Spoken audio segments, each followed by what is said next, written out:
engaged with this very important topic. I'd like to start off with a bit of a confession. Sometimes college presidents don't really know what they're doing. Now, I know for the 50 or so of you out there and some of you in higher education, you probably are chuckling to yourself. That's more often than you probably think. And that may be true. But I'd like to tell you about a particular case when that happened about a year ago. I get asked frequently to go to meetings and to represent the college in a variety of different settings. And sometimes those appointments show up on my calendar and I don't really know who the group is or what the meeting is about. I am asked to be there to represent the college, and beyond that, who knows? So I go. This particular event happened about an hour and a half away from our campus. I'd been there before. I knew where we were going, but I didn't know what the meeting was about. So I pulled up at what turned out to be the largest auditorium in Ashland, Kentucky. And I think it probably seated around 600 or 700 people. And to my great surprise, I wasn't just there at the meeting. I was on the platform and I was giving one of the addresses at the platform.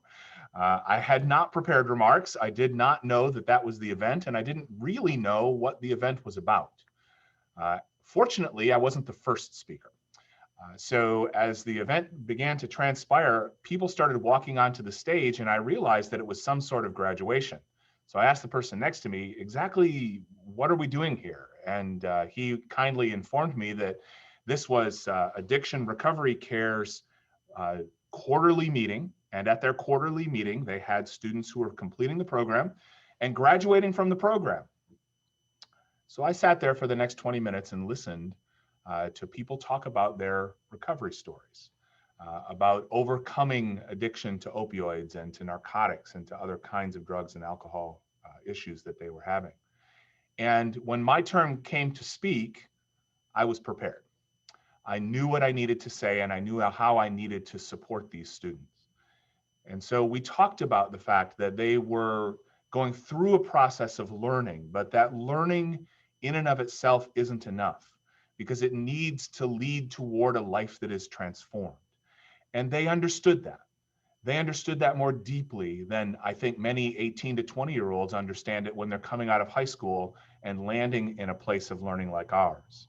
Because these men and women had lived through lives that desperately needed transformation, and they had grasped onto that perhaps for the very first time. And so when I talked about the power of their education that they had received to change them, and then transitioned into the strength and the importance of continuing that education, not only through an associate's degree or a bachelor's degree, but developing a habit of lifelong learning that would provide them with the ability to meet their needs and to support their families and to move forward in life. They were one of the most receptive audiences that I've had the opportunity to speak with. In fact, the culture of that organization is such that they were standing and cheering, and they were so pleased, not only with my words, but with the words of their peers who had overcome such great odds and had been able to move forward. So today, as you meet, as you go through these sessions, I want you to keep that in mind, that education has transformative power that can alter the lives of people who will engage it permanently, that can change their views, and that can make them into different people. It really is the goal of education, to change people. And so keep that at the forefront of what we do today, throughout the day.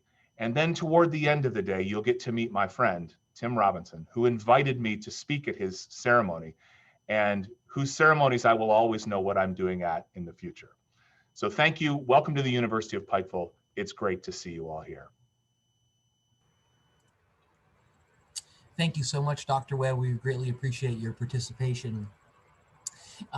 Our next speaker, we'll see if Jason is online. Is Jason Harris now with us?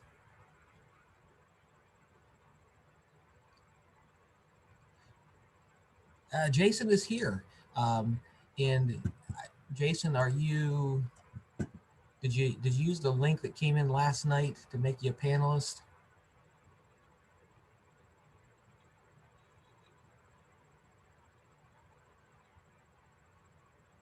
I see your hand there raised.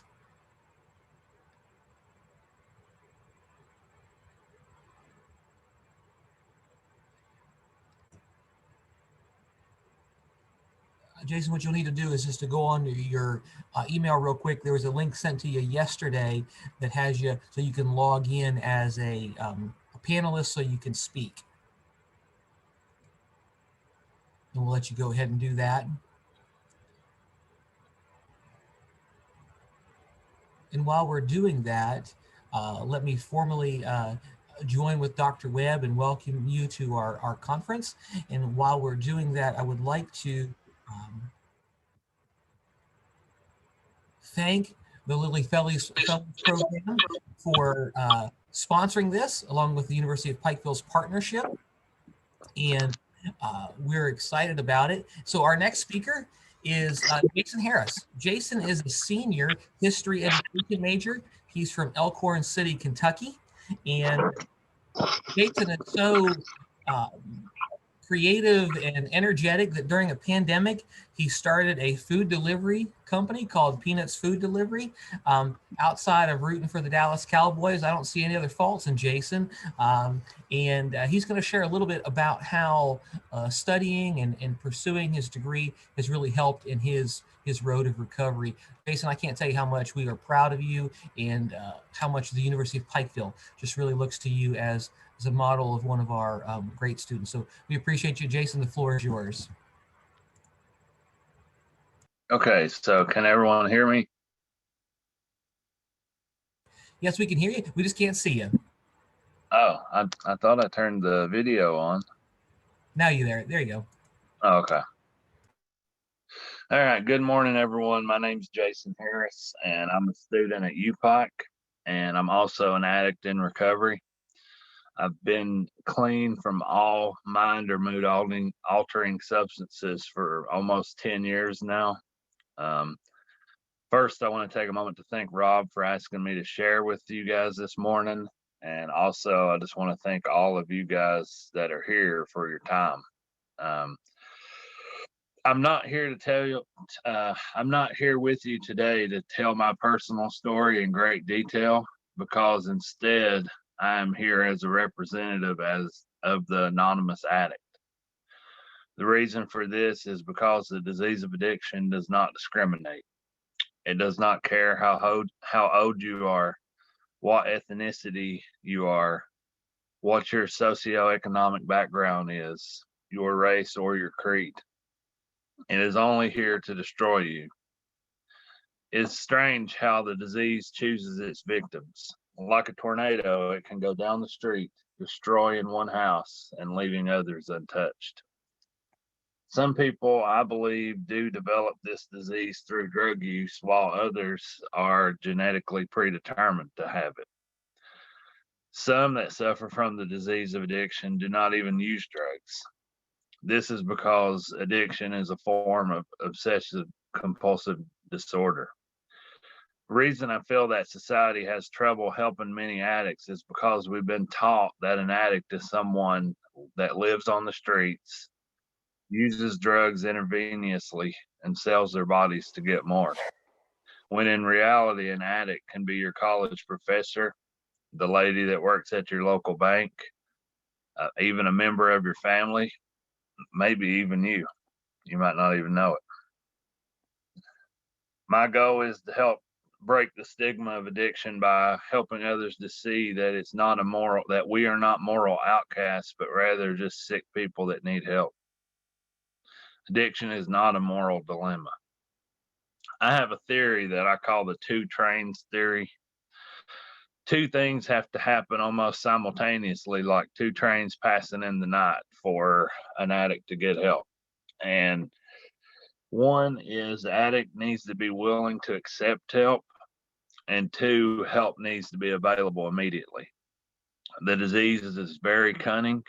It does not come at us in a scary demonic voice. It comes to us in our own voice. It tells us that we don't need help. Therefore, we cannot allow time to pass without offering help when an addict is ready. I started using drugs around my freshman year of high school. and I continued to use more increasingly until I gave up on all my dreams. Eventually, I was arrested, and my future seemed very bleak. Luckily for me, I found a 12-step program, and I turned my life around. So after a decade hiatus, I returned to school, and I will graduate this May with a bachelor's in secondary education. So I'm living my dreams to become a high school history teacher. But more importantly, high school is when I went down the wrong road. So I want to be there to offer help to kids so that maybe they don't have to make some of the same mistakes that I did. But I know that help cannot be forced on someone. So this is the real reason that I've agreed to speak today. I'm issuing a call to action to everyone on this call right now. I want to urge you to include addiction hotline numbers in all of your syllabi. You can easily find the national hotlines for Narcotics Anonymous and Alcoholics Anonymous and treatment centers online, but I would encourage you to do some research and find some local numbers to include as well. Students most likely will be afraid or even embarrassed to come directly to you for help, and they may deny it if you were to approach them. But at a moment of desperation, they might just use one of those numbers, and it could save their life and countless others. Most importantly, we need to create an atmosphere of understanding and free of judgment on our campuses so people know that help is available. I'm going to be honest. Recovery has allowed me to return to school and fulfill my dreams, but school by itself does not keep me clean. But it does give me the motivation, and it has provided me opportunity to help others and make my life worth living. So that's really all I came to say today. I hope that I fulfilled what you was wanting from me, Rob. And just want to thank all you guys again, and go Bears. Jason, before you go, I know that there may be some questions that panelists have, but I do have a question. Can you give us an example of maybe some way that a university or a professor has supported you on your journey? You talked about, which I thought was really, really helpful. You mentioned the idea of in the syllabus, already putting out there those resources, in which, and a follow-up email to everybody who's participated today, will send you an example of a syllabus statement about supporting people in recovery or about addiction support. But can you think of an example of something that's helpful for you, Jason, or was helpful for others that you know? Well, we were allowed to use the chapel for years to have a Narcotics Anonymous meeting, and we used, honestly, if you probably remember, we had that step retreat where we were given access to the auditorium and even some of the more technologically advanced classrooms, and so the university has always supported us, and having NA meetings and stuff like that. So the utilization of space on campus, seeing it as a part of a program on campus. Okay, great. Well, what I was saying about the stigma a minute ago, most of the time, the only place that you can find an NA or an AA meeting is in the basement of a church somewhere, and that's because there's a stigma attached to addiction, so people don't want to allow them to use their spaces and stuff for meetings. And NA, for example, I can just speak for Narcotics Anonymous. They are fully self-supporting. They're not allowed to take any kind of funding or anything like that. So everything's paid for by passing, a basket at the end of the meeting. And so it's not like they really have a lot of funds to rent places. I mean, they have to pay some form of rent, but Like, I think with the chapel, I think I paid you like $10 a month or something like that. Like, but yeah, that's what I'm saying. Like, just allowing addicts to and alcoholics to have space for meetings is. But what I said when I was talking there, just creating an atmosphere. And I'll give a good example. You can look at it the same way you would today with racism. Like, if you were to hear uh, someone making racist comments in your classroom, you're gonna say something. And I feel it should be the same when someone is spouting misinformation about addiction. Like, I have overheard people saying negative things about addicts and stuff. And if there was an addict in that room, then they're surely not going to come forward and be like, "Hey, I need help. I'm an addict too," because they're being taught that it's like, you know, something bad or something unacceptable. And so I think that's the main thing, is just creating almost like a campaign of understanding and on the campus, to where, like, it's very similar to, like, I don't know, I guess I'm kind of getting off out in the weeds here, but like, people just have to know it's okay to ask for help, and that they're not going to be judged and shunned because they're coming out saying, "Hey, I have a problem." And another thing is what I said before. We have this vision of addicts being like living under bridges and stuff like that, and obtaining their drugs illegally. But the majority, I would say today, of addicts, not the majority, but a good percentage, probably obtain their drugs legally, like through prescriptions, like over prescriptions.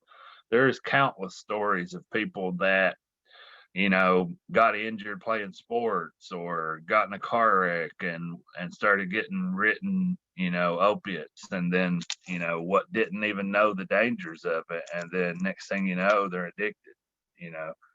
So we can't, like I said, it's not a moral dilemma. It's not hopeless. For a long time, as you probably know the history, back, you know, 70, 80 years ago, they would just lock them into an asylum, like they thought that they were hopeless. But today we know that addiction is treatable, you know.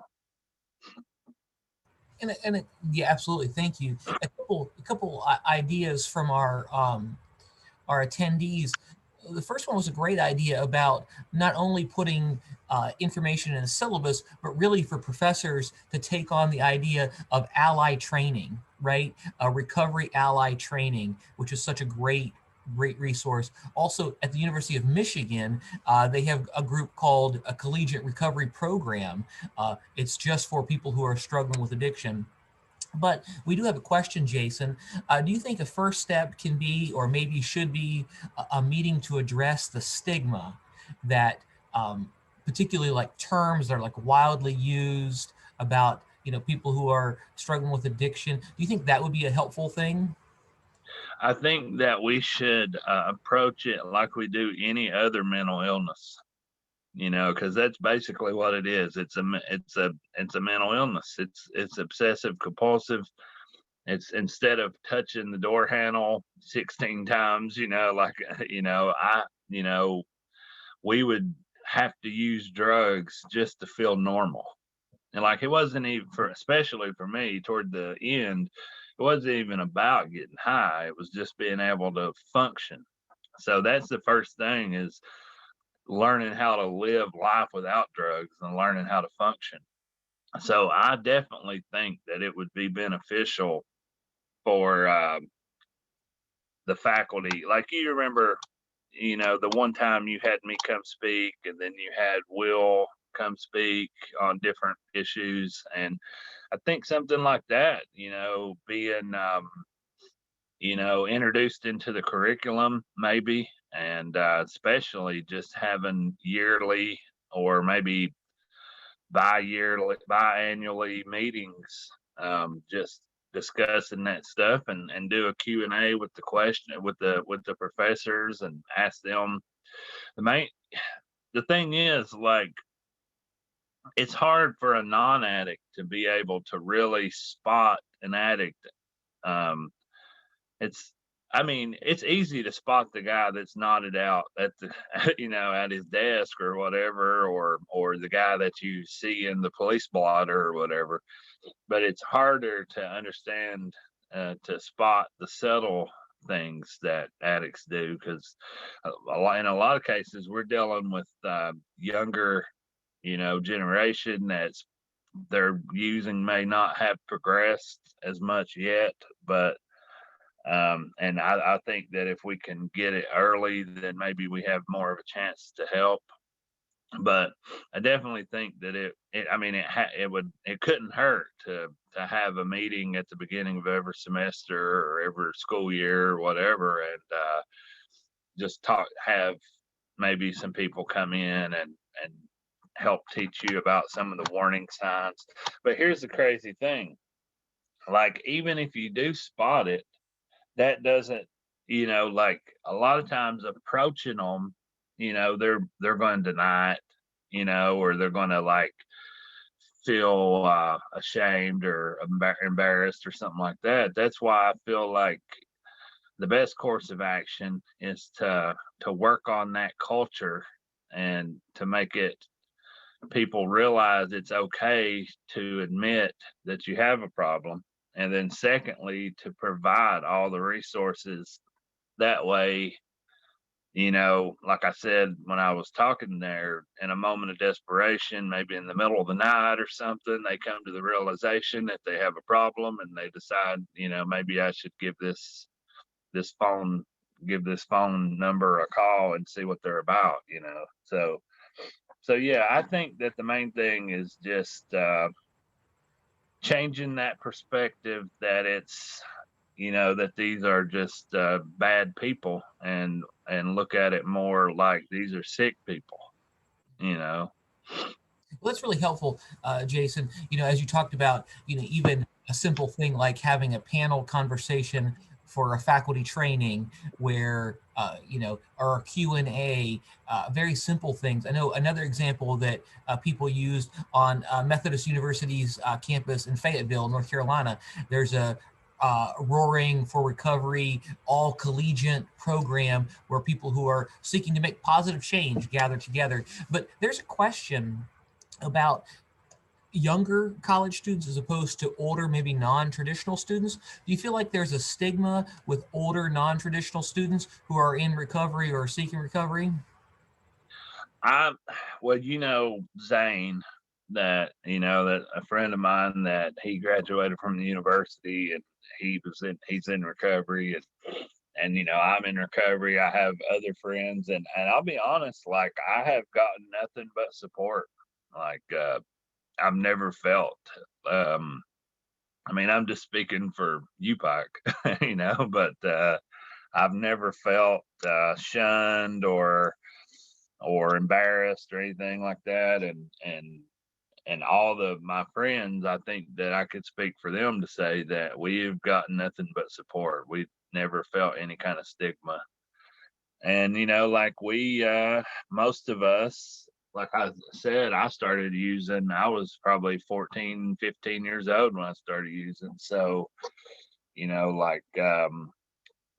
I've always taken on like the big brother approach, because I'm, like 13, 14 years older so I'm in the education program, and I'm 13, 14 years older than all of my classmates. And I've kind of taken on that big brother mentality, and I've gotten nothing but support at UPike. And I've never felt like ashamed or afraid to tell my story. I remember my first day at UPike, like the first day of class, when they asked you to kind of like tell about yourself or whatever. I told a condensed version of my story, So, and I've never had any negative feedback because of it. Well, that's really great to hear. Jason, we really appreciate your time and for you sharing a little bit about your story and just being present with us today. And good luck on your studies the rest of the semester. And I'm so thankful that you're going to be in the classroom really helping young people on their journey. I would like to stick around and listen to some of the other speakers, but I actually am a student teacher, and we have class here in a little while, and we're talking about World War I today. So Well, that's great. We'll go on and teach a great lesson. And what we'll do for the rest of us, we'll take a 4-minute break, and then our next speaker will be with us at 9 o'clock. Thank you so much. you guys have a good day.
Welcome back.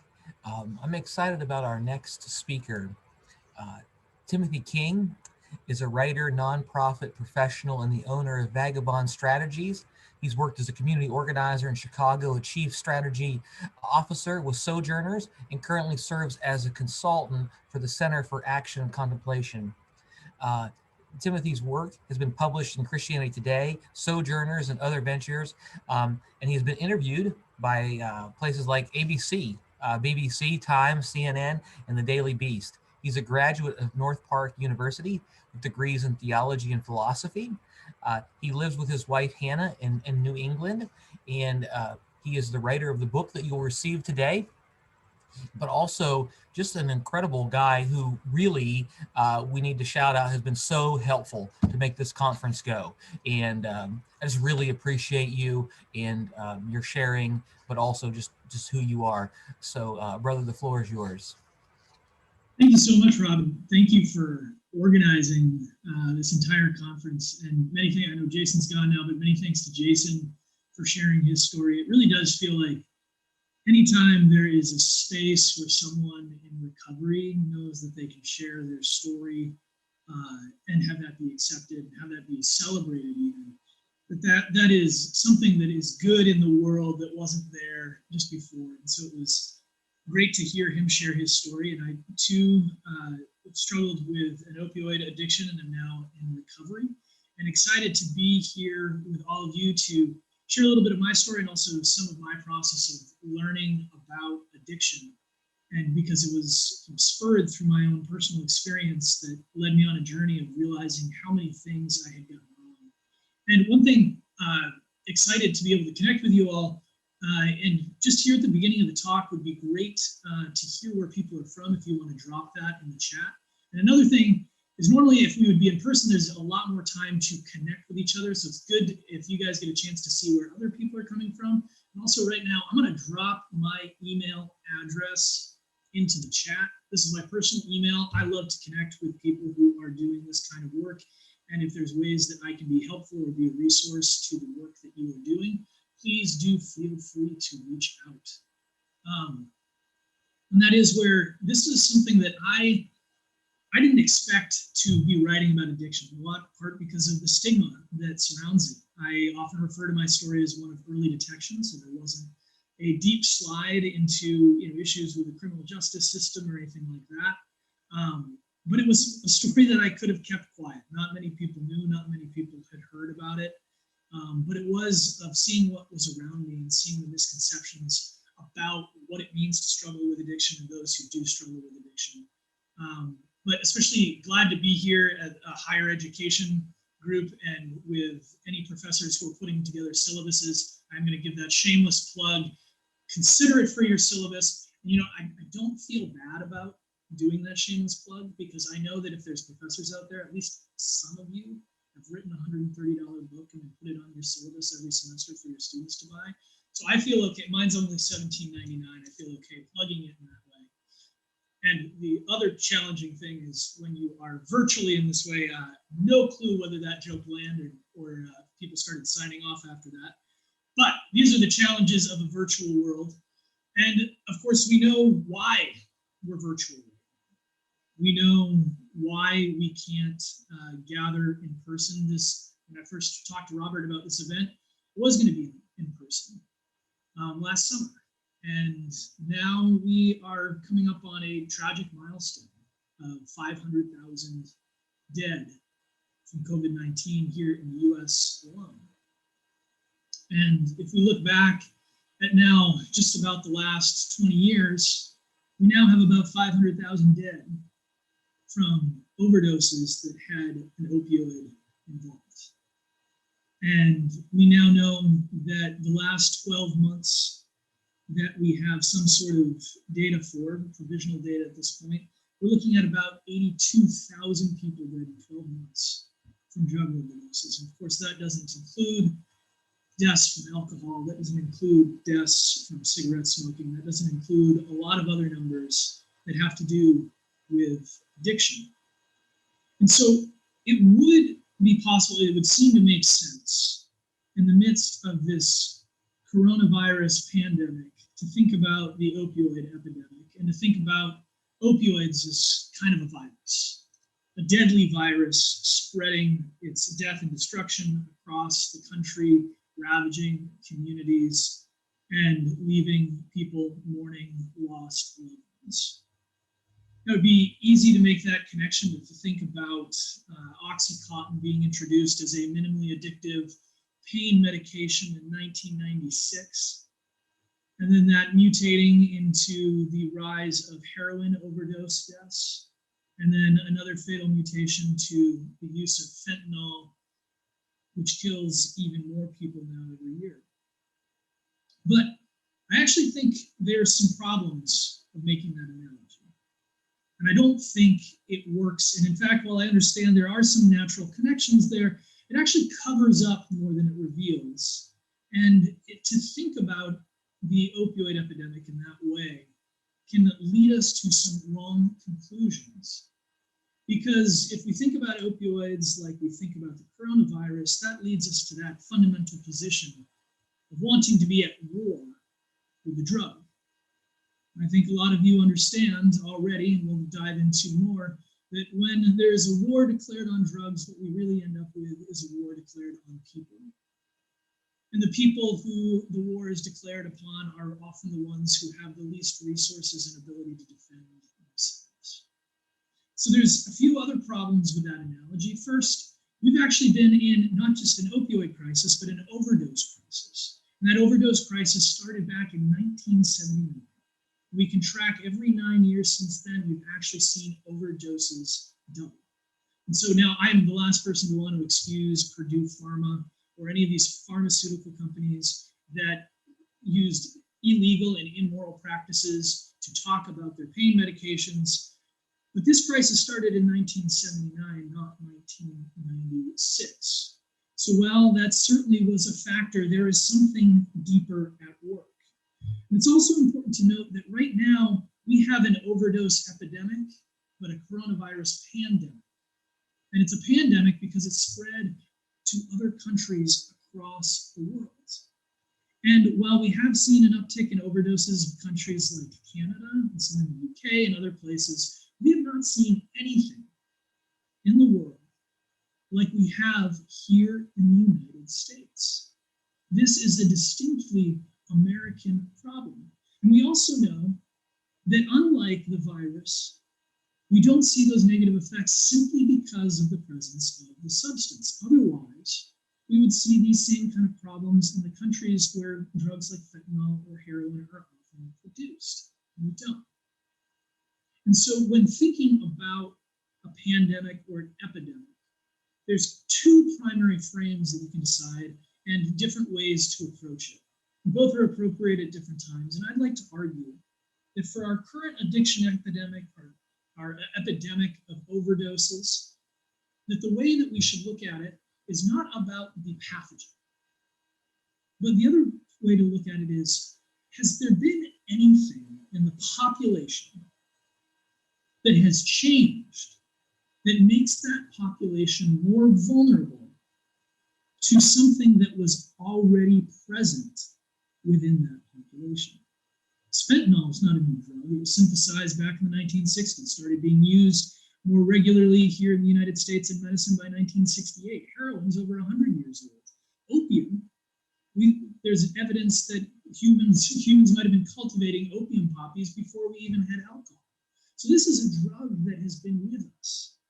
But we've now seen a spike in overdoses. And I think the question is not so much about the substance, but what about us? What about all of us? Jason was so right to say this is not about a moral failing on the parts of individuals, but I do want to make the case today that we do see a moral failing in our country, in our institutions, in our society, about how we've thought about addiction, about how we've thought about those who are addicted, and how we've treated people. And this is a moral failing that has roots going back a long time ago. And so to start this exploration with you all, I want to go back to Vietnam in the 1960s. So Vietnam, Myanmar, Laos, that area has traditionally been a place where a lot of opium poppies were grown. And you'd have farmers who would often have water buffaloes, the cattle that would go out and tend the fields. Sometimes the poppies would be grown right alongside other staple crops. And farmers would note that, yes, sometimes that water buffalo, that oxen might munch on a few opium poppies, but never really had to worry about their crop. That was until a little bit later, when bombs started to fall in Vietnam. And farmers started to report that they were having trouble fencing their cattle, fencing their water buffalo out of those poppy fields. Because it seemed like once those bombs started to drop, there was nothing they could do to stop their cattle from grazing on those opium poppies. Now we know at the same time, we have American service members over in Vietnam, halfway across the world, away from their homes, away from their communities, in a new environment, in a cause that many of them weren't sure about. They were watching their friends die. They were watching bombs dropped around them. They were being killed. They were killing.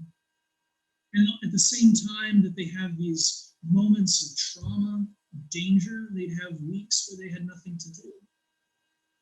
So one study estimated, it was done in 1974, that roughly 43% of US service members, while over serving in Vietnam, tried some sort of narcotic, mostly heroin. And of that 43%, roughly half developed full-blown addictions. Now, the US military knew this, and they started to try to provide treatment programs for the US service members while over in Vietnam. And they had about a 5% success rate. 95% upon discharge went very quickly back to their previous drug usage. So the US military was starting to sound the alarm.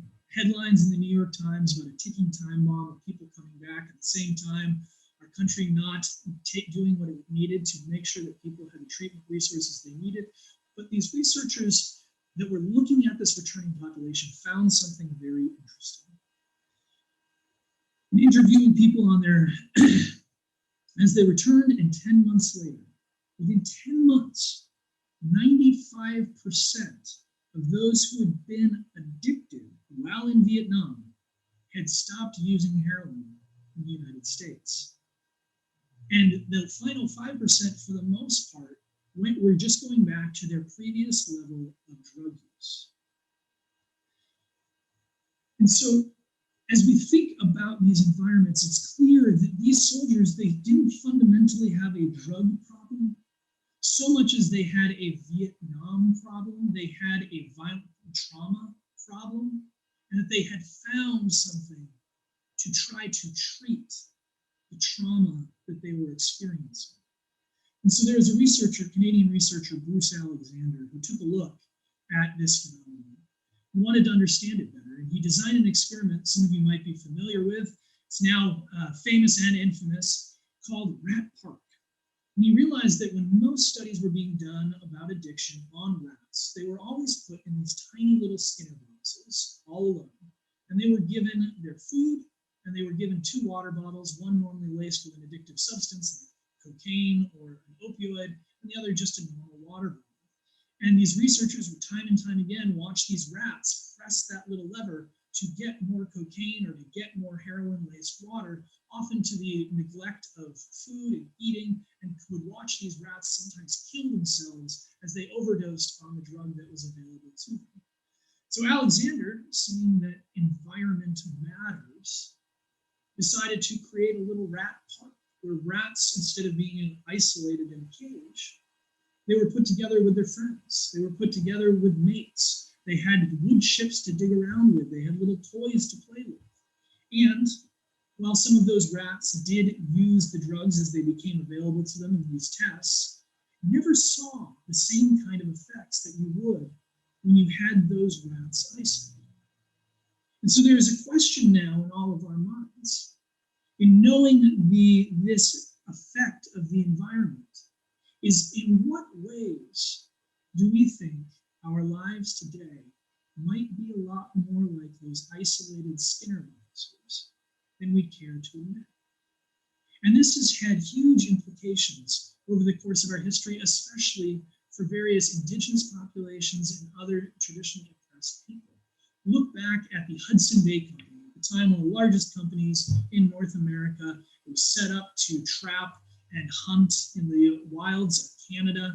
And when they were the Hudson Bay Company was setting up in Canada, they decided they wanted to hire mostly Orkney tribe members because they were known as being much more sober than their European counterparts. And so at one point, up to 76% of this Orkney tribe were employees of the Hudson Bay Company. And it didn't take too long, but within a few decades, this group that was known for their sobriety had near universal alcoholism across the tribe as they were pulled away from their traditional lands, as they were sent to isolated or remote outposts, pushed to not speak their language, pushed to not keep their traditions. All of these things were dislocating in a way that opened up the population to alcohol abuse in a way that was negative at a population-wide level. And we see this time and time again that most indigenous tribes that we now think of as having these inherent addiction problems, it didn't start with the introduction of the addictive substance. It started with people getting pushed off their lands. It started with people seeing their tribes killed, their customs destroyed, their language taken away from them. And this is where I think that we need to reformulate our understanding. The thought is so often of what is the gateway drug that is leading young people to use. And I think we need to stop thinking about a gateway drug and thinking about the gateway trauma that occurs in people's lives. The gateway of dislocation, being moved from what you know, from what you understand, from stable social structures, that these are environments in which addiction can thrive. And the second thing I want to take a look at is punishment. I don't think it's a coincidence that the United States has both the highest per capita prison rate, the largest prison population in the world, and we have the highest overdose rate in the world. Addiction, by its very definition, is a self-harming behavior. It becomes an addiction when the negative consequences are outweighing any possible positive benefits. And to simply increase the amount of harm associated with a behavior of self-harm does not do any good, and in fact, it often makes things worse. There was a study done over the course of 12 years of 1,300 IV drug users in Baltimore. And what the researchers wanted to understand is what programs were they running that were most effective at helping people move into some sort of recovery. And at the end of this study, in only the way that an academic paper can read, the authors wrote, "Of great interest is that only a history of incarceration differentiated persons who successfully stopped using drugs from those who continued to use injection drugs over a 12-year period." Just to say that again, the only thing that they could conclusively say, this was not the purpose of the study, they wanted to look at programs. The only thing they could conclusively say from the data is that if you went to jail, if you went to prison, you were more likely to keep using than if you didn't. And that is because being locked in a cage is a traumatic experience. And the fact that we so often think that that will somehow be the answer to society's ills shows a deeply perverted way of understanding both humans and what it means to have a flourishing society. And we saw that in the 1980s, when there was the rise of the crack epidemic, we saw that crack as a virus that needed to be attacked. And instead of it just attacking the substance, we attacked people. The crack epidemic, we know that per capita cocaine usage peaked in the 1970s, not the 1980s. And yet that was when our incarceration rate went up, because what we saw was that crack affected a community that was already being oppressed, that was already being marginalized, that already had a lack of opportunity. That it was all of these things plus the drug that created what we saw. And our system of increasing punishment, our war, creating mass incarceration, actively fueled that problem, and it made it worse. And the other thing that it did is it left us unprepared for the rise of opioids. Because I think whether it was explicit or implicit, there was a belief that the whiteness of my skin was somehow a protection from addiction. That the problems that we saw in inner cities were race-based in the fact that there were others who were more susceptible to addiction than me as a good white person. And that lie, that racist lie, hurt Black communities immediately and directly in devastating ways.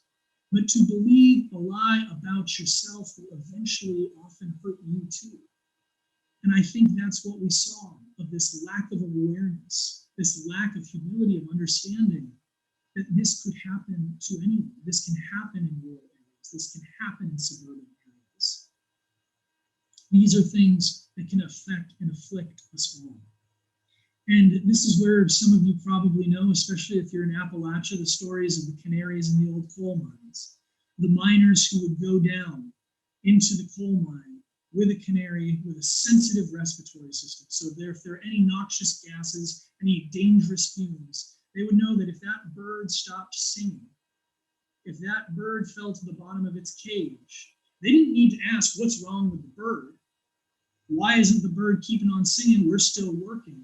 They knew there was something dangerous in the environment that was about to hurt them as well. It was about to kill them as well. And I think too many times in our society, we've looked at the suffering of others and said, gee, I'm glad I'm not that bird. I wonder what's wrong. Instead of understanding that we're living in a system that, yes, there will be some people who feel it first, but those same injustices are hurting us all, and we need to address them. And so, as I was going through my research, of course, asked the question of, are there any other models? Is there anyone who has actually taken a public health approach to addiction? You look at the country of Portugal. In 2001, Portugal decriminalized all drugs and decided they were going to spend more money on treatment. They were going to spend more money on trying to reduce demand than they were going to stop supply. Now, experts across the world declared that this would be an immediate failure. You can't decriminalize all drugs. That'll be chaos. People will come from across the world just to go to Portugal. And now we have the latest data for 2017. At the time that Portugal decriminalized all drugs, about 1% of their population were IV heroin users. And that is, even here in the United States today, we're at about 0.5%. So this was worse than what we have right now. The current overdose rates for 2017 in Portugal was 6 per million. The average in the EU was 21.3 per million. So one of the lowest overdose rates in the EU. When I first looked at these statistics, I got it wrong because I had recently seen that the US in 2017, the overdose rate was 21.7. But I forgot that the US now counts their overdoses per 100,000. So if you want the comparison, that is 6 per million in Portugal, 21.3 for the EU as a whole, and in the United States, that's 217. That's 2017 data. Our overdose rate has gone up significantly since then.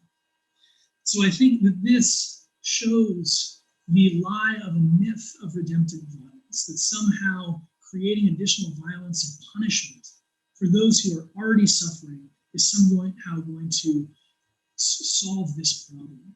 And too often I feel like the measures that have already been taken, this is now more popular for politicians to say that the war on drugs has failed. It's now more popular for them to say that it is a public health crisis. But then when we've reformed criminal justice bills that previously had a 100-to-1 crack to cocaine disparity sentencing, where the biggest difference between crack cocaine and powder cocaine is the skin color of the users and the people who are going to jail for it.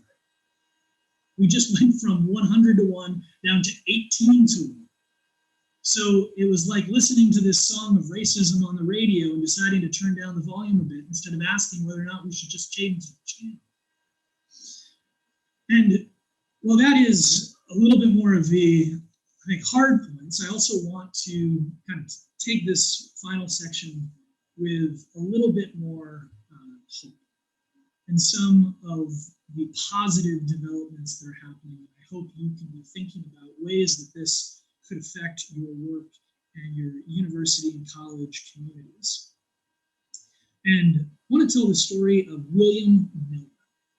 He's a son of Appalachia. He was born and raised in Pennsylvania. And his dad was a miner, didn't go past 8th grade. Mother finished high school, worked in a factory. Miller never went west of the border of Pennsylvania until he left for graduate school to study psychology.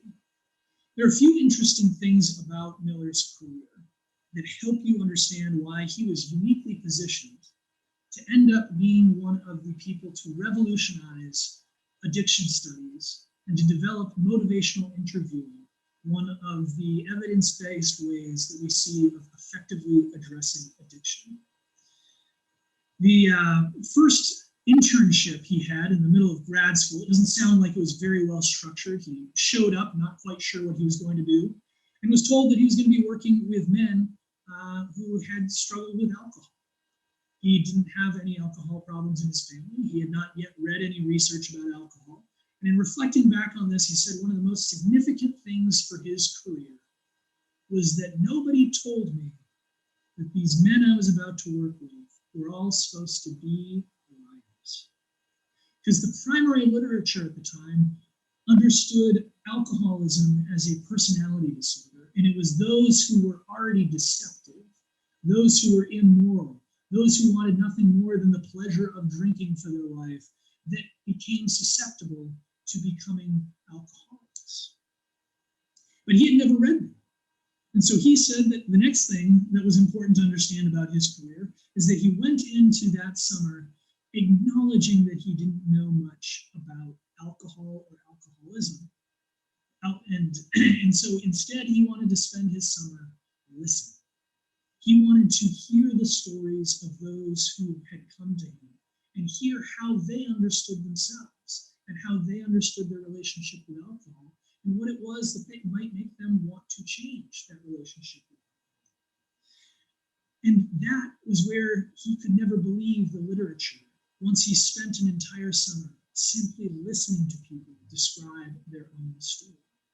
The third thing that happened for Miller that was interesting was he is a hard-nosed science guy. He wanted numbers. He wanted to understand what was going on in people's heads. He was in the cognitive behavioral side of psychological studies.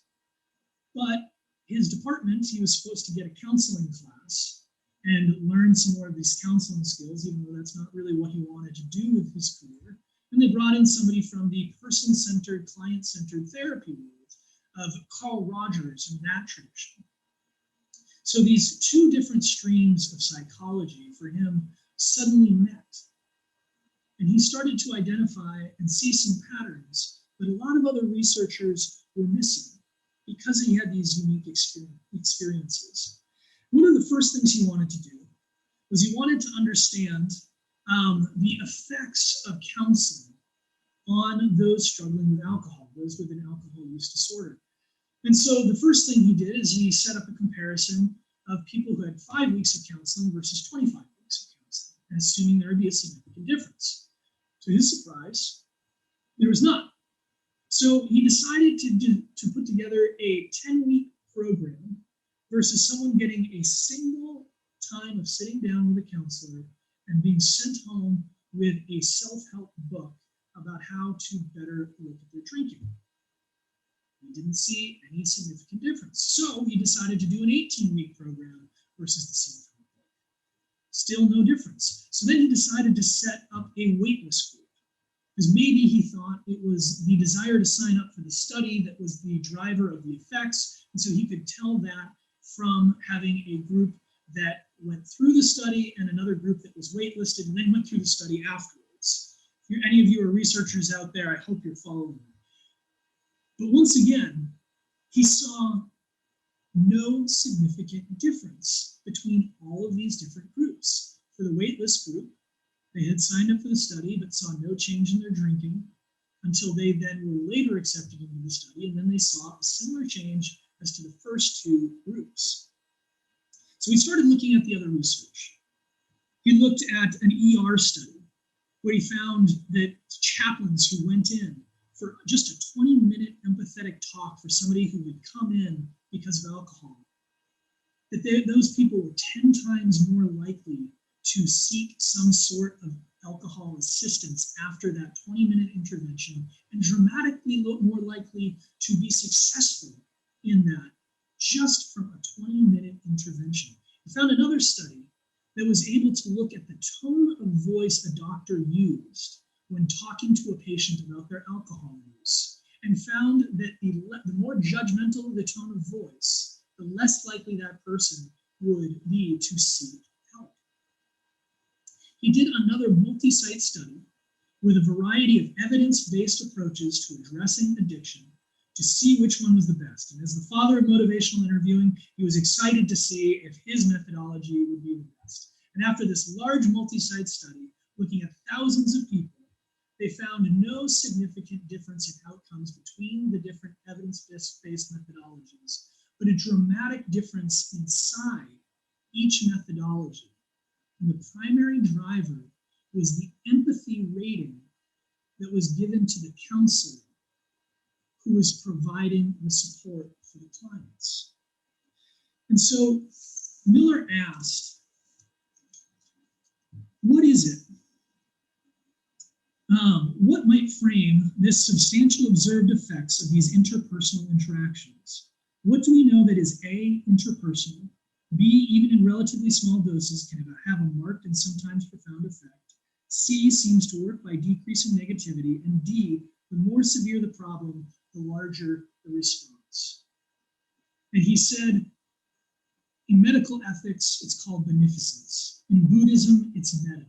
In Judaism, it's hesed. In Islam, it's rahmah. And in Christianity, it's agape. There is something about the love that a person enters into that conversation. There is something about the love and compassion and empathy a person experiences that even this guy who wanted his career to be dedicated to hard-nosed science, he wanted data, he wanted the facts, could not ignore that this hard to define but deeply true and real experience of feeling loved is one of the most transformative powers in addiction treatment that we have. And he finished this peer-reviewed paper with a quote from the Catholic priest Teilhard de Chardin: "The day will come when, after harnessing space, the wind's gravitation, we shall harness for good the energies of love. And on that day, for the second time in the history of the world, we will have discovered fire." So I got a chance to sit down with Bill Miller, and he helped me with a problem that I was having with my publisher. Because as I said, my story was one of early detection. I didn't have a downward spiral. I had been hospitalized for a mild case of pancreatitis, and when the doctors did a procedure to try to understand why I was 25 at the time, why I had pancreatitis, it was kind of odd. They did a procedure that hit my pancreas and set off a series of medical events where soon I was in the ICU. I was in acute respiratory distress. The doctors were calling my parents to come in and get ready to say goodbye to their son. And so, of course, they put me on heavy doses of narcotics, a pump of Dilaudid and patches of fentanyl. And as the months wore on, and I was eventually discharged and stabilized, my usage went from one of physical dependence to compulsive. Went to one where I was using off script much more than I should. And I had a doctor, a pancreatic specialist, sit down. And it was supposed to be a routine checkup. But he noticed that I was unable to move from the IV nutrition that I was getting every day to any kind of solid food. I was having a hard time even drinking water. And he noted that that must be gastric paresis, a painful condition where the opioids I was taking were such a high level for so long that it started to deaden the nerve endings in my digestive system so that I couldn't start eating again. And so what had previously been saving me from pain was now causing pain. And I felt decreasing control over it. But over the course of my hospitalization, I had multiple doctors and nurses confront me aggressively, telling me that I had just been faking my pain in order to get pain medicine. So I was in a defensive position. I was in a defensive posture. And he sat down with me and he said, "Tim, you need to know you didn't do anything wrong, but I think you're addicted to pain medicine." And I had wanted to fight it. I had wanted to push back. But when he said, "You didn't do anything wrong," I also was able to let my guard down. He said, "And Tim, I also want you to know that I believe that you're in pain." And And to have that recognition, to have him see me, and to know that I was trying to address pain, and that it had then developed into something beyond my control, that I felt was beyond my control, made me feel seen. And then he asked, I was surprised, he asked me, Tim, what is a full life look like for you? And I described to him some of my hopes, some of my dreams, that I wanted to write a book. And he said, great. Do you imagine doing all of that while still on opioids? I said, no, I don't. And he said, great. We're on the same page. Let's achieve those goals together. I got to share this with William Miller, who just smiled knowingly. This doctor had taken a short course in motivational interviewing. He wasn't an addiction expert, he wasn't an addiction counselor, but he knew how to start the conversation in a way that I could hear it. And it makes me wonder, what did he see in me that made him believe? Because he could have cut me off that day. In fact, he probably should have. He could have gotten in trouble. He should have, by most standards in most states, given me 5 days and then kicked me off. Let me wean down quickly, taper down, and then deal with it as an addiction problem.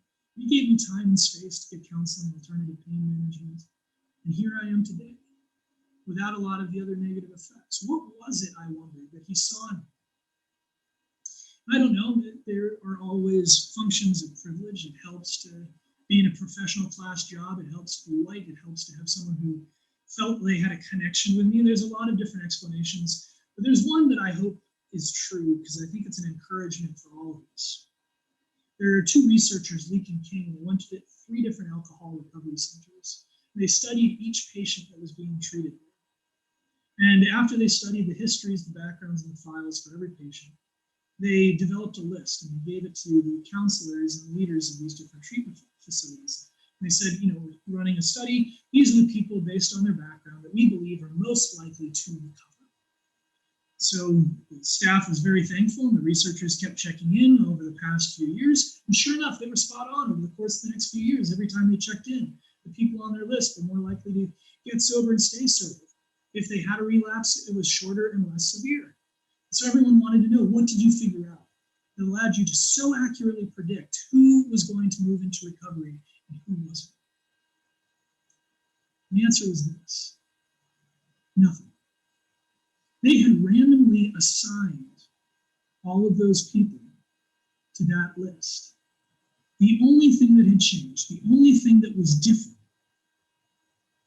was the expectations of the staff and the counselors. They believed these were the people who were going to recover, and they were more likely to recover because of it. And so our lives have been turned upside down by this pandemic. A lot of the things that we thought just simply had to be the way they were have changed, some for the better and some for worse. But it's also evidence that when there's the will, we can make dramatic changes. There are ways that we don't have to accept our status quo. There are ways that we can make changes. There are ways that we can reimagine our institutions, our churches, our schools, our universities, to be that kind of place that removes stigma, and to be that kind of place that believes everyone can enter into some kind of recovery. Everyone can enter into a better place where they don't need to see the destructive nature of these drugs in their lives, because so much of what we think about as being destructive from the drug is actually destructive from how we treat people who are struggling with addiction. And so I hope that throughout the rest of this conference, you all get to imagine together what it might look like to have people from different departments all thinking about and talking about addiction together. Both because I think there's more innovations that need to come, better and deeper understanding, but also because I believe simply having that conversation, simply having it be okay to ask about your substance use, to ask before it gets too bad, to be able to have open conversations about these things now can and will make an effect. And I hope that each of you thinks from your professional capacity, what can you do to be a part of this? but also from that personal capacity. That moment where someone might come to you for the first time, needing to hear something, ready to say something that they might not have otherwise. And then you will be ready to be that person of love and of empathy. Because it made all the difference in my life for a pancreatic specialist to slow down his day and to ask me what I wanted to achieve. And I know that each of you could be that for another. So thank you so much for having me, and looking forward to continuing this dialogue and having some questions. Fantastic. Thank you so much for sharing.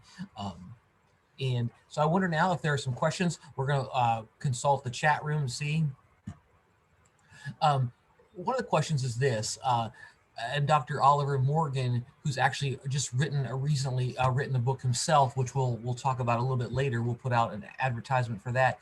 He said this, he asked this, you're one of the success stories of motivational interviewing. Listening and affirming people is an important way to proceed.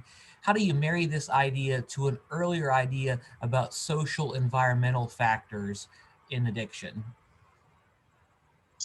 Yeah, one of the interesting things with motivational interviewing in particular is it works well, and it also works well with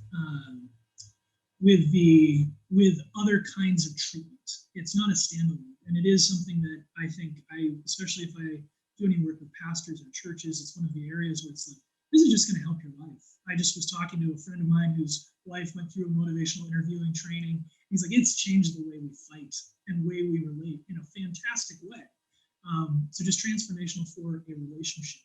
But one of the things that I think motivational interviewing gets at is helping people understand the positive motivations that they might have had for their drug or substance use, right? So instead of starting with this, because motivational interviewing is about listening and understanding motivation and understanding that people's ambivalence, right? The ambivalence piece is when you focus on the negative, the person wants to defend the negative.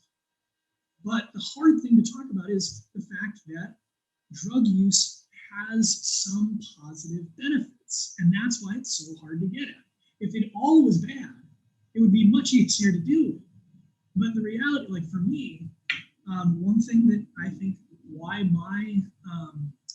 went from a simple dependence, right? Because I'd actually been on opioids multiple different times in my life for different surgeries, sports injuries.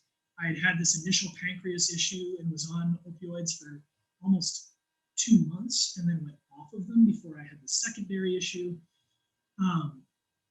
Part of why I think that happened for me was I was in the ICU and I'm worried about dying. And opioids in particular, one of the reasons why they're so powerful is that they mimic our endorphins, right? The endorphins, this molecule of emotion. It's what makes us feel a sense of warmth or intimacy with a partner or with a child.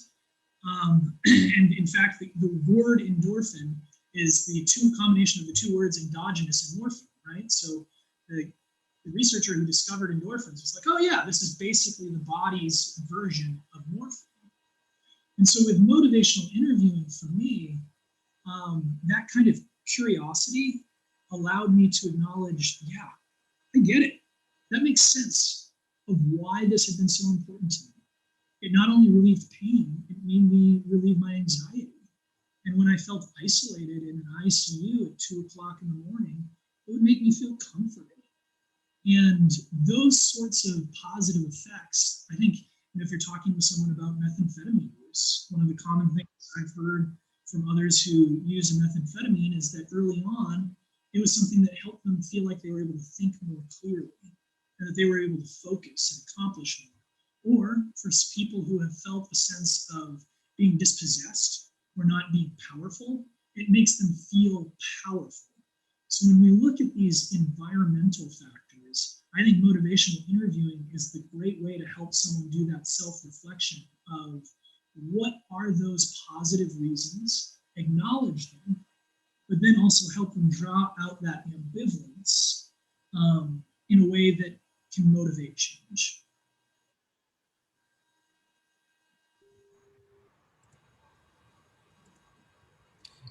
Great, thank you. We have a question from one of our panelists. Kate wanted to ask a question, so I want to make space so she can do that. All right, thank you. This is so interesting, Mr. King, and I understand that you've actually worked with some of my colleagues in New Hampshire, so I'll be interested to talk to you more about that later.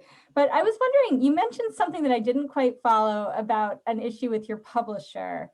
And I might have heard this wrong, but I thought that you were suggesting that because you hadn't kind of, hit what people might call a rock bottom, that maybe that wasn't seen in the context that, this is an addiction story. And this is something I've actually been very interested in, where it does seem like most of the books about addiction, the memoirs and so on, have this particular shape where, people hit rock bottom and then they find recovery, and, it's very familiar. So I guess I'm just curious, like, was this your experience that there wasn't as much of an appetite for a story that didn't fall into that mold? Yeah, I don't think I came back to the publisher part. So there were a few pieces, like partly how I had pitched the book is like, hey, hopefully this is relatable to people in a way, because I didn't hit rock bottom. One of the early chapters I talk about our desire, like the deep desire to be like, not me, right? To see those images of addiction that Jason was talking about. And we're like, that's not me. That's not me. I'm okay. So there is that desire of having those more dramatic stories, and so many people, because they're dramatic, they tell well, and so that becomes the idea that people have in their head. So my publisher going in knew that, and I think they were a little bit like, don't you have any other good stories, like a little more spice? The other thing, and I don't think I completed this thought, was that the other thing was the publisher wanted more anecdotes about important milestones in my recovery. They were like, well, what else happened? Weren't there lots of these sorts of things? And in my mind, there were, but in my mind, nothing stuck out like that short conversation with that one doctor in the doctor's office. And that was where, Miller's research had confirmed that, yeah, that happens a lot. There is a catalyzing moment for a lot of people. There is that, Saul to Paul. There is Jean Valjean and the priest in Les Mis, like those dramatic turnings. But sometimes they come in a lot of smaller, different forms. And that was where the publisher wanted more of those kind of stories. And it's like, this is the one I have. And I told Bill Miller this, and he was just like, yeah, that makes sense. That's very common to have that one moment stick out in your mind. And, people often need those other additional supports, and that's not unimportant, but it's great to have along the way. And the one other interesting thing that I will say along that of people's mindsets of, no one wants to be an alcoholic, right? Because that sounds like this line that you either are or you aren't, or in fact, addiction is normally progressive, right? Most people, part of the problem is you can have a young adult in college who starts binge drinking on the weekends, and then they get their first job and they're going out to happy hour with friends, and suddenly, 3 drinks a night throughout your 20s is 6 drinks a night in your 30s. It's 8 to 10 drinks a night in your 40s, and then you have a divorce, you lose your job, you have some sort of traumatic event, and it's a spiral down. So when I wrote a book about addiction, pretty much any of my friends who I would talk to about it who weren't in recovery would normally say something like, oh, I know that's an important topic out there. And I recently started the process of putting together a book proposal that I want to just call A Guide to Drug Use. And now anyone who I say that to, they're like, oh, I'd love to read that. I would want to read it. No one wants to think about the negative effects, but we all have relationships with psychoactive substances, even if it's just caffeine or chocolate. Forget that cocoa is a psychoactive substance, right?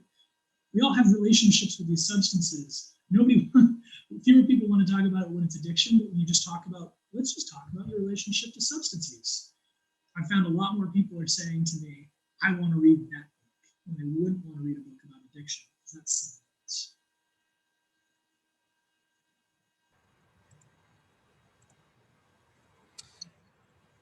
I wonder if there are any other questions that our community has today. Feel free to use the question and answer aspect of our webinar to ask questions.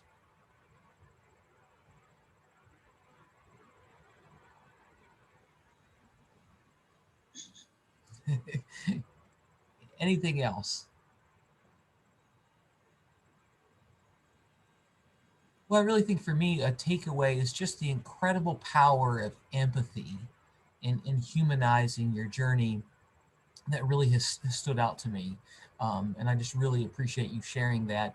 And I think that there's been a lot of excitement about this possibility of another book that you just mentioned. But a question has just come in about how might colleges and universities contribute to changing the narrative in society about addiction?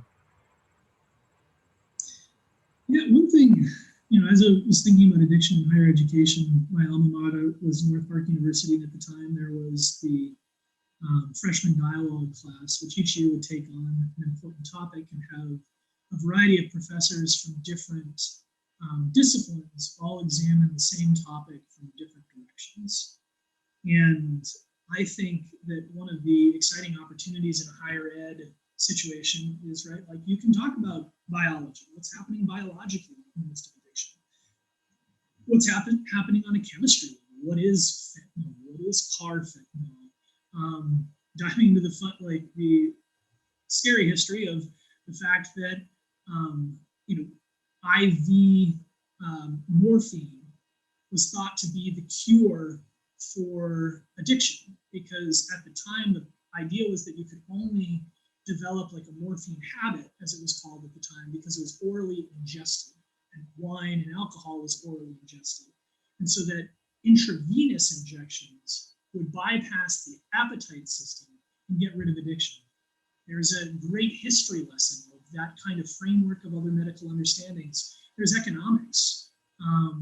The fact that one of the things that's required for an efficient drug distribution system is a lot of income inequality, where there's people ready to take huge risks to sell drugs because of the economic opportunity afforded. And that's normally when you don't have another job. If you can make $50,000 or $60,000 a year without risking going to jail, but you can make $80,000 or $90,000, those are the kind of payoffs. At what point do we actually have economic incentives, or the fact that we have corn farmers in Mexico who started growing opium poppies? That was as a result of trade deals. So there's a great political angle. Or the fact that the Contras were involved in bringing drugs to the United States. So you had Nancy Reagan saying, just say no, and the CIA working with the Contras and turning a blind eye to drugs being smuggled back into the US. That was one of the things that I had heard previously and I thought was completely made up until I dug into it and realized, oh, yes. These stories about the CIA, whether it was American Air helping with heroin shipments to stop the spread of communism from China, to the Contras, we have had governmental involvement in the drug trade in some very troubling ways, while at the same time declaring a war on drugs. And so I think all of these different threads are a great way to help people understand the expansive nature of addiction, how it touches a lot of different parts of our society. And I think university campuses can be that hotbed, that kind of catalyzing agent for those sorts of conversations, so that you're sending people out into a variety of disciplines who all have that view and have that perspective. And at the same time, there's still so much research to be done. One thing I think of this often in religious terms, this kind of the difference between what I see as a common theology in the US versus a more Franciscan Christian understanding. One of the common ideas is that there is this universal problem, addiction, and there must be one universal solution. And for some people, that has been kind of an AA higher power understanding. Now, I do think AA is very beneficial for a lot of people, an important social support system. There's some people it doesn't work for. There's some people who the higher power language is never going to connect with them. And so we need a lot more alternatives. There's not a universal solution to a universal problem. There are the particulars, right? Each person's story of addiction is specific. Each person's story of addiction involves their own personal traumas, their own personal environment that they're in. And we need to be able to address that. And just like we don't, cancer researchers no longer say they're just going to come up with a cure for all cancers, right? We're trying to cure specific cancers. We're trying to be very focused in our therapies. And I think the more that we can have that kind of research and understanding about, great, in what situations and for who is AA most effective? Where is MAT most needed? Where is smart recovery best? Where is motivational interviewing best? Where is cognitive behavioral therapy best? When do we need a cocktail of these different approaches? When do we need outpatient recovery support? When do we need inpatient recovery support? These are not universal fixes. And right now it's too often throwing people into anything they can get because people are desperate to get any kind of help. And I think that needs to change.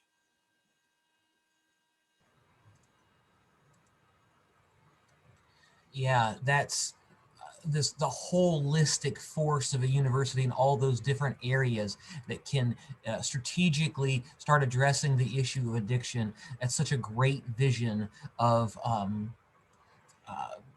of addiction support. So we really, really appreciate your time. There's one last question about trauma-informed care and how to treat people where they're at. Any thoughts about, I know you talked about gateway trauma, right? But is there any thoughts you have about trauma-informed care? And this is, I think I hope there will be people throughout the time who are better positioned to speak, because I'm not a care practitioner, so I can speak to what I know, but this is certainly something that I'm excited to learn more about, and I hope gets to continue to be covered throughout the day. And so to make sure everyone kind of understands, one of the big things that's clear is with the ACE scale, the adverse childhood experiences. For every point that you have on the ACE scale, I think one study had the likelihood of developing an addiction to a prescription pain medicine went up 43%. So we could see the huge role that childhood trauma especially plays in this. And the trauma-informed care that I have started looking at goes to some of that question of diversity of care too, because remember, Bill Wilson came from a banking background, right? He was a white guy on top of the world, but coming from a banking background, and came to a place where alcohol was taking over his life. And for him, one of the most important core lessons was this idea of admitting powerlessness, right? That was a transformative idea for him. And that might not be for everyone. And especially talking to people who have come through deep trauma or abuse, some people might need to hear that they are powerful, that they have agency, and that might be something that is an important ingredient in what it looks like for them to recover. And that's also going to continue to push the importance of counselors understanding or having training in the wide variety of pathways that can bring people to a place of addiction, and especially the fact that, going back to thinking about the empathy studies, there were some follow-up empathy studies that showed that a lot of the effect on empathy, it wasn't so much that a counselor who got a 9 rating on the empathy scale was better than a counselor that got an 8 rating. It was the counselors who had really low ratings that were, sometimes it was worse going to a counselor who wasn't empathetic than to just not do anything.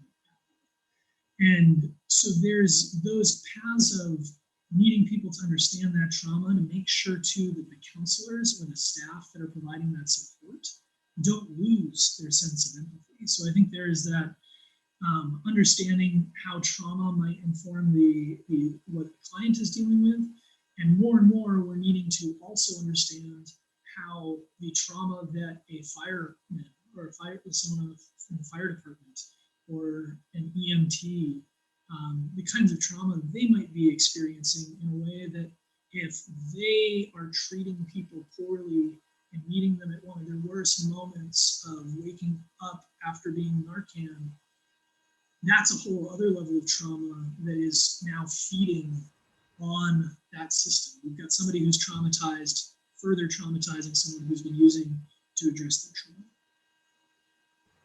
Yeah, absolutely. Well, again, thank you so much. This presentation was so helpful. And I know that everyone's looking forward to reading your book, which you will receive in the next 2 weeks. We'll send it out to you. And we will also follow up with an email of Tim's email that you will have all that contact. And as he had said, reach out, dialogue with him about it. Again, we really greatly appreciate your time today. Thank you so much. Thank you so much, Rob. Our next speaker today is another Tim. Tim Rabolt is the Executive Director of the Association of Recovery in Higher Education. He started off as a conference attendee and then worked his way up from being a student member and a student rep on the board to treasurer of the executive board, an outside consultant, a director for community relations, and now he's the executive director. Seems like he's done about every position possible in the organization there. But prior to doing that, Tim worked in DC as a project manager for a public health research and consulting organization. He's a graduate of George Washington University with a bachelor's in business administration. And then again, he got his master's of arts in education and human development. He's received numerous awards at George Washington, and he was given the award, George Washington Award, for his work in recovery advocacy. But during his time, he also founded Students for Recovery and interned for the White House's Office of National Drug Control. He's been in recovery since April of 2011 during his senior year of high school in Wilmington, Delaware. He currently is in Minneapolis, Minnesota. Tim, it's so great to have you with us today. Thanks so much, Rob. Appreciate that. I will drop in the chat too my email and then website. So I'll put that at the end too if anything else pops up. But first, I just want to say thank you for having me, Rob, and for the event organizers. I know it's a lot and not the preferred medium necessarily to do this all virtual when you had the great plan to do it in person, but nonetheless, really excited to be here today. And it seems like this topic for this talk is kind of mimics the topic overall for the conference, which is great. You know, the moral imperative for higher education to address addiction. So it's going to be wonderful to dive in. So as Rob said, my name is Tim Rabolt. I use he, him pronouns. I'm the executive director for the Association of Recovery in Higher Education. I saw there's a third Tim on here, so it must be like a quota that y'all had to hit. I looked, I was able to tune in for this one, and I feel like the least qualified Tim on this agenda. So I'll try and keep it moving and engaging so there's something good for everyone to take away from this. I am not in Minnesota anymore. I'm actually back here in Wilmington, Delaware, kind of in limbo. And we are, my fiance and I were moving to California, where I was born. So everything's just, been moving around. Time's kind of flat, but we're moving out there in a month. But currently in Wilmington, Delaware, where, like Rob said, I got into recovery in high school almost 10 years ago. So I'll dive into that a little bit later. Just a quick agenda overview for what I'll dive into today. I'm gonna kind of go right into the topic and talk about that a bit, and then back up and share a bit about my story just to frame the narrative. Then kind of get back into the why, the why of why is this an obligation? Why is it a moral obligation? Why higher ed? Why addiction? Kind of dive into that a little bit more. And at that point, I don't have a PowerPoint. I was going to, but we have this one pager that we developed recently through a grant project just around collegiate recovery. And when I look at this one pager, it kind of sums it up for me. So I thought I would just share that one pager on my screen, and we can look at that. It's just got a few different sections. So I'll pull that up, and then in 30 minutes, hold me to it. I'm speaking it into existence. In 30 minutes, I'm going to stop for Q&A. So everything can end on time, because I know how important that is with virtual, with virtual events. So, like I said, diving right into the topic, the solution that I kind of think about when I, hear the moral imperative for higher education to address addiction, and we'll dissect that a bit, but hear me out. The solution is you all, right? It's folks that are stakeholders, whether it's, you're a student, whether you're a professor, whether you're a parent of a student, whether you're in student affairs on campus. I'm going to go out on a limb and assume that because you're in this presentation and you came to this conference, you already know something and have some kind of feeling around this being a moral imperative for higher education, to address. Another piece of this kind of puzzle is that higher ed for so many of us was this really unique period in life where all of our needs were kind of met in one bubble, right? A very small geographic area where everything kind of was. And that's not the same for everyone, but it is the case for a lot of people. And because of that, the aspect of community is so important. I remember far too often when I was a student down in DC at George Washington University, and at some point, again, I'll dive into the story a bit, but I was a graduate assistant when I did undergrad there, and I stayed for grad school. And in grad school, I got to sit in on some of these, staff meetings for student affairs, and the provost would talk about how the number one reason students were leaving, they were citing that they lacked a sense of community and belonging. And so, how that ties in is I really think education overall is a big staple of American society. I think what we're seeing today with the COVID response and students not being in school is that it's a very clear, visible indicator that things aren't necessarily right? It's a benchmark where once schools are back in session, students are back in college and elementary school and high school, we have that visible kind of evidence that things are moving as they should in this country. So if we're going to go with that narrative, the argument I kind of have is education is such a critical component in this sense that what happens has a trickle-down effect for the rest of society. So in that sense, things that happen on college campuses have an effect on the rest of the country. So one of my favorite quotes when I interned at the White House, Office of Drug Control Policy, the director at the time, Michael Botticelli, was in recovery, and I believe this quote was originally from President Obama at the time, but it was essentially, your voice has power to change a room, right? Like if in a room like this, virtual. So if it has the power to change a room, then it can change a community. And if it can change a community, it can change a city. If it can change a city, it can change a state. If it can change a state, it can change a nation. And if it can change a nation, then it can change the world. So our voice really has power in that sense to change the world. So I love what the previous speaker, Mr. King, was talking about. I wrote some of this down, that it was like exactly the same words around. It's essential that we have you all involved as agents of change on college campuses, and I just want to reiterate that. And we're not going to dive too much into what this all the possibilities of what this looks like for higher ed, right? I mean, that's more than a week-long conference to dissect all that properly.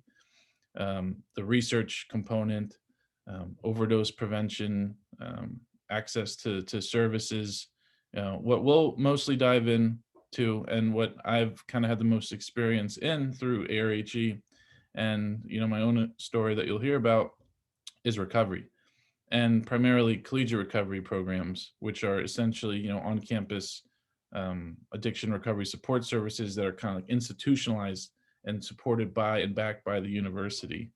And so what my argument will be is the moral imperative for higher ed to address addiction starts with the moral imperative to infuse recovery on campuses. And what better way to do that than an actual program on your campus dedicated to recovery. So all right, so at this point, maybe you're bought into higher ed having the power to make this kind of like seismic shift in how the country addresses addiction, but you might not be fully on the, maybe you're still on the fence around, is this the best use of time for higher ed? There's all these different things to focus on. So I want to read this quote from Stat News 3 days ago. Among the unrelenting death statistics flowing from the CDC last month, one grim non-COVID-19 statistic stood out. 81,003 deaths. That's the number of people who died from drug overdoses in the 12-month period ending last June. A 20% increase and the highest number of fatal overdoses ever recorded in the US in a single year. So, if that's not, compelling enough, and, there's a countless kind of statistics and numbers and data we can pull to kind of look at why the moral imperative is there. But I would gather that, folks in this space know that, right? You're connected probably in some way. You'll hear from all these different speakers throughout the day and kind of build this case, for yourself. So quickly, I wanted to give my story because I think it's definitely a story of privilege, right? Like I had access to education and access to care that other individuals from certain, marginalized communities do not have the same access to. Like the system very much was set up for an individual like me to benefit and not struggle as much. So I'll preface it with that, but it is a very average story in other ways of how things kind of came about. And then I'll dive into more about, collegiate recovery specifically and share that one pager. So, as we talked about, I got into recovery here in Wilmington, Delaware in high school. And on paper, everything was kind of proper. It was right. There really wasn't much to kind of complain about. Good school, good family, good dynamics. It was great. I didn't have a lot of very large life obstacles. There wasn't a huge genetic factor. The environment was solid. And what happened in 8th grade, we were talking about the adverse childhood experiences. In 8th grade, I got kicked out of school, a very small school in a small state in a small town where, again, that community piece was shattered. At the same time, my parents got separated. And then there's, all the feelings that kind of come with that. Like, is it my fault? And so there's this feeling of inadequacy that starts to develop as a result of that trauma, that when I switch schools and I gravitate towards drug and alcohol use, those feelings go away. And of course, in the beginning, it's this period of euphoria. And as you all probably know, at some point that switches. And towards the end of my time in high school, it was not euphoria. And it was just to be able to have the confidence to get out of bed or walk out of the room or get in the car or sit in the classroom to do anything. And, it kind of culminated with this Super Bowl party where, again, on paper, everything should have been great. Senior year, Super Bowl, the Eagles weren't in it, so I was bummed, but, it was still good. And I was miserable. I was in a room with all my friends and felt like the only one there. And that's a deeply sad feeling that I couldn't even cry through because of, what was in my system at the time. And, I went and I talked to a teacher who got me some help. And, I finished out high school, my senior year, like in outpatient treatment, and graduated on time. And, I was riding this kind of pink cloud, right? And I get down to college, and I thought that all these individuals in recovery were just going to be waiting for me, like arms locked, welcome, Tim. And it didn't happen like that. And, I went to talk to someone who seemed like they should know about recovery, just based on like their job title, something like drug and alcohol education. And they looked at me like I was speaking a foreign language. Like, I think they knew they just associate like recovery with AA. So they're like, yeah, we can point you to some meetings, but that really wasn't what I was looking for. I had no idea what collegiate recovery was, but, I absolutely knew that from the little bit of time I had, that I needed to find a community of peers, like people that I could identify in with. And, what proceeded to happen over my time at GW was a roller coaster of emotions. In the beginning, I witnessed, and throughout the time, really, countless students drop out of the university entirely due to drug and alcohol use. And I'm going to bet that on their withdrawal forms or transfer, paperwork, that they're not writing addiction on there. And so it's not even counted. Like, we don't even really know how many students are actually leaving because of that. I'm sure there's some good guesses out there and estimates and surveys, but I mean, I remember just students that came to our meetings over the years and then fully left the school. I remember it was dozens. I feel like the number was like 40 to 50, which is wild to think about. I mean, GW was a solid sized school, like 25,000 students, but think about the value to the school if those students stayed and did well and were engaged and got support that they needed. It just seems like an obvious, right thing to do from a business standpoint, yet alone the moral imperative. So anyway, one student in particular, we became closer than I ever could have imagined with a human being. And on October 10th of 2011, I picked up my 6-month chip and he picked up his 30-day chip. And we came back to our dorm as freshmen, and the other students kind of in our cohort were there, and they clapped for us. And that was such a inflection point where I saw the power of not just supporting students in recovery, but what the microcosm of a culture of recovery and the impact on the rest of the community, having recovery allies involved, things like that. So that student ended up returning to use and had a lot of other things going on that made it increasingly difficult for him to stay enrolled. And he left. He left probably in November. And I proceeded to get to the worst point in my entire life with almost 9 months in recovery, like sober. My bottom was coming up on a year because of, it just felt like everything that could be going wrong was going wrong. Now, in February, 3 months after this bottom, the administrator that I kind of originally talked to, that also worked with the student, gathered a bunch of students in recovery on campus. It was like February 9th, 2012. Like, I'll never forget being in that conference room. And what was cool about being in DC and everything is, like, we had folks from like the White House and like these different government agencies that were in recovery show up to that first meeting. That feels like a pretty unique kind of circumstance for the first meeting of students in recovery. And from there, it just felt like a missing puzzle piece. Like, I was going to meetings and really connecting with folks in DC, but it's different when it was the other students on campus. And so, like, when we dive into collegiate recovery, like, that's such an important piece of it. Like, it really boils down to, support, staff, students, and space. Like, we'll dive into that and you'll see it on the one pager. But, at that point, I finally had the student piece, right? The other students. In that moment, I also, we met in that room a few more times. It started to feel like I had the space. We had staff that helped put it together. So we had that.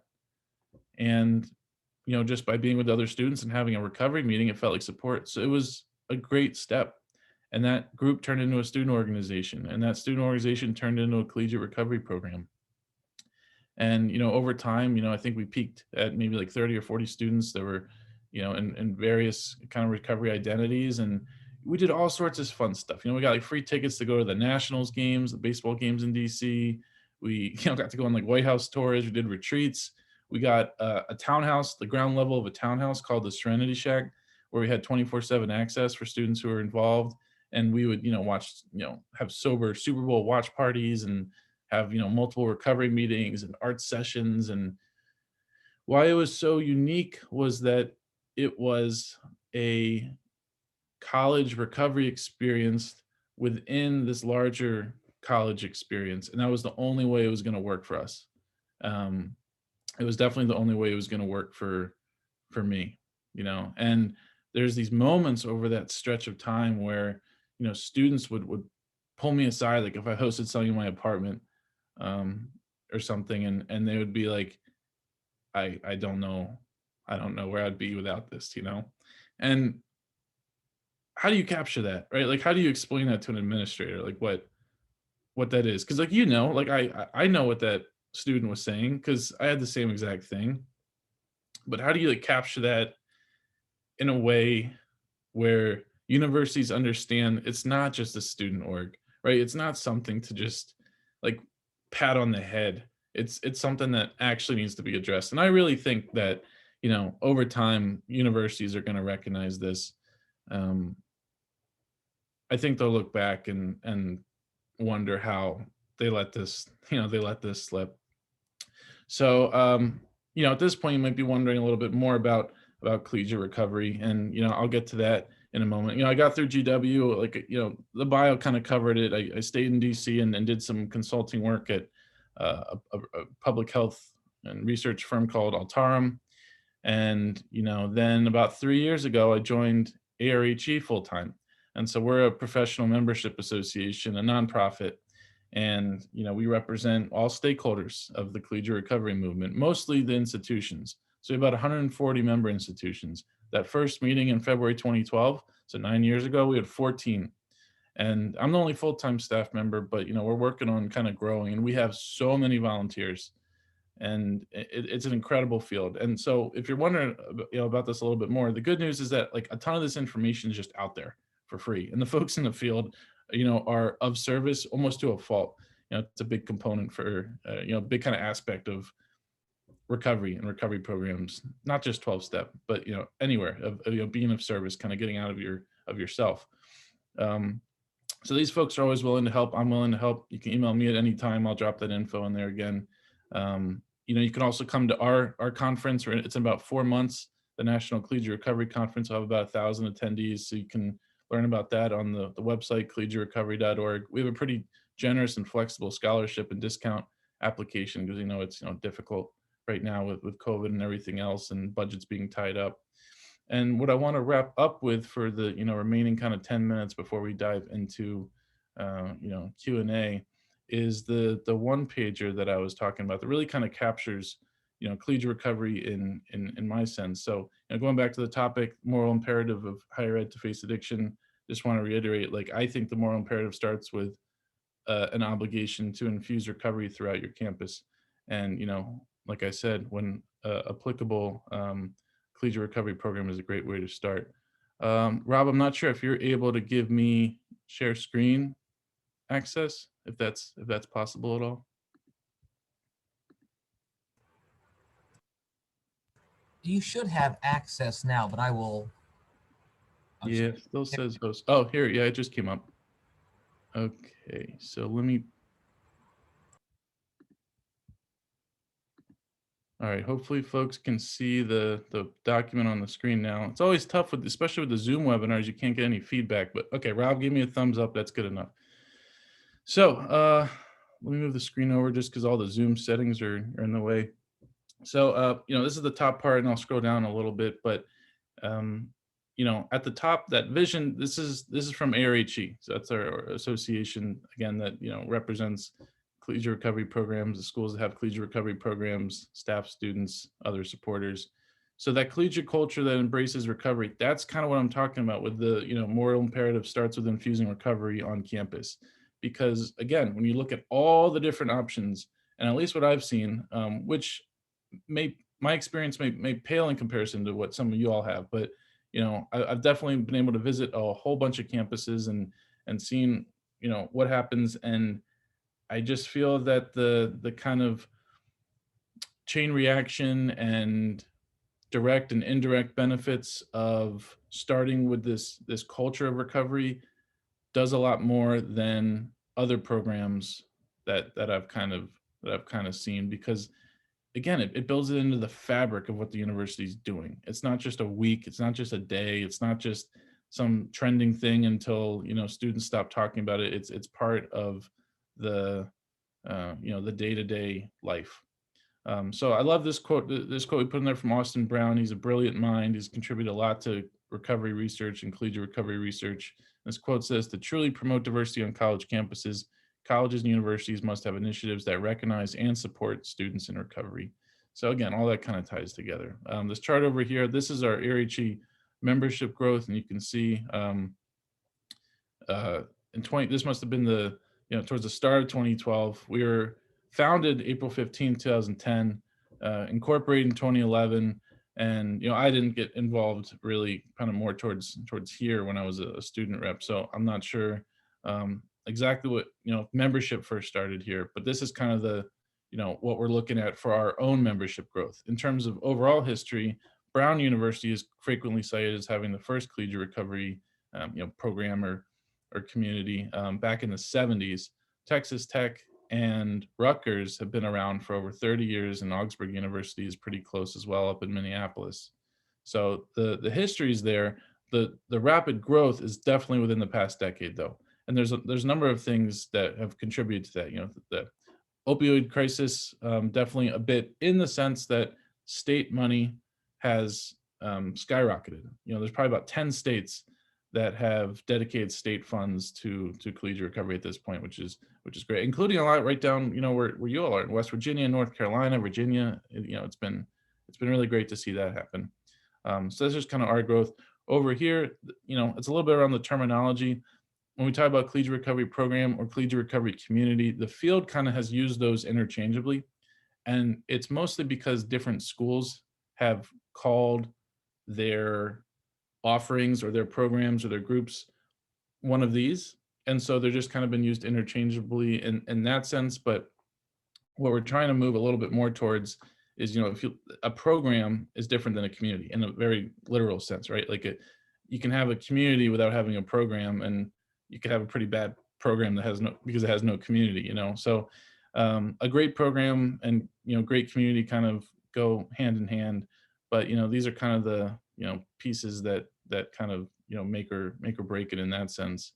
And then, you know, the kind of best practices or key components that we talked about earlier, you know, space, staff, students, and support is what it really boils down to. Is, you know, I kind of gave that example of my own story.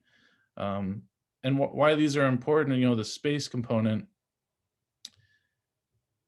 No matter where you go on college campuses, you're met with drug and alcohol use. You're met with things that are far opposite from a lifestyle of recovery very often, including in your own dorm, in the library, in classrooms. You know, I can't tell you how many times I would get up on a Saturday, go to a meeting, and you could smell weed in the hallways. There's beer cans and you know, all sorts of, you know, trash in the stairwells. You'd come back at night maybe from a meeting, and there'd be, you know, frat parties, and you go to the library and people are talking about, you know, study drugs and passing things along. It's just everywhere. So to have actual dedicated space for students in recovery is key in that sense. The dedicated staff, it shouldn't be on the back of students. It just shouldn't. You know, it's great if they want to have a student org and have some independence in that sense, empower them to do that. But it shouldn't be on the back of students. And we also know that students are not there forever. You know, I was able to stretch out my time at GW, but that was more so because I had a little crisis trying to figure out what I was going to do with my life after I spent years working in sports, and then went to the first collegiate recovery conference, and I was like, that's what I'm doing. So, you know, putting it on staff and having it institutionalized makes a whole lot of sense. The programming and different things supporting recovery. And that doesn't just look like meetings, right? There's the social aspect, things that are building the community. You know, programs offer like seminars, so they have this academic component, you know, different kind of like bonding activities, different ways for everyone to stay connected. Right now it's very tough, but, you know, some folks are finding success with like game nights, you know, things like that. And then the peer support and support in general, you know, is a key component. Over on the left, this is, I mean, this and the return piece on the bottom right, I mean, this is the case for you know, higher ed. So the moral component, it's just the right thing to do, right? Like it's the same as so many other student populations that are receiving services because of the nature of the population that they are, whether they're first generation students, veterans, students with other disabilities, things like that. And, you know, one thing I will say is that, you know, you can Google addiction, ADA, you know, individuals in recovery, not just using drugs and alcohol or, you know, battling addiction in the current day, but in recovery, meet the ADA requirements for a disability. So who knows, at some point, I would not be surprised if there's, you know, some kind of lawsuit that you know, brings that to a much higher level. And then I think universities won't have as much trouble understanding the moral imperative at that point. But anyway, you know, 5 more minutes. So the student success piece on the left, you know, this was a study done by Dr. Alexandra Gaudet, where she looked at 500 students in recovery in programs So I want to make that distinction. It's not just students in recovery in programs across about 30 different institutions. And I mean, that's pretty compelling to me. The higher graduation rates and retention rates. And these rates, how it was phrased in the survey was, it wasn't defining necessarily 4-year graduation or 6-year graduation rate. It was kind of phrased broadly. So it was up to the institution specifically. And then that piece on the bottom, students involved in CRPs collectively also had higher GPAs than the general student body. So if you look at the opposite, right? So you have students in recovery in these programs who have better student success metrics compared to the average student at the school, graduation, retention, GPAs. Think back to what I was explaining with the students in my school who did not have the support that probably could have ended up in these graphs right here, and they left the school. So you can infuse recovery and have support and retain students at a higher mark, see them be more successful. A piece that wasn't in this chart is that students in recovery were of service so much more often, giving back. Penn State, I always love this story. They have this huge award for service, community service. And I think like 4 years in a row, mind you, Penn State's a huge school, 4 years in a row, a student in their program received the award. I think that's just incredible, to capture that students in these programs are really what schools should want. And if they aren't doing this, the students are leaving, or worse, there's other outcomes, with the statistics I brought up earlier, there's other outcomes that are even worse, so the moral imperative starts to become pretty clear in my mind. And then, the return piece, we talked about engaged students become engaged alumni, thriving students equates to further problems and lower costs. But look at that stat at the top. CRP has reduced the recovery and relapse cycle by 15 years. And so it's easy to look at numbers and not understand what that actually looks like. But this is comparing the average addiction life cycle to students who are in these programs. They're drinking and using around the same age, right? 13, 14 is their first drink or drug use. The difference is students in recovery in these programs, the first average treatment episode at age was 21. For the average individual overall, 31. And it was taking the student one treatment episode. And they were getting into sustained recovery at age 26 on average. For the average individual, it was not until 41. 26 years old versus 41 years old for sustained recovery on average. So it's easy to say 15 years, but think about how many students we're talking about and think about what those years involve. 15 years of healthy, educated, productive, happy citizens and alumni versus 15 years of battling this without support. What else might happen in that time, and if schools know this, do you really want to be the ones to not do everything you can to get the 15 years in the positive and get these students in the charts over on the left? So, for me, that it starts to become pretty clear in that sense, when you look at it and you kind of put everything, all together. So, I just want to say, again, the moral obligation, it falls to us. Our stories have power, our voices matter. We can be the ones to enact change, like Mr. King was sharing earlier, and we can move the things forward, not just for the benefit of students, but for all of society as well. So I thank you for inviting me today, and I look forward to some continued conversation and seeing where everything goes. And it's 10:35 on the dot, Rob. So kept my word. Thank you all. You spoke that into existence. I just appreciate that. What a great, very visual presentation there to help us. Really important. So just to everyone who's listening, we will get you that. We'll send you that one pager so you can see all those things also. But question, you talk about GW, you talk about Penn State, really big schools, right? So if I'm going to get into a recovery program, in a small school, maybe 900 or 1,000, maybe what about my fear of being, outed, or I don't want people to know that.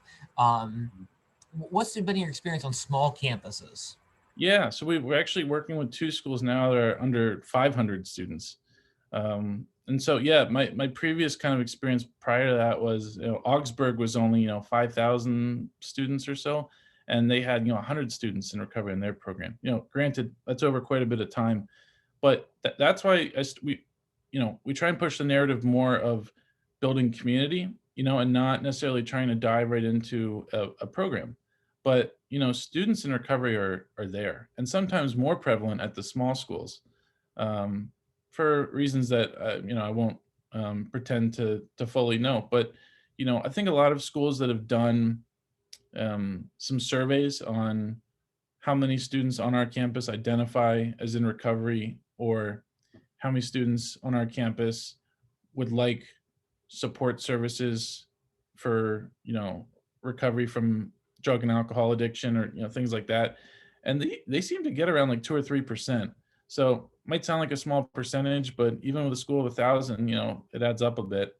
And again, that's why I think the community piece is important, and really looking at like what you want to do. Is it just for students? Do you want to engage alumni and faculty and staff? So I think that piece comes up. And then your question on, for someone who's afraid of being outed, I'll assume that's like from a student perspective.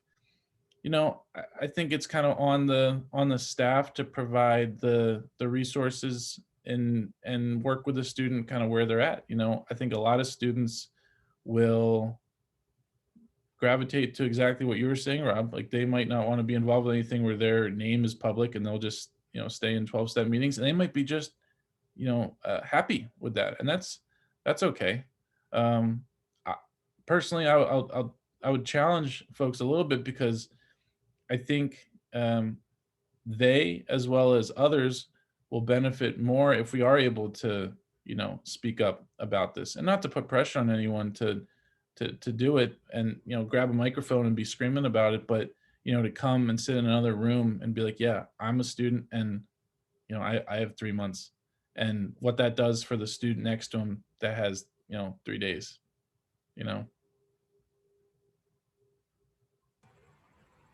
Yeah, that's a powerful reminder right there. Just the collective, just seeing other people. I have a question. What is your experience with like collegiate recovery housing or affinity housing of people who are living together in recovery? Mm-hmm. Yeah, it's worked so different on so many college campuses. I've heard just a pretty wide variety. I feel like what I see the most often is it's a pretty small percentage of the overall program. And what if a school asks me in general, like, what should we do about recovery housing? One, I would tell them not to start there. I just don't think that's helpful. Two, it's really dependent on how your kind of housing is set up and how residential your campus is, things like that. But three, like the primary piece that was helpful for me was staff working with students case by case on what kind of lodging accommodation is going to be the most helpful for their recovery, because there might be a student whose best case scenario for them is to be right in the thick of everything on campus, even if it means a ton of drug and alcohol use. But they might feel that, I don't know, their recovery is strong enough, and that's what, if they're not a part of that, they might feel isolated, and that might actually contribute more than witnessing what's happening. And then on the opposite extreme, there might be a student who has to live with other people in recovery, and figuring out how to make that happen, even if it's just in a quad room of 4 people, and get 4 people in recovery, and help them out. But for me, I was on there's 2 campuses for George Washington. There's like the main campus downtown, and then there's one kind of tucked away, and I thought that was going to be great for me, the quiet. And it was that opposite feeling. Like, I felt so isolated, and I could not move to any open spaces on the main campus. But the administrator helped me get into a dorm that was just for sophomores, with a really quiet guy who was great for me in terms of getting through my freshman year. And then the second I was exempt from university housing my second year, I got into an apartment on my own, and that was the best. So I think it's about working with individuals where they're at, But yeah, someone can definitely email me if they want to talk to like specific schools that have housing, like Texas Tech is great to talk to,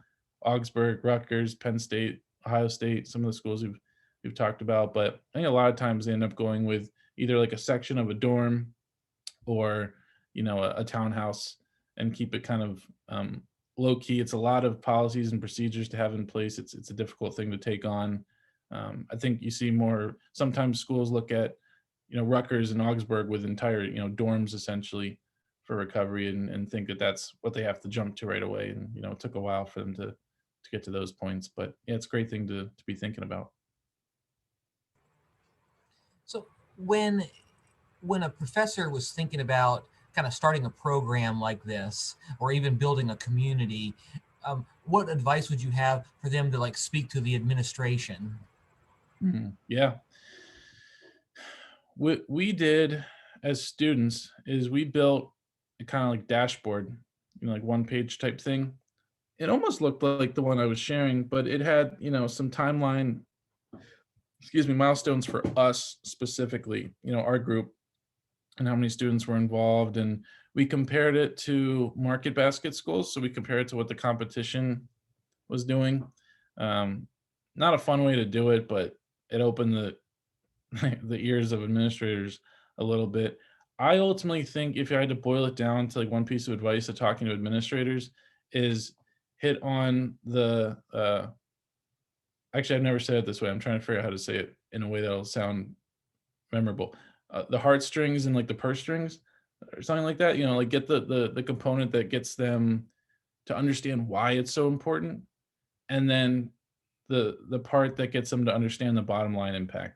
So what I would do, I would try and get key individuals who could share their stories, or share impact, and share something that gets the administrators to understand the why of what we're trying to do, and then share some of that stuff. I would just share this one pager and show, you can show the member map on our website, like how many programs there are. That always seems to open some eyes. And then you can share those student success metrics. Like you could frame it that way, like this is a student success optimization initiative, like something like that. But it's definitely tough to speak administrator language sometimes when for us it becomes such a clear thing to do. So I think that personal side, business side combo does pretty well. Yeah, the language of retention, like you say, is really helpful, right? It's if students are more likely to sustain and be there. Question for you about if a school doesn't have a program, right? What steps would you say are kind of first steps? And then also, if a school is going to hire a facilitator, right, for something like this, is there like an organization they would go to try to find facilitators at, or what would be your recommendations for that? What's the facilitator piece? Like a meeting facilitator or a staff member? Yeah, like if you were going to find like a facilitator or a program coordinator to say, hey, we're going to start this initiative. Yeah. So as far as starting points, I would definitely start with kind of like thinking a bit about what exactly you might want and the why, and kind of breaking that down a bit. I would also start by just kind of being a sponge for a bit and absorbing some of the resources that are out there for free. So, you can hop on our website. Like we're getting ready to launch this kind of resource hub that compiles all these resources, together in a free place where folks can download them and, things like that. Talking to similar schools that have programs already, I think is a great place to start. We have a whole YouTube channel of all of our webinars that we do for free. There's like 30 of them on there. You could, watch some of those, but I would just absorb a lot of the information to figure out what exactly, you might want to do. And then again, I think it makes a whole lot more sense to focus on community building first rather than program building. Cause I think some schools start with program building and then, they're like, okay, now it's time to build the community. And once that goes slower than some people want, then the program kind of falls apart and it doesn't have the backing as much. So I think it's easier to get program and infrastructure support, especially financially, when the community is already there. It's kind of like proof of concept. like, okay, this is something that's going to work. So, I think some key things are like figuring out how many students in recovery are there, like where are, like what we try to do is think about everywhere that a student would end up that was going to need what we were doing, recovery support. So, they're going to go to their professor, they're going to get in trouble with judicial services, Greek life, disability services, all these different places, and think about like, how can we not be like a referral source, but like, how can we put our safety net in there? So I think some of that initial stuff makes sense. And then as far as the recruitment component, from, I think there's general higher ed sites you can kind of post on, but I think what's most common for us right now is folks will send it across our membership listserv for folks who are members of ARHE. And then we're always able to post anything up on our, kind of career corner webpage. So I think that's where, a lot of folks in the field at least tend to find out about other offerings. Great. What would you say if you already have an established program or group on campus, particularly a group on campus, but it's really, really small, other ways to recruit others to join the group? And if you could explain just a little bit more about the distinction between community and program. Mm-hmm. Yeah. So if you just have a group of students meeting and, they're doing stuff, like that's a community, right? Like just in a very literal sense. You have a community there and you want to like grow that community. The program is more of like the infrastructure support provided by the university. So that's, like actual policies and procedures. Maybe they're applying to be a part of the program. Maybe there's priority registration or scholarships attached. Maybe there's, social outings, travel, study abroad, dedicated staff that run the actual program, space provided for that program. So that's all the pieces that scale it out a whole lot more, because at some point, you can have a really solid community, but in terms of sustainability and getting those individuals the help they really need, probably need some kind of program at some point to really do your due diligence, I guess, in that sense. As far as I'm trying to remember the first part of it, where to gather the other students. I think it kind of depends on what exactly you're, I want to say like looking for, but okay with, because some schools, the different ranges I'll give are, we only want students in recovery that are part of 12-step programs. I would not recommend that, but that's what, some schools end up doing. And if it works for them, who are we to, say? I think there's a lot of students that are probably missing that way. Then the other side of things is we are open to any, recovery is anything. Everyone's in recovery. We're open to students, other students from other schools, alumni, parents, faculty, staff. And that, it's just kind of so broad, so kind of figuring out where you are in there, right? Like, do you want to have alumni involved? Do you want to have other students at a nearby school involved? And then not necessarily defining recovery, but setting parameters for what you're looking to support mostly, if that makes sense. Most of our schools are supporting students in recovery from drug and alcohol addiction, but there's students involved in most of these programs that, not a huge percentage, but might not necessarily identify that way, or they have other issues that they're receiving support from, and, different things like that. But the most common is that sense. So I think defining what exactly your population is will help. And then, figuring out all the places to get to them, having a social media presence, getting your information in a newsletter from your university. Like, just think about, put yourself in the shoes of your population. Where can they hear about you? And then get that information there so they do hear about you. Supporting recovery on campus, there's some schools that really talk about that a lot. And then ironically will host booze crews for seniors, or, come to the football game and, for alums, and there's alcohol. What do you say to that? What feels like a glaring contradiction? Yeah, I mean, I think it'd be easier to digest if there was like a very clear action-oriented culture that supports recovery provided by the university. Like, what I mean in that sense is, how does student affairs talk about social justice and holistic health, and we have collegiate recovery, presence on like 1%, of schools. Like it doesn't really add up. And I get it. It's not, schools have a lot of funds, but it's not just sitting around. And for the most part, we have a long ways to go in getting them to understand what we're even talking about, because, here's very common interactions. We talk about, the need to support students in recovery. So they hear we need to support students who are battling addiction. And their response is, we don't have those students here. Okay, so there's some work we got to do with those folks. Then there's the response of, okay, we need to support students in recovery. Their response, yeah, we have a counseling center, and I think there's an AA meeting like 20 minutes away. So like they don't understand exactly what goes into supporting students or we're talking about. And then a third one is, we need to support students in recovery.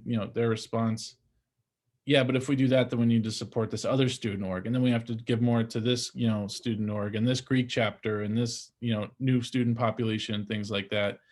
So it's a lot, and it's going to take a lot to kind of get them to a point where they are at with other student populations that they don't really blink twice about. So we have a huge battle with, yeah, you can call it stigma, but it's discrimination, so there's a lot to do there. I'm not sure. I hope I answered the question in that sense. Yeah, I think it's a helpful distinction to talk about discrimination and use it in that line. Two other quick questions, and I'll ask them both to you, let you address them. What's the relationship with, recovery communities or programs and the counseling services offered on campus? And also, what is your organization's stance on harm reduction? Mm-hmm. Yeah, huge proponents of harm reduction. I think, one of the individuals in this field who I look up to the most with a lot of things, but definitely with harm reduction, when we talk about it, he mentions a bunch of different things, but he said this one quote that was, essentially, everyone deserves a space, and not every single space is meant for everyone. And so largely what we're trying to do with collegiate recovery programs, and what the field has kind of gravitated towards overall, is providing support at a base level for students in recovery from drug and alcohol addiction. And one of our standards and recommendations was that abstinence-based, in that sense, be kind of the standard for a number of reasons, but research-based, but also in the best interest of the safety of everyone involved. Now, I think people kind of forget that this is, for me, being abstinent is the optimal form of harm reduction. For me, that's not the case for everyone else. There are other parts of the university that can, provide additional support. The communities themselves, it might not be that the exact program, the collegiate recovery program, can provide the full range of support that, students needing like harm reduction services might need, but communities, the recovery communities overall are doing a lot of that, naloxone trainings and fentanyl test strips and, working, and even, 12-step overall. Individuals who are still using are welcome to come. The implication or the kind of assumption is that there's a desire to stop in that sense. But yeah, there's definitely some tension between kind of the, we talk about abstinence, talk about harm reduction, and that comes up quite a bit in the field. But no one on our board that's elected by membership has any issue at all with harm reduction. We'd love to see more of that, and it's really great to see that it's a huge priority in the Biden-Harris administration from their drug and alcohol office. So that was that piece on harm reduction, and then the counseling centers and recovery programs. So collegiate recovery programs are largely non-clinical. There's definitely a lot of clinicians involved. Some are pretty clinical, but I think that's probably the main distinction, is that kind of collegiate recovery programs are more rooted in this kind of peer support, and it's not treatment. Like it is not treatment, and it's not. There again, there might be clinical components like you might kind of receive through counseling services, but more often that's complementary to what's offered from the recovery program. Like there's the involvement there, and then there are also groups or individual counseling and therapy sessions that are happening. I think when they're working in tandem, that's the best. Well, I know that you had said that you felt like the least qualified Tim on the agenda, but I feel like that was false advertising. You've really given us a lot to think about, so much, which we really greatly appreciate. And so thank you. And blessings on the move, the shift to California. It sounds like exciting times, but also busy times. So we appreciate you taking your day or moments to be with us. Yeah, thank you so much, Rob, and thanks to all the attendees and for everything that you're doing. Looking forward to the rest of the event. All right, have a great one. And we will take a 3-minute pause, and for our next speaker, we'll just take a 3-minute break.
So welcome back. Our next speaker we're really excited about, Dr. Kate Gaudet, is the scholar of history, or is a scholar of history of reading. She's the associate director of the University honors program at the University of New Hampshire, where she's also a member of the Humanities faculty. She's published on topics which include suicide, bankruptcy, education in early America, and she teaches courses on the narrative structures of topics like addiction, epidemics, and criminality. In 2015, she received a grant from the National Endowment of Humanities to develop a course called What is a Criminal? And she's currently editing an essay collection of the same title, which is going to be coming out in 2022. So without further ado, Kate, the floor is yours. Thank you so much. I can't turn my camera on, so I think I need you to do that for me. I'll work on that. Okay, and in fact, I'm going to be mainly doing a PowerPoint, so you don't actually necessarily need to see me. Thank you so much for having me here today. And it's been so fantastic to hear the previous speakers. And I think you'll hear that I'll be sort of repeating some of the points that they have made, which to me says, you know, we're all on the same page here, which is really terrific. So I am from the University of New Hampshire, which is, you know, not part of Appalachia, but as I'll talk about a little bit, we have some things in common.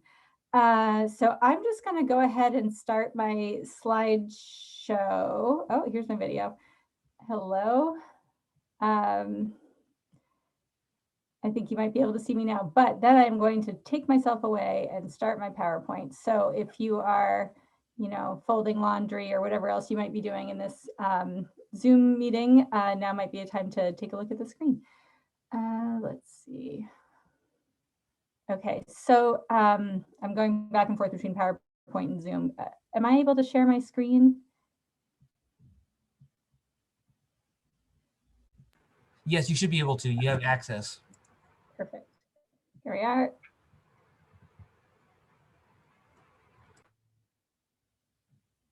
And then we just have to move the Zoom panel so that we can get to the PowerPoint stuff. Someday this will all be very smooth. I'm waiting for that day.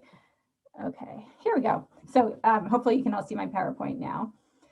So my presentation is called Hooked Narratives of Addiction, Recovery, and Redemption. And as I'll talk about, I think that these terms get kind of mixed together in a way that changes the way we think about these topics, and that by digging into them, we can have more creative and open and possibly realistic ways to understand addiction. So I'm going to start with one image of addiction. Now, this comes from 1751, so a very long time ago, but it's another time of a panic about drugs. And the drug of the time was gin. So there's a history where there's a lot more gin production because grain prices had fallen. So there was an encouragement of distillery. So anyway, there's all this gin all over the place. And much of it is quite poisonous. It gets mixed with turpentine. So it is a little bit like opioids today getting mixed with who knows what and actually killing people. And as you can see in the image, you know, this is sort of the entertainment of 1751. This was a cheap engraving that people could buy and, you know, spend a lot of time looking at. It's a very, very dense image, and I'm not going to go into all of the different things that are depicted here, but you can see that Gin Lane is a very terrible place. The central, you know, striking image is this woman dropping her baby who is falling presumably to its death with a really horrified expression on its face. So this, you know, this is familiar, right? This is the effect of a terrible drug. And it was printed, you can barely see it in this image, but there's a little poem at the bottom, and I've put the first verse of it there. On the other hand, this was printed along with another engraving, which was called Beer Street. Now, Beer Street, you would think would also be a bad place to be. However, in this engraving, it's actually not. Beer Street is a much nicer place than Gin Lane. You can see that there is, you know, art and culture happening. There's people building a building in the background with scaffolding. So it's, you know, the development of the economy in the country.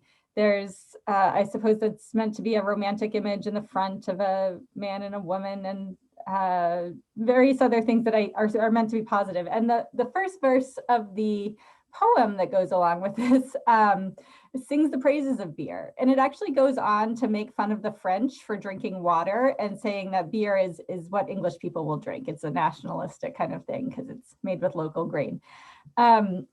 So I'm putting these two images up to begin with, just to say, you know, the way you look at these drugs is not all the same. And so just to start to tear apart the way we think about drugs and addiction and say, there's really different views you can take on this. And sometimes they're quite surprising. We're not currently in a panic about beer and gin, although there might be an argument that we should be. So as I said, I teach in New Hampshire, which is not part of Appalachia, and you might expect that it wouldn't be affected as badly, but unfortunately we're regularly in the top 5 for overdose deaths. And this is an article about why that might be. You can see that we have very little state funding, and we're very rural, and there's high prescription rates, a high older population, which, as you know, can correlate with higher prescription rates for pain medication. I also am amused by this website because you can see it's under the best states rubric. So, you know, you don't always want to be in that top 5, but we are. So as opposed to the way that Hogarth was depicting addiction in his time, not a word that they would have used at the time, actually. These are the pictures we see of addiction today. And I'm sure this will look quite familiar to all of you, that will, you know, we see these kind of gray, black images, lots of red. We see these charts of, you know, the terrible overdose deaths going up beyond where we could have ever imagined. But we also are seeing some changes in perspective. The idea of treating addiction like a disease, which as we've heard earlier today, that's not necessarily from, I think Jason Harris was saying that, you know, there's some problems with looking at it that way too, right? And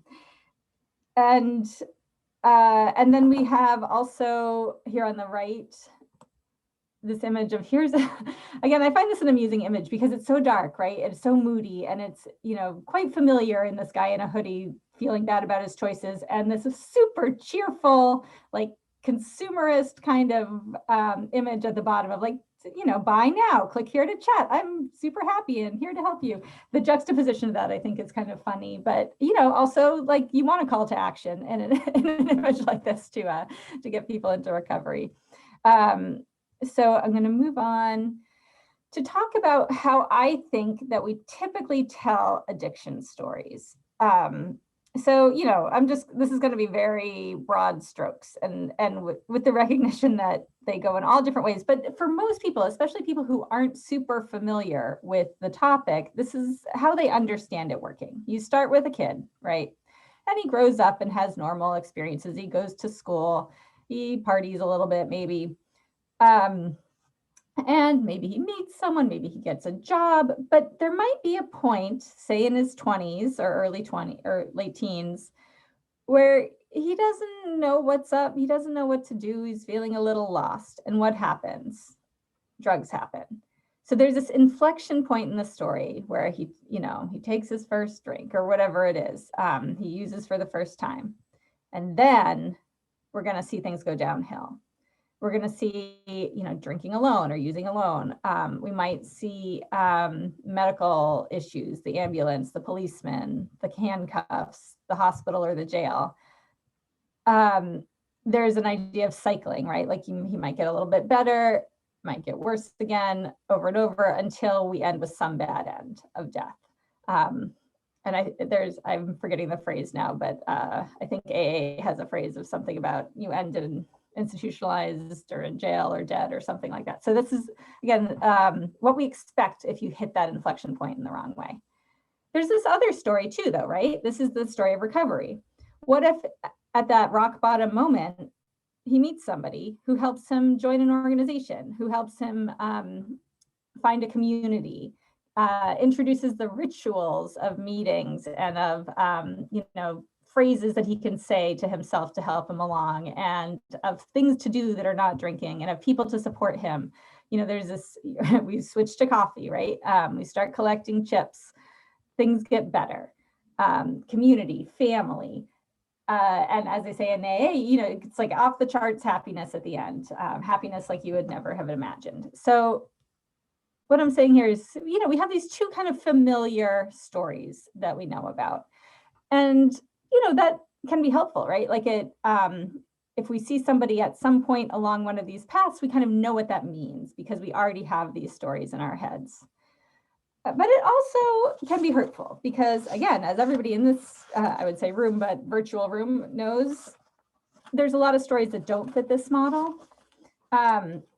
So actually, this is, again, this more conventional idea. Some of you may have heard of this Jelinek curve, and this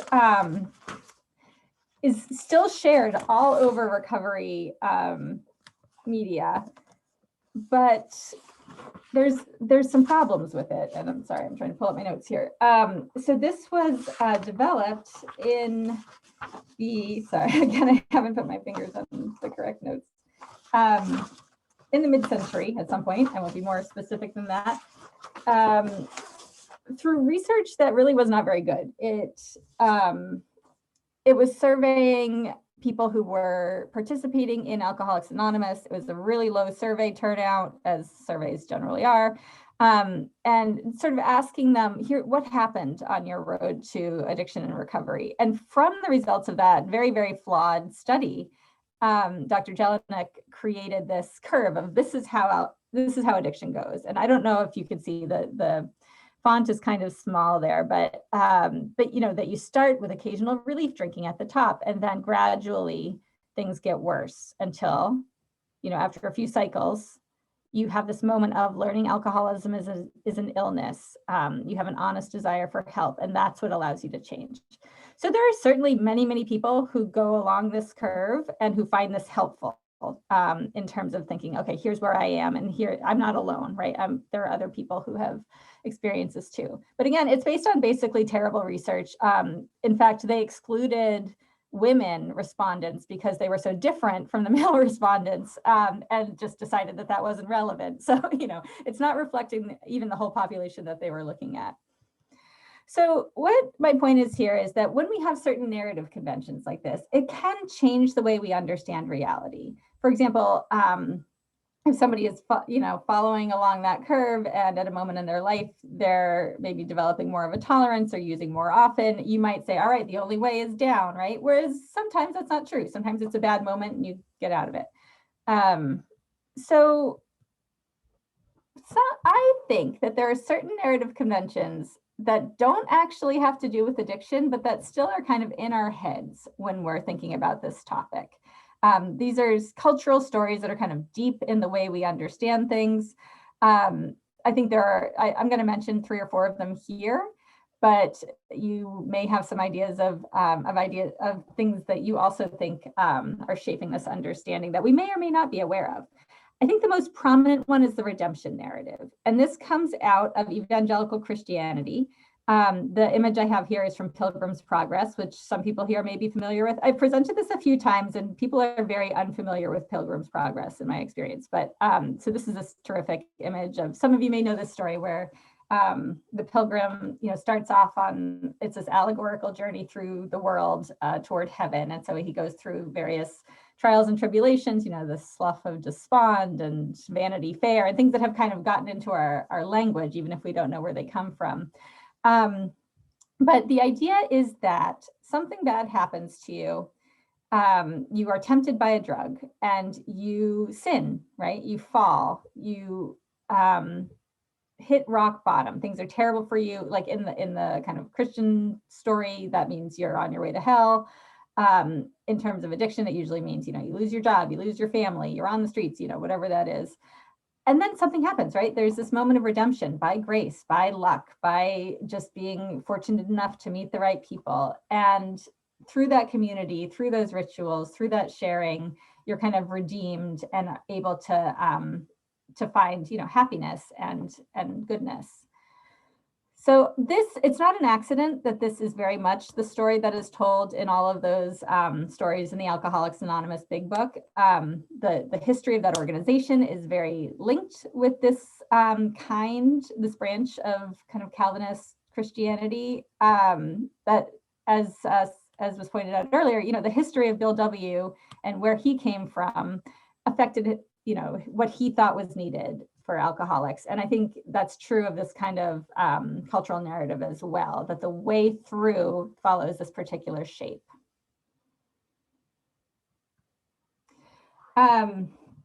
Here's another one that is maybe less obvious and less connected with the origins of AA. So some of you might remember this part from Pinocchio, where little Pinocchio walks down the street and he's off to school, but he runs into some bad boys and they say, "Come with us to Pleasure Island," and that's where everything goes badly. So this is kind of the way peer pressure was taught when I was a kid, right? That bad people are going to come up to you and say, "Try drugs or else," and then, you know, if you weren't strong enough to just say no, then you would start down that curve of addiction. And, you know, I think peer pressure is really important, but it doesn't necessarily work this way, right? Perhaps sometimes it does. But when this is the model that we're teaching, for example, in DARE programs, it does not work. There is evidence that DARE certainly had no good effects and might have actually had bad effects on some students in terms of their likeliness to use drugs. And that's based on this idea of people are going to try to get you to do drugs and you need to say no. Peer pressure more likely is going to come from a desire to belong, from feeling excluded and looking for a way in. So there are important peer factors, but it's probably not, if this is the image we have in our head, we might not be able to address them very well. And then this is my favorite, but also probably unfamiliar to everybody. There is a Victorian poem called Goblin Market by Christina Rossetti. So this is written in the 19th century.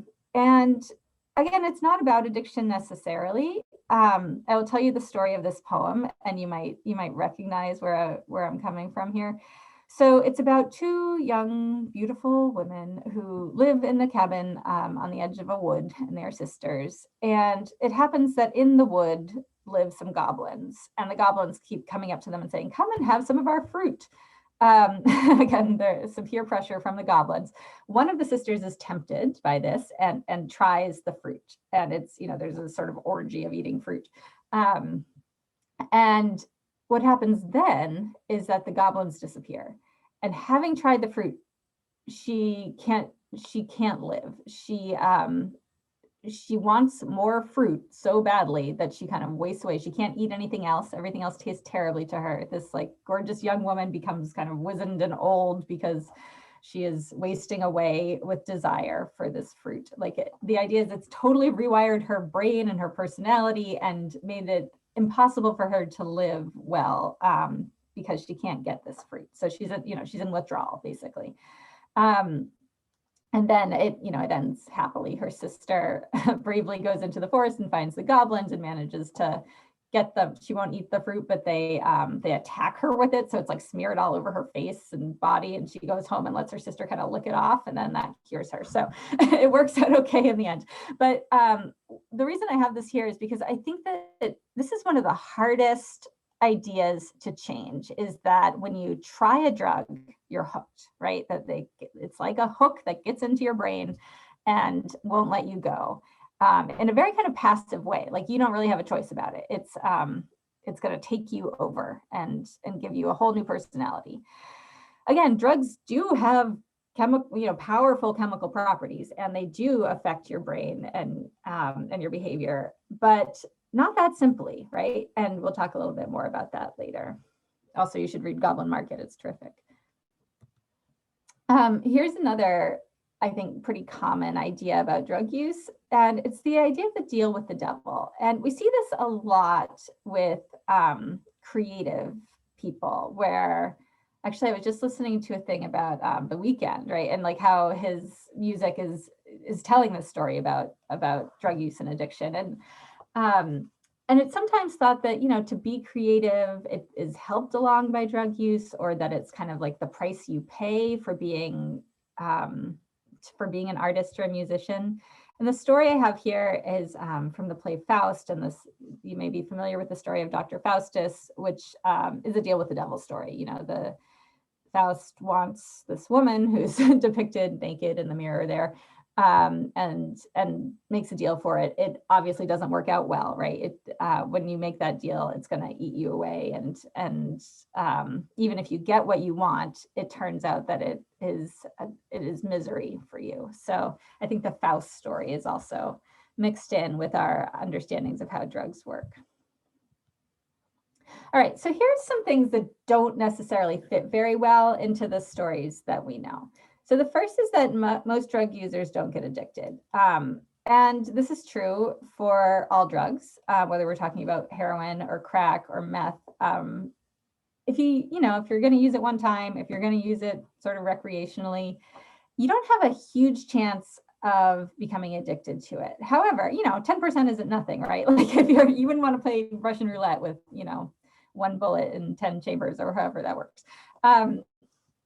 So it's not that it's not a problem, it's that it's not a problem for most people. And I think there are probably, the reason we don't talk about that a lot is probably because we don't want to encourage people to take that risk, which entirely makes sense. But it also is leaving out most people's drug use. So most people who have tried drugs will not see themselves reflected in how we're talking about drugs and addiction.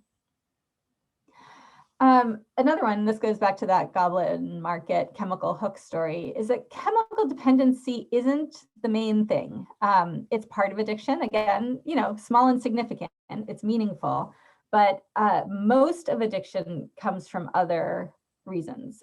It's about behavior. It's not about the substance. So the example here is that if you give cigarette smokers nicotine so that they have no withdrawal, they're getting the drug that they want from the cigarette, only 17% of them will quit. So they're getting something else from that, the socializing, the routine, the stress relief, whatever it is, that's what they're addicted to, right? Not the nicotine itself, in addition to the nicotine.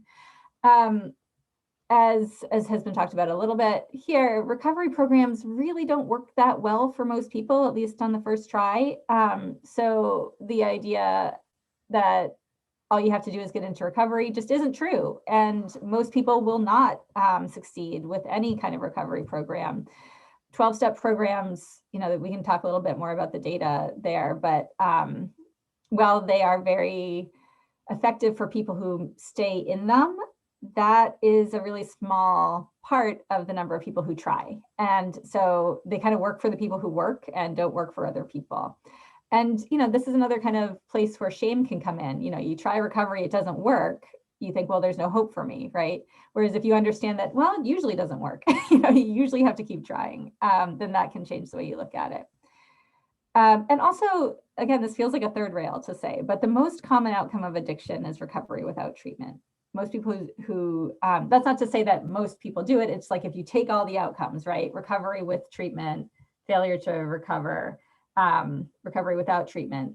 Recovery without treatment happens most often. A lot of people age out. A lot of people who struggle with addiction in their teens and 20s won't be struggling with it by the time they're 35. Their brain matures, they grow up, their life might stabilize. There might be other reasons, but it is very, very common for people to recover without treatment. Not that you shouldn't get into treatment, I want to say. Take every chance you can to recover as early as you can, because as again was said earlier, you don't want to lose those years of your life, but not getting into treatment isn't a death sentence either. So this is something I love to show my college students, and I thought some of you might as well. Another story that's pretty common in our culture is that drinking is very normal, and that drinking is part of social events and part of celebrations. And, it's just, we just drink all the time. It's not true. Most American adults, if you look at these deciles, the bottom 30% in terms of drinks per week, 30% of American adults aren't drinking. And basically, if you're having 0.02 drinks per week, you're basically not drinking, right? Like that's having a drink a year or something. So really about half of American adults are just not drinkers at all. As we go up the scale here, so when we get to the sixth decile, 0.63 drinks per week, you're having a drink every other week, right? That's not, that's a very rare drinking. If you're somebody who actually, like myself, will have a glass of wine at night, say 7 days a week, you can see that that's putting me above the 8th percentile, right? Like I had not thought that made me kind of a heavy drinker, but it turns out in terms of what people are drinking in the US, that's a lot. That's a lot more than most people. The really shocking thing here, though, is what happens in the top decile. The top 10% of American drinkers are drinking 73.85 drinks per week. So more than 10 drinks a day. That's obviously unhealthy. There is no, as much as there may be various ways to engage with drinking and drugs, like it can't be good for anybody to drink 73 drinks a week. The other thing to note here, though, is how that number far dwarfs, if you add up all the other drinks on this chart, it's not even close to that 73 drinks a week. So if you are somebody selling alcohol, if you're a beer company or a whiskey company, who are you going to target in your advertising, in your, viral posts and in your native marketing? You're going to target those heavy drinkers. The alcohol industry depends on problematic drinking. It could not exist in its current form without that level of problematic drinking. It would, if you take that 73 drinks out, this collapses, right? So I think that's also a really important thing to remember, that we're getting these messages all the time that try to normalize very regular drinking, but it's actually not normal. And maybe we need to reflect that more too, especially on college campuses where we, even our admissions people will make jokes about how much everybody's drinking all the time. And I think we need to stop doing that.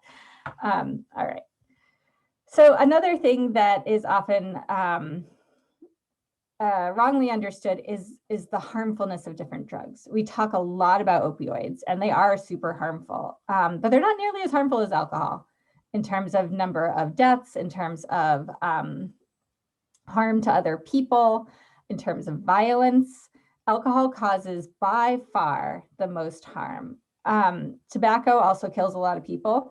This is actually a kind of old chart. I just kind of like the way it was presented, but it's, so it may not be entirely up to date. It's also from the UK, so it's not, again, exactly going to reflect what we're seeing, but it's divided up by harm to users and harm to others. And so that's another thing that I think is helpful to think about when we think about drugs. Like, is taking the drug something like LSD or mushrooms? There's not a lot of evidence that that's going to hurt anybody else. You're not likely to cause harm to anybody else. Whereas alcohol, totally opposite story. You're very likely to cause harm to anybody else, as any police officer or first responder will tell you, or somebody who works on a college campus, for example. So again, just trying to maybe have a little bit more reality in the way we look at different drugs, and not assume that alcohol is kind of like the okay drug because it's not illegal. All right, so if we have some narrative conventions that might be shaping how we understand drugs and alcohol and addiction, what are some other ones that we might use that will help us understand this in different ways? All right, so this one, some of you will recognize this image. It's from Animal House, which is a movie that I have not seen recently, and I'm sure it does not stand up to the test of time in many ways, but it's this idea that drinking is a thing you do in college, and that's okay, right? And that's fun, and that's cool, and the deans who are trying to get you to stop are the bad guys. Students will have told me this phrase, that it's not an addiction until you graduate. So at first glance, you might think, okay, this is totally wrong. You can be addicted in college. Binge drinking is always bad. But it's a little bit true, right? Like, somebody who is binge drinking on the weekends in college, we don't like that much, but it's quite different from somebody binge drinking on the weekends in, when they're 30 and are trying to hold down a job, right?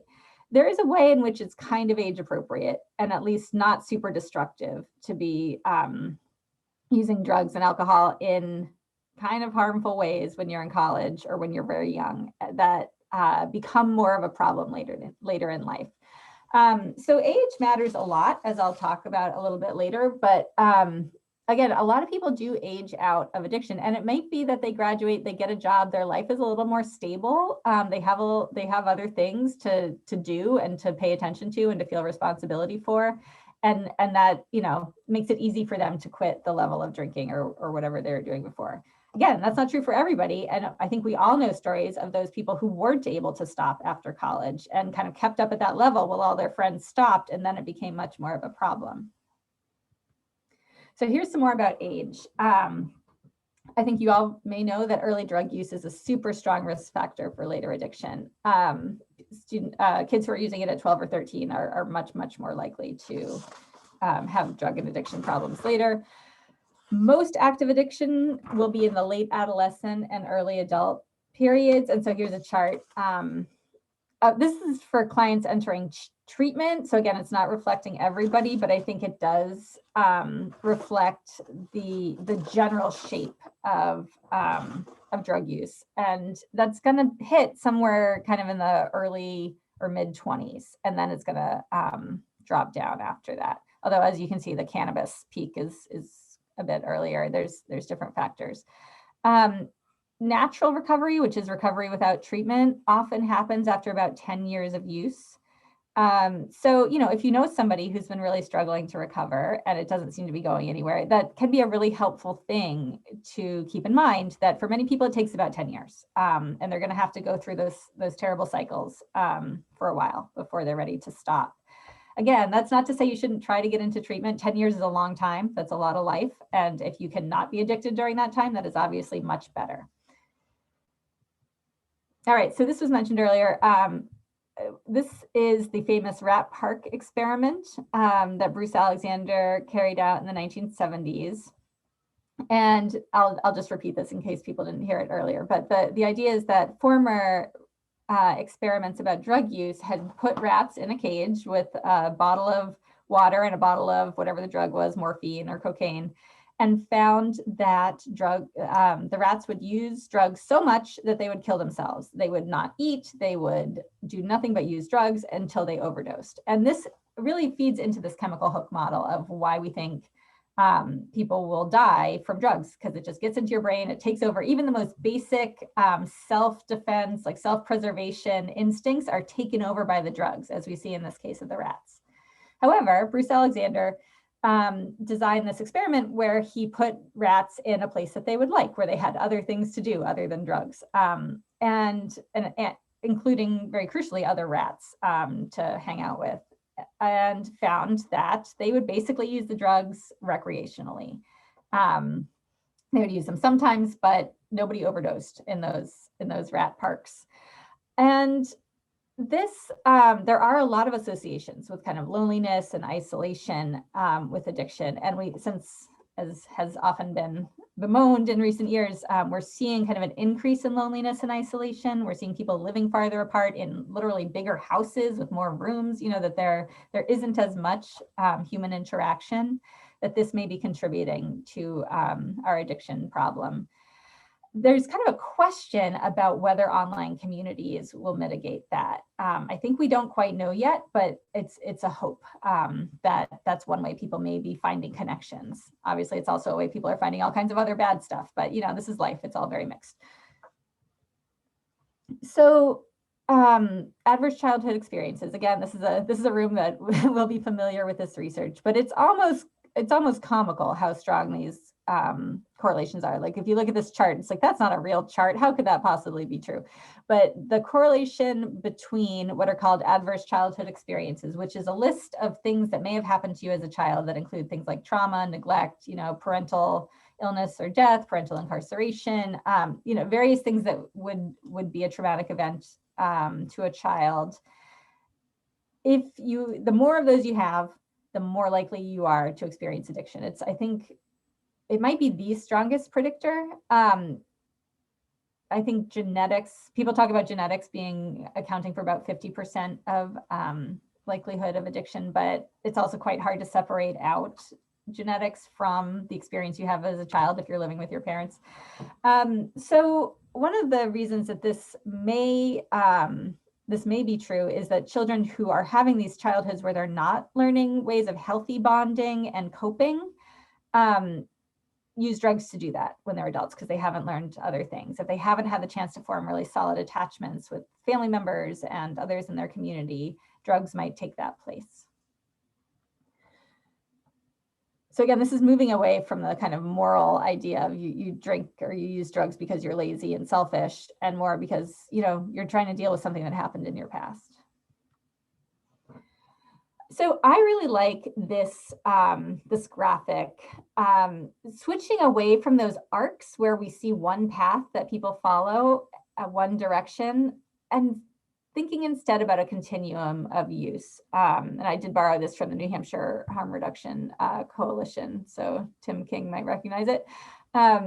So instead of having just two things, you are or you're not, you're sober, you're an alcoholic, instead there's different ways of using. And that's true. Like if we think about most of our experiences, we go up and down in the things that we do. Can we think about this as steps? And any step you take in the direction of moderation or abstinence is a good step, and we celebrate those, right? Any step you take backwards, that's something that we're going to try to address, right? But it's not a, I know a lot of addiction professionals no longer use the word relapse, right? They'll say a setback, or I think Jason Harris earlier said something about somebody returning to use. We're using different words to get rid of the idea that if you take a step back, it's over, right? Because that's really demoralizing for people and makes it harder for them to get help. So can we frame it instead as a chronic health issue? And we don't think of like, all right, you got to get into recovery and get cured. Instead, we treat it. We don't try to cure it. We're treating it over time. And that's going to change over time, what that requires. And it might require different kinds of interventions at different times. This is another image I really like of the continuum of use. So, and I think, again, it's important to bring in all drugs to this. So it might be pretty comfortable to think about alcohol as something you can use recreationally or moderately. And then, if you're doing it every day, as I have already confessed to doing, that we would call that chronic use. And maybe that's somewhere where you'd want to think about, is that really what you want to be doing? Does it become compulsive use? The idea of obsessive compulsive disorder came up earlier. Is it something that you can't stop yourself from doing, even if it's harming you, And then does it become chaotic use? Is it really messing up your life to do this? To think about those things as different is important rather than just using, not using. So as I said, it's pretty comfortable to think of it that way with alcohol. For a lot of people, it's harder to think of it that way with heroin, right? Or with crack or with meth. But some people are using it in these ways, and we always want somebody to be in chronic use rather than compulsive use, or in compulsive use rather than chaotic use. So we want to keep people moving toward the green end of this spectrum. This is my final image, and it's a student of mine really liked this idea of the staircase. So she drew this, and I really liked it. She's put under it the things that contribute to addiction and recovery. And you can see on the right how she's included, medications as well as Alcoholics Anonymous. There's faith traditions in there. There's community. Whereas on the left is things like PTSD, the set and setting of drug use, which we haven't talked about, but I'm sure is very familiar to many of you. Disconnection, isolation. Those are the things that are going to be at the bottom of those staircases. So we want to be moving people up, moving people along. And that's the model I would like to start thinking about in terms of how we understand these stories of drugs and addiction. So I'm going to end there to have some time for questions, with just a thank you to the University of Pikeville for inviting me, and the Lilly Fellows program for funding this terrific conference, but also to thank everybody who has shared their stories of addiction. I think that is so brave and so important. And so I want to mark that as really contributing to making a change. And also to all of you for taking all this time to be here today, and to spend your Friday on Zoom. I appreciate your willingness to do that. So I'll stop now and see if there's any questions. What a great presentation. Really appreciate it. As we're waiting on other questions to come in, I do have a question about, as you talked about these different ways that we talk about addiction, is there any current materials that you're reading or reading with your students that you say, this is really telling a very honest, maybe more accurate narrative? Yeah. That's a great question. So I teach a course with the same title, actually, and it focuses on stories of addiction. And I'm always looking for memoirs to read. There are issues here. So I asked a question about publishing earlier, because I think there's issues with publishing. Almost all of the addiction memoirs you can find are written by white men, some women, who are either middle class or more, and who are, many of them are writers, right, and are very successful. That's not indicative of everybody who's struggling with this at all. I think that has a lot to do with the publishing industry and who they're publishing. I this year introduced a book called Heavy by Kiese Laymon, Laymon, which isn't marketed, I don't think, as an addiction memoir, but he talks about what it's like to grow up in Mississippi. He's a Black man living with a single mother who is, I think you can say, abusive, and to grow up in that environment. He sort of makes the connections between the environment he's growing up in, the racism he's facing, with compulsive behaviors that he's developing later in life, compulsive eating and then compulsive dieting, also gambling. So it's not about drugs, but I think it is about addiction and about it doesn't have the story of hitting rock bottom and then recovering. It's this kind of up and down life that he's going through, and doing his best, as we all are. So I'd really recommend that one. I think it's really interesting. My students also really love a book by Kat Marnell that's called How to Murder Your Life. It's very, very fun to read. She kind of came up in the blogging era, writing for XOJane and Vice and platforms like that. And she's got a very bloggy, fun voice. So you'll read it real fast. But her addiction is to Adderall as well as to other drugs, and she doesn't recover really by the end. So that's another one that I find there's just so much like texture and interesting stuff in there. Also, that one's fun to read. So those are two recommendations. Great. Some other questions coming in. Do you have any thoughts on mommy wine culture? Yeah. I think I'm squarely in that demographic, frankly. So I think this is one of those normalization of alcohol things, right? So, and I don't know, I don't want to say it's a conspiracy or something, but I'm sure that the alcohol industry promotes this idea that like moms love wine, mommies just want to drink wine. However, it's also true that moms do sometimes love wine. And that's not something to be ashamed of, right? Like having a glass of wine with a friend is terrific if that works for you. So I think that it is one of these places where, all right, I'm going to make a big, huge statement here, where there are problems in American culture where people are overworked and underappreciated and exhausted and subject to all, the ravages of capitalism. And our answer to it is going to be a product that kind of takes the edge off, right? And we answer all kinds of problems that way. Whether it's, even a prescription drug that helps you with focus or helps you with feeling good about life or something like that. We tend to go to these answers that are chemicals because they're pretty easy and they make money for people, rather than thinking more about changing the circumstances for people so that they can feel whole and at ease in their lives. So that's my my galaxy brain response to mommy wine culture.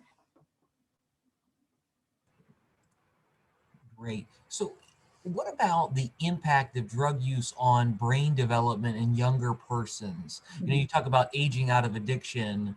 So we were just wondering if you could clarify a little bit more about that. Yeah, this is such a I don't know, is it a catch-22? It's just like a terrible reality where young people, adolescents, are primed for addiction. Their brains respond more strongly to stimuli than our old, tired adult brains do. So, so if something is pleasurable, it feels way more pleasurable to them. And if something is painful, it feels way more painful. And so they're really primed for this, and also they don't have a lot of coping skills yet, right? Like they haven't learned them. So if they're finding drugs helpful and pleasurable, they're much, much more likely to be addicted to them. And this is going to affect their brain development. It's going to mean they're not going to develop those coping skills that they would otherwise be learning through high school and college because they use drugs for that instead. It might mean they're not developing social connections, which would help them develop, that's part of our brain development. So it's sort of a tragedy that the most vulnerable people are also going to be permanently affected by this. So so yes, we do need to keep kids off drugs, but the way we're trying to do it isn't working all that well. And we also need to, as has been said before, we need to be extending empathy toward people who are using drugs, because even if we can't get them off of it, we want to kind of keep them alive and as healthy as we can until they are ready to get off. So yeah, so it's one of these things where the social trends, you might say, okay, this works for lots of people, and yet for individuals, it's still a tragedy, right? So you're still seeing people whose lives really do get ruined by adolescent drug use. And I appreciate in the Q&A the Shiggy Bain suggestion. I have not read that, but I'm excited to. Also, there was a question about any work or thoughts on pulp fiction addiction narratives of the 40s and 50s. Do I have any of those thoughts? Let's see, I'm sure I can come up with one. So yeah, so this, I'm thinking about the kind of like noir style, you know, the hard-bitten detectives and the drinking. I mean, I would like somebody to tell me, you know, you read about 3 martini lunches and things like that. Is that really, like, I think martinis have gotten bigger, honestly. Like we had these old martini glasses that were these little 3-ounce glasses. I'm like, that's not how they serve them anymore. So I think in some ways drinking it's hard to compare, you know? But I also think that there was a lot of trauma for people in the 40s and 50s, right? Like they're you know, generations of war. These are people who have been traumatized by world events and by war in many cases. So it's not surprising that alcohol is such a big part of that. This is also coming post-prohibition, where people kind of forgot how to deal with alcohol and had to figure it out again. I guess what I'm saying is I think there probably is some interesting cultural stuff about that, but I don't really know it, so I'm not the person to answer it. And then, you know, when you were showing about harm reduction in New Hampshire, are there any narratives or common mythologies that you think are a better reference point for telling addiction stories?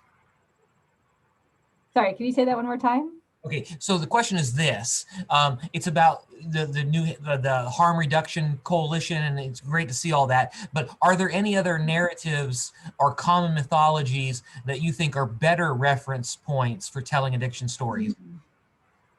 Yeah, you know, I guess I didn't really give any alternative narratives, just sort of alternative shapes and metaphors. I think. I'm going to have to think about this because I think there is an answer. You know, so one thing that has been happening recently in recovery is the rise of, I think it's called refuge recovery, that is more based on Buddhist traditions, which have more of an idea of things go around in circles, right? And that doesn't mean you're not going anywhere. That's just life. Life is kind of going around in these circles, and you kind of deal with it as best you can at any given moment. As opposed to this, as I've called it, evangelical Christian idea of you're going in one direction, one arrow from one place to another, and you want to make sure to get to the right place. So I think that I would want, I'm going to think really hard about this afterwards, and it's not going to come to me right now, but I'd want a story that's more presentist, that's more about kind of where are you now and what do you need, and less about how do you get from point A to point B. Helpful, thank you.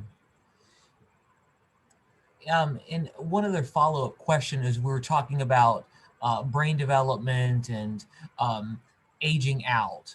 Mm-hmm. How do we respond to the idea, if the brain is so impacted, how does a person then age out?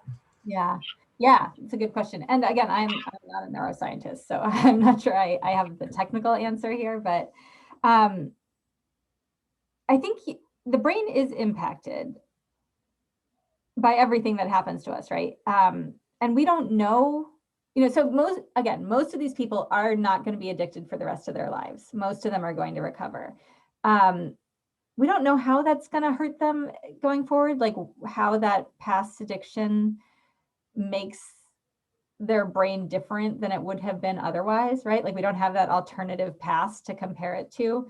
So it is going to affect their brains. It may give them, problems that they deal with for the rest of their lives. It may also affect them in good ways. They may be more empathetic, right? Like they might be less judgmental of other people. One thing I didn't talk much about is there's, I think, a growing desire to look at, people use drugs because they do something good for them, right? And often that goes off the rails and it becomes bad. But there are people who use, psychedelics or other drugs in a way that actually is positive, that maybe it is helping some of these kids socialize in a way that they couldn't otherwise. And this new book that I mentioned in the chat earlier from Carl Hart is a neuroscientist at is it NYU, somewhere in New York, who, maybe Columbia actually, who says, I use heroin every day. I think it's better for me than alcohol. And this is a good part of my life. So I think there's more interest in saying, like, the effects of drugs aren't necessarily all bad, but a lot of them are bad. And again, when you're talking about teenage brain development, it's not something you want to see in, say, your own children, but it doesn't mean, I guess the point I keep trying to make is it doesn't mean it's the end of the road. It doesn't mean we write that kid off because, oh, their brain's ruined now. It's going to be changed. We don't really know how, right? So I guess, again, this idea is like, what do they need at this point? And so on into the future. Well, you've provided for us a lot to think about. I really appreciate your presentation and your time and your gifted scholarship. It's such a neat thing that you guys are doing at the university there, and interdisciplinary common study. So greatly appreciated. And did you put your information in the chat so people? I didn't. I will do that right now. Happy to hear from everybody. And yeah, as I said, we are running a. Actually, I'm too old to type and talk at the same time, but it's where my brain has become less plastic. But yeah, we're running these, what we call symposium courses, which are clusters of courses on common themes from different disciplines. So we have one on addiction that we've been running for a few years. And it's really fantastic to be able to mix together, a historian with a sociologist, with a communications person, and I'm from the humanities. And if anybody would like to talk about models like that, I'd be happy to share our experience. Fantastic. Well, thank you so much for your time. And we will take I guess a 7-minute break, and we'll come back at noon for our next our next speakers. Thank you so much, Kate.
Well, good afternoon. We're back, and we're excited for our next presentation from our friends at Tusculum.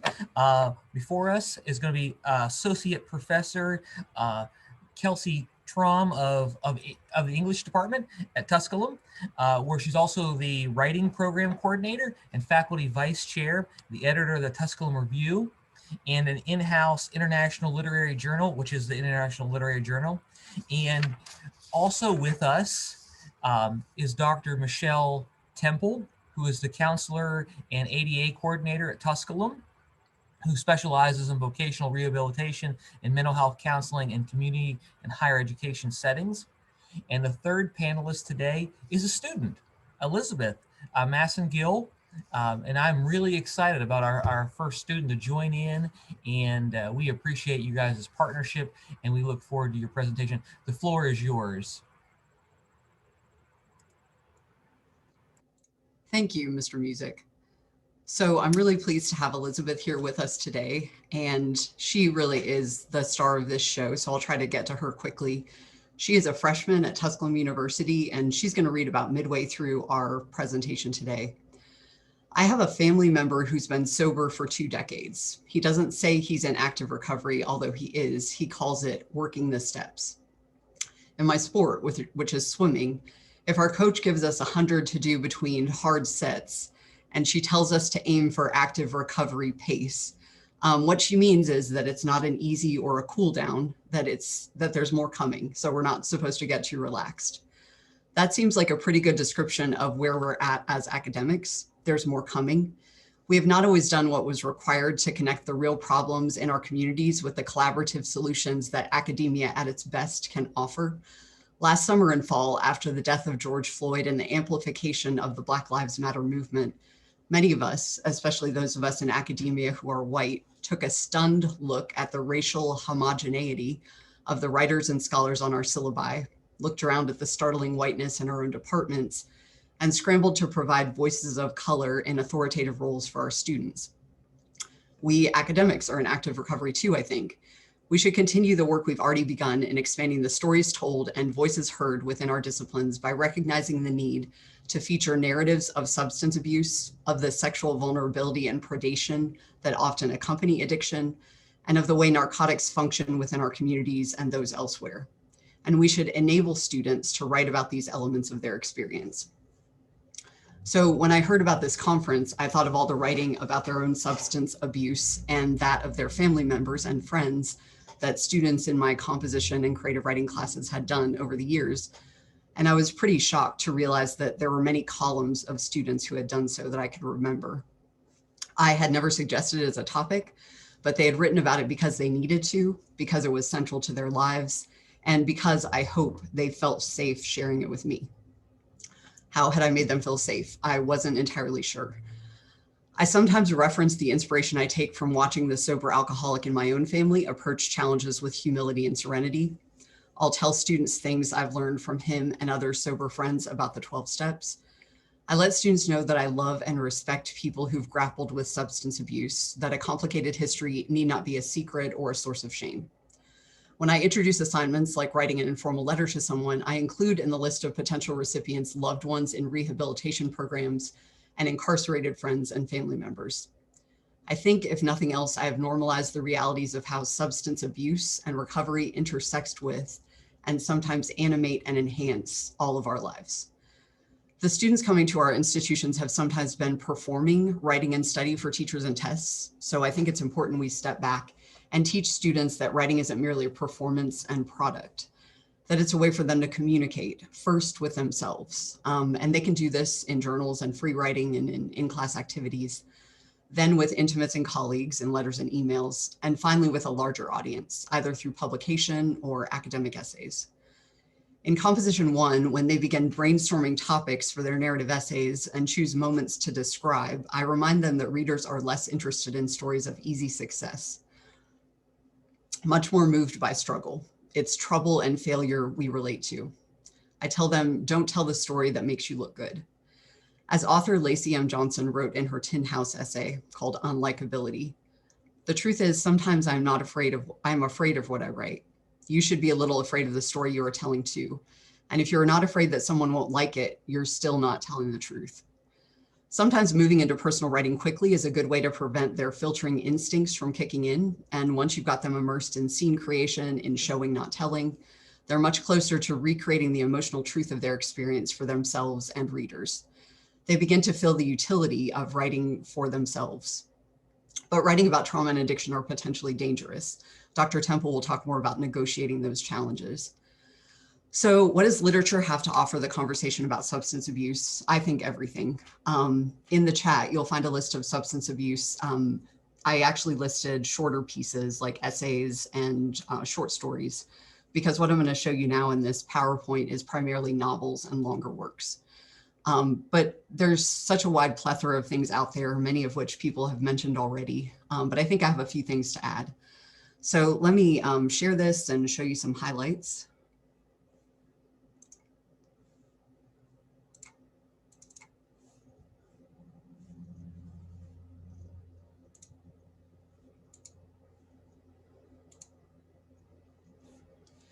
So I think using addiction narratives in class can sometimes be exhausting because some of them are quite harrowing, and sometimes students are stunned by the things that they encounter. So I think a good place to start in a more general education course, especially if you're just looking for one book to choose, is a music memoir.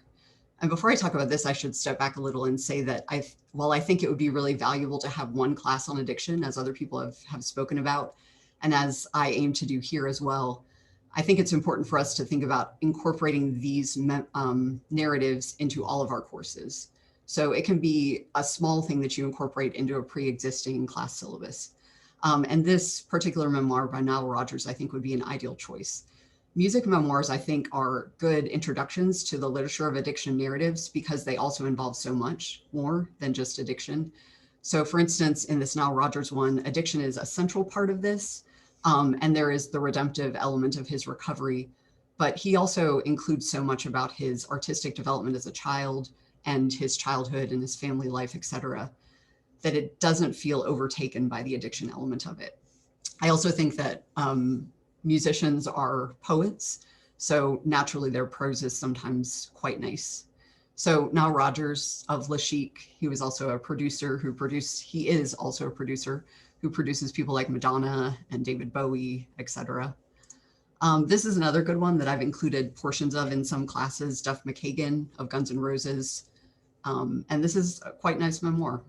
Students are often interested in reading about the lives of star musicians as well.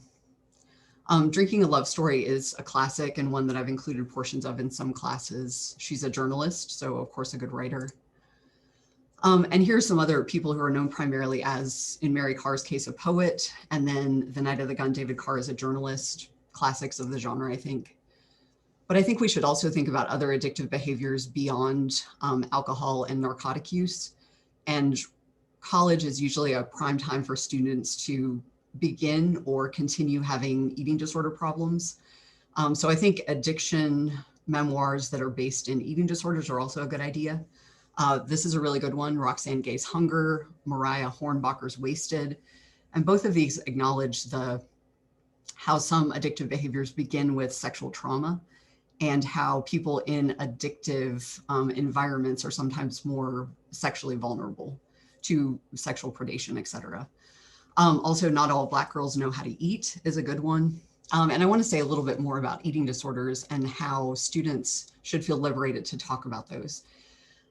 Traditionally, I think we've assumed that it was mostly girls who were afflicted by eating disorders. And at my university, I see many men, especially athletes, afflicted by them as well. So there are a lot of narratives of male eating disorders out there too that we should check out. And I think also it's important as a faculty member, while maintaining boundaries, to let your students know that you have sometimes made yourself vulnerable and talked about the addictive habits that you've overcome.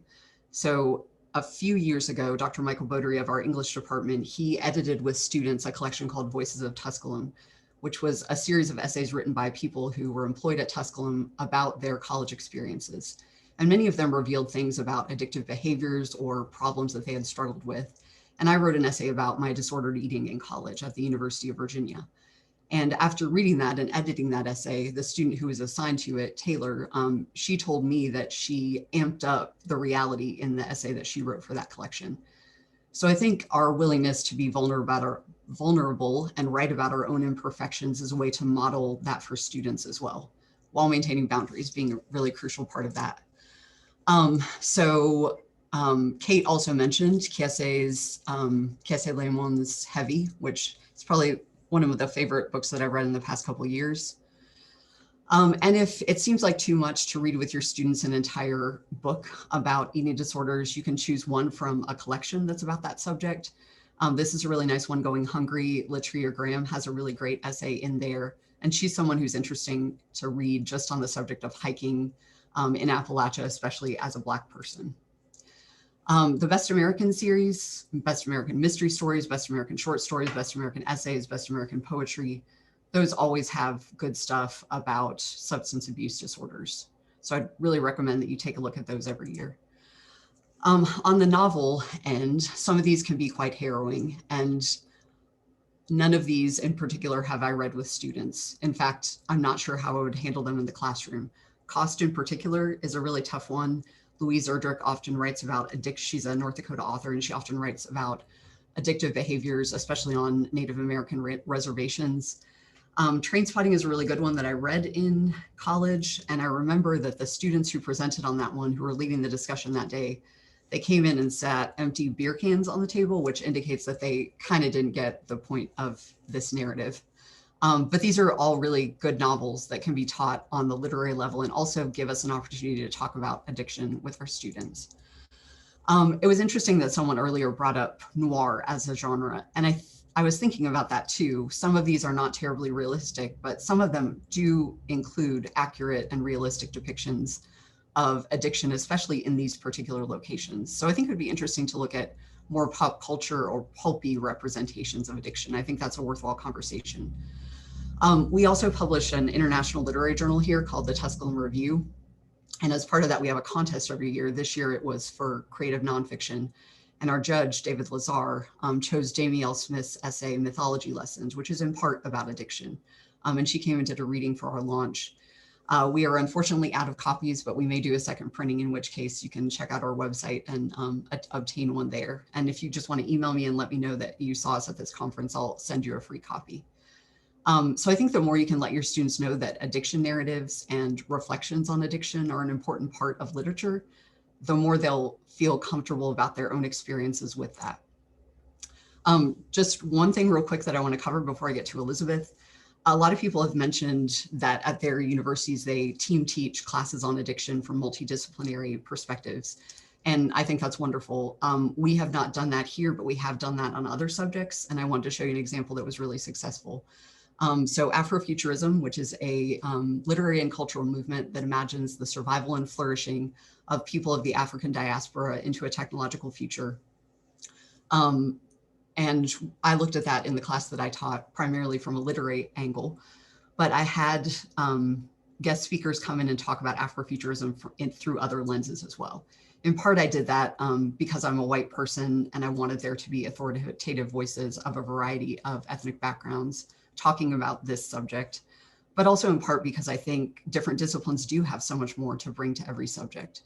And this was by far the most successful class I've ever taught, the one in which I learned the most and the one in which students were most engaged. So this is the cover of Ytasha Womack's book, Afrofuturism, which is kind of the text, the critical text of this particular movement. And she generously agreed to come, which was pretty astounding. And on the list of resources that I put in the chat, you can click on the lecture that she gave, as well as all the rest that I'm going to show you. Dr. Jeff Perry, who teaches at Tusculum, he came and talked about the Middle Passage and American slavery. Dr. Michelle Temple, who you'll speak with in a moment, came and talked about epigenetics, and you can watch her lecture here. It was really fascinating. And Maurice Walker, my childhood friend and kind of graphic novel aficionado, came and talked about Black comics and Black comic book creators, Black characters in superhero narratives. And Amy Sturgis, who is a scholar of the intellectual history of Native Americans, she came and talked about indigenous futurism, which was related to Afrofuturism. So I think that something really similar on the subject of addiction could be really powerful. In a moment, I'm going to introduce Dr. Temple to you, but first, I'm going to introduce our guest star, which is Elizabeth Massengill. She's a freshman student at Tusculum University, and she was in my Composition 1 course last semester. The very last assignment in the semester was the This I Believe essay, which I'm sure some of you have taught before. And I was really blown away by this essay, and she has very generously agreed to come and read it for you.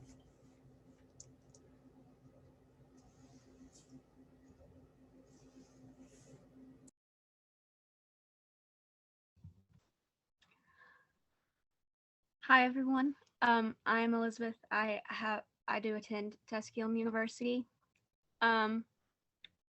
This essay was something that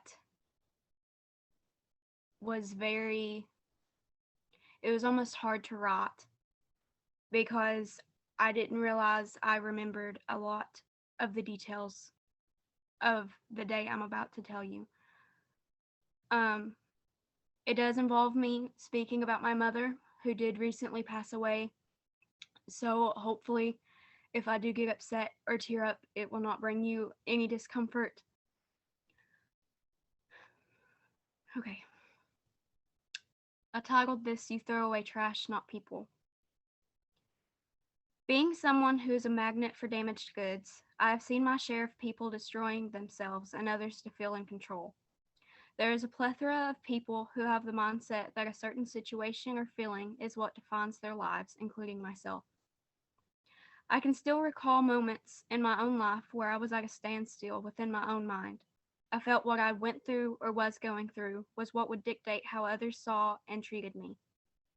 That was never the case in most circumstances, even after I made known the darkest parts of myself.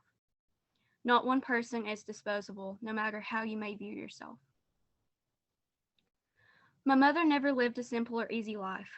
She endured countless episodes of trauma and pain, and unfortunately, a lot of that was passed on to my brother Philip and me. For most of my childhood, she abused all of her prescriptions, most of which should have never been used together when my cousin Lara had to come live with us. She had to care for Philip and me when she just graduated high school. She woke us up, fed us, took us to school, helped with our chores, and made sure my mother was just asleep instead of dead. I could not tell you the number of times that had to be checked. My mother was practically a breathing corpse. I was 6 years old when my mother forgot who I was. It was late in the evening. My brother and I were either yelling or playing, either is probable, in the dining room when Lara told us to go to the back bedroom. I do not remember questioning it. I just remember following my brother as I always did. It felt like forever when Lara finally came back to get us. Your mom isn't feeling good, okay? So I want you guys to come in here and see her before you go to bed, but she may not remember you, she said as we were walking towards the living room. As a 6-year-old, I was forced to understand what no kid should have. Why would my own mother not remember me? The answer to that was a very complex yet simple. She had a seizure. I can recall walking in the living room behind Lara and Philip because I was scared. When I walked in, I could see the glossiness and confusion in her eyes. I also remember asking who she was and how fast Lara suggested I should go to bed when my mother didn't even look at me. Years later, I still worry that when she does not answer me, it is because she cannot remember who I am. Sorry. Thankfully, that has not been the case since, but the fear is still there. She has done many things to make me question where I stand as her daughter, but she has never done anything to make me believe that she is disposable. There are days when I cannot talk to my mom because of how emotionally exhausting it is. As selfish as that sounds, I have learned that sometimes I need to just take care of myself. She would get so upset with me and guilt trip me, and it never worked out for either of us because the conversation always ended in hostility. I've learned to love her deeply over the years, but I've also learned to love her from a distance. It is not selfish to take care of yourself some days. It is not rude to not want to speak to someone who mentally drains you. It is necessary to work on yourself for yourself. She had come to the idea that she is disposable because of that. She does not deserve to be thrown out. I could easily stop speaking to her. I could give up every good memory to rid myself of all the bad ones, but that is not who I am. She has her reasons as to why she acts the way she does, and although I do not understand them, there are still reasons to her. Her mistakes, her past, does not define who she is, and they do not define the way I see her. Forgiveness goes hand in hand with this mentality. Once you accept the simple idea of forgiveness, it is easy to notice just how deserving everyone is of that forgiveness. Thank you.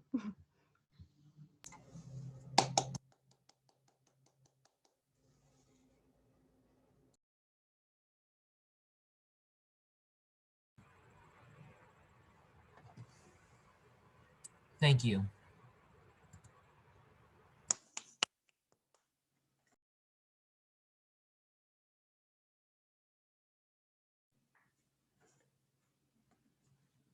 Thank you so much, Elizabeth, for sharing your story with the conference attendees today, as well as with me.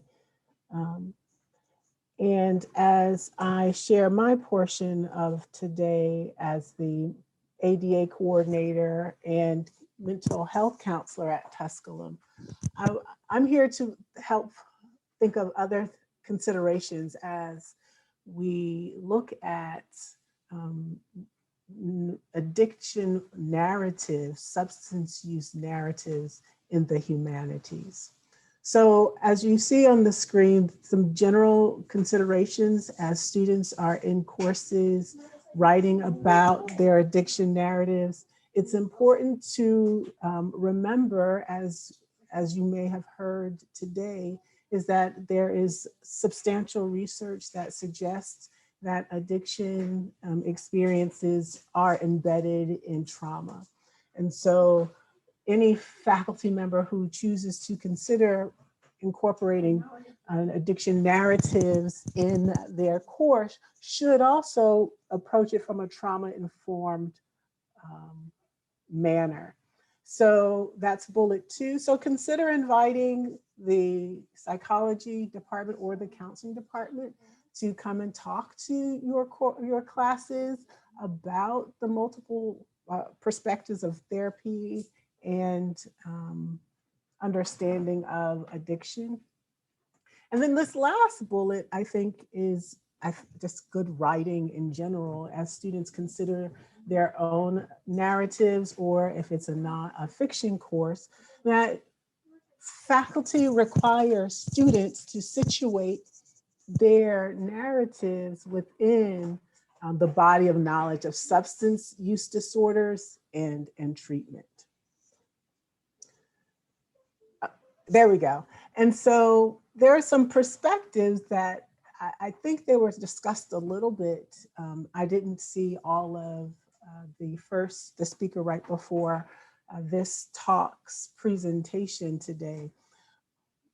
But I think it's important that as faculty are working with students in writing narratives about substance use disorders, addiction, addicts, that faculty themselves are cognizant of the various perspectives within the field of addiction treatment, so that they can help students write from not only from personal experiences, but also from a knowledge base. And I think it's also, as I go through this, helpful for faculty to have this information during discussions so that they can help students understand the multiple perspectives that might come up amongst their peers as they're listening to each other's narratives and providing their feedback. So the first bullet talks about the moral failure compared to the disease model.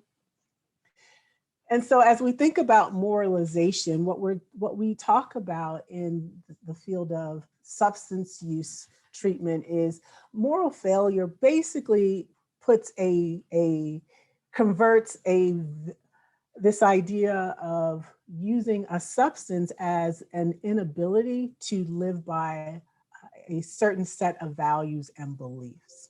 So it's the idea of good and bad. And the disease model of addiction looks at it as a severe chronic stage of a substance use disorder where a person has substantial loss of control. And it's also considered almost a compulsive use of a drug or a substance. There's usually a presumption about the disease model that a person likely wants to stop using. And so as you listen to many students' narratives, especially as the research has increased on trauma-informed care, there's this other voice that's not on the slide that really talks about there's this blend of the moral and the disease model that begins to hopefully destigmatize the challenges that not only the individual who uses substances face, but sometimes it's called carnage, the carnage of lives that are also affected by someone who is either an active user or if they have a history of use and they're currently in recovery. The other bullet point that I think faculty should make sure they're cognizant of is related to treatment, right? So the first is, how does someone come to use moral failure compared to disease? And the second is, how does someone move through recovery? And those are harm reduction model and abstinence. So you probably already heard about this, but it's just helpful to hear. This idea of harm reduction implies that a person can engage in some form of use in a way that reduces harm or engage in other behaviors that are comparable and not as harmful.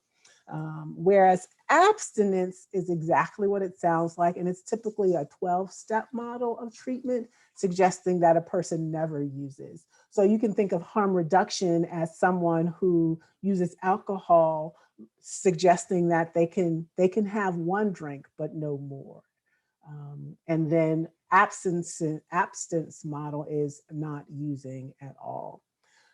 And so as you engage in writing narratives, whether fiction or nonfiction with students, I would just encourage you to make sure your students, as they write their personal experience, especially, use the knowledge base of substance use disorder to help them build I'll say a robust narrative that really speaks to not only their experience, but potentially a broader audience.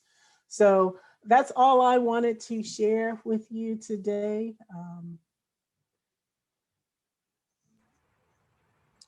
Oh, fantastic. Thank you so much for this helpful presentation. I mean, great resources, great collaboration, but also Elizabeth, I know that I speak for every panelist here. Thank you so much for leading in vulnerability and your just gift for writing, but also I just want to take a moment and hold space for your mom and honor the complexity of her life. So Elizabeth, I really, really appreciate you very much. And our friends from Tusculum, thank you so much for sharing with us today. But now we will quickly transition over into our next speaker. And we're really thankful for Anna Bess Moyer-Bell. She is a master level clinician and drama therapist. She's the founder and executive director of COAST, a Rhode Island-based nonprofit with the mission to eradicate the opioid epidemic through arts-based, educational, therapeutic, and community-driven approaches. She also is the executive consultant of Improbable Players, which uses theater performances and workshops to address addiction, alcoholism, and the opioid epidemic. She specializes in treating trauma, grief, and addiction. She also practiced and taught drama therapy nationally and internationally. She is a playwright with 3 touring productions, one of which was commissioned in Providence, Rhode Island. So, Anna, thanks so much for taking your time and being with us. Thank you. It's good to see you again. I wish that I could see everybody. I am a theater artist and I love speaking and I love talking about theater, but one of the big things that we're missing is that I don't get feedback, right? And one of the really wonderful things about theater in ways that it's healing is that you get to co-regulate your body with other bodies in the space. So I just want to acknowledge that this is unnatural for all of our bodies. And I may stumble today because not being able to see everybody is a little bit difficult. Okay, so I'm going to begin by just doing a really quick breathing exercise. I feel like, you've probably been jumping from presenter to presenter and you've been staring at your computer for a while. So let's just take a moment. If you can put your feet on the ground, if you're sitting in a chair, and if it feels comfortable to you, close your eyes or let them fall to the ground and take one deep breath in through your nose and let it out through your mouth. Deep breath in through your nose again, out through your mouth. And one more in through your nose, out through your mouth. So I hope that helped jiggle some things inside of you, maybe helped create more presence for you. I want to invite you to lower your expectations of me, lower your expectations of yourself, and just be here fully in the moment with me right now. So to begin with, I'm gonna have little touch points along my presentation where I'll be asking you to engage. And since the only way we have to engage is through the chat or through the Q&A box, I'll let you know when those moments are happening. And I would love if you could give me feedback through those 2 channels since I can't see you or hear you. So my first question or engagement question is, we're almost a year into this pandemic. It's wild. Probably for a lot of you, you're thinking about where was I this time last year and maybe reflecting on the year we just had. So in that vein, I'm going to ask you if you could throw into the chat, if you could give a title to the last year of your life, what would the title be? And you can reuse the name of a book or a movie that may work as a title, or you can make one up. So if you could throw your responses into the chat and I'll read them out loud as they come in. I don't see any yet. I'll give you an example. I feel a little bit like if I would title the last year, especially here in the United States, Armageddon feels like one. Oh, here's some coming in. All right, I'm going to read these. So one person said, Saving Grace, Paradox, Finally Introvert Lifestyle Rules, exclamation point. What day is it again? Persistence, Closed Mouthed, ellipses, A Good Year After All. My word for 2020 was focus, and it fit. Personal growth, the only way is out is through, and learning to be flexible. These are wonderful. I invite you to keep throwing these in the chat. Did I wash my hair yesterday? That's a great one. All right. Please feel free to keep throwing them in the chat and you can look at them. Hopefully they will help to lighten your mood if you're feeling down on this Friday. Okay, so I'm gonna share my screen. It's gonna be a little bit clunky, I'm sorry. I'm gonna toggle between sharing my screen and then talking to you. So here we go. So here am I. The presentation is called Creative Storytelling and the Empowerment of Recovery. My name is Anna Bess Moyer Bell. I go by Anna Bess or Bess, and I go by she, her pronouns. So before I dive into drama therapy and storytelling and recovery, I want to honor people that we've lost. The reason I do this work is because I would say that I'm in recovery. I'm not in recovery from a substance use disorder, but I am in recovery because I have lost many friends to fentanyl and heroin overdoses. And so I am in recovery from that loss. And then I'm also in recovery just with in solidarity with my community. Sorry, I'm putting on the chat. So I want to invite everybody to a second engagement. If you'd like to remember somebody right now that you have lost to addiction, and this could be somebody that has passed, this could be somebody that you no longer have communication with. I want to put out their names. So for me, today I do this in honor of Kyle.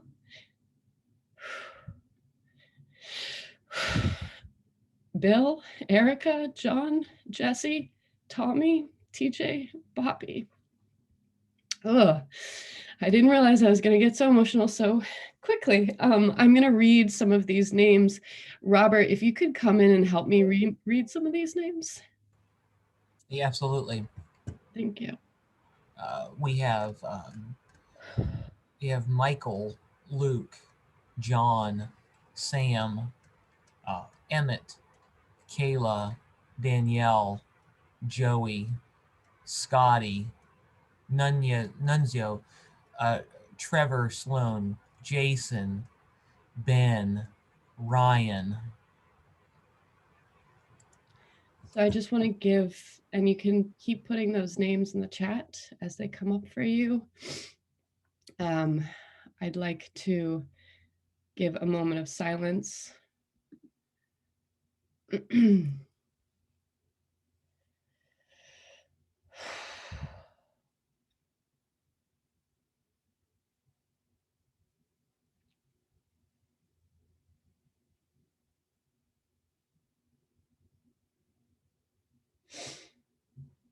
Okay.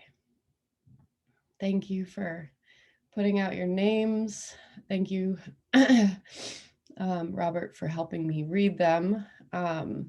So that was just an activity of calling them in, calling in their spirits, calling in their names, calling in their memories. Okay.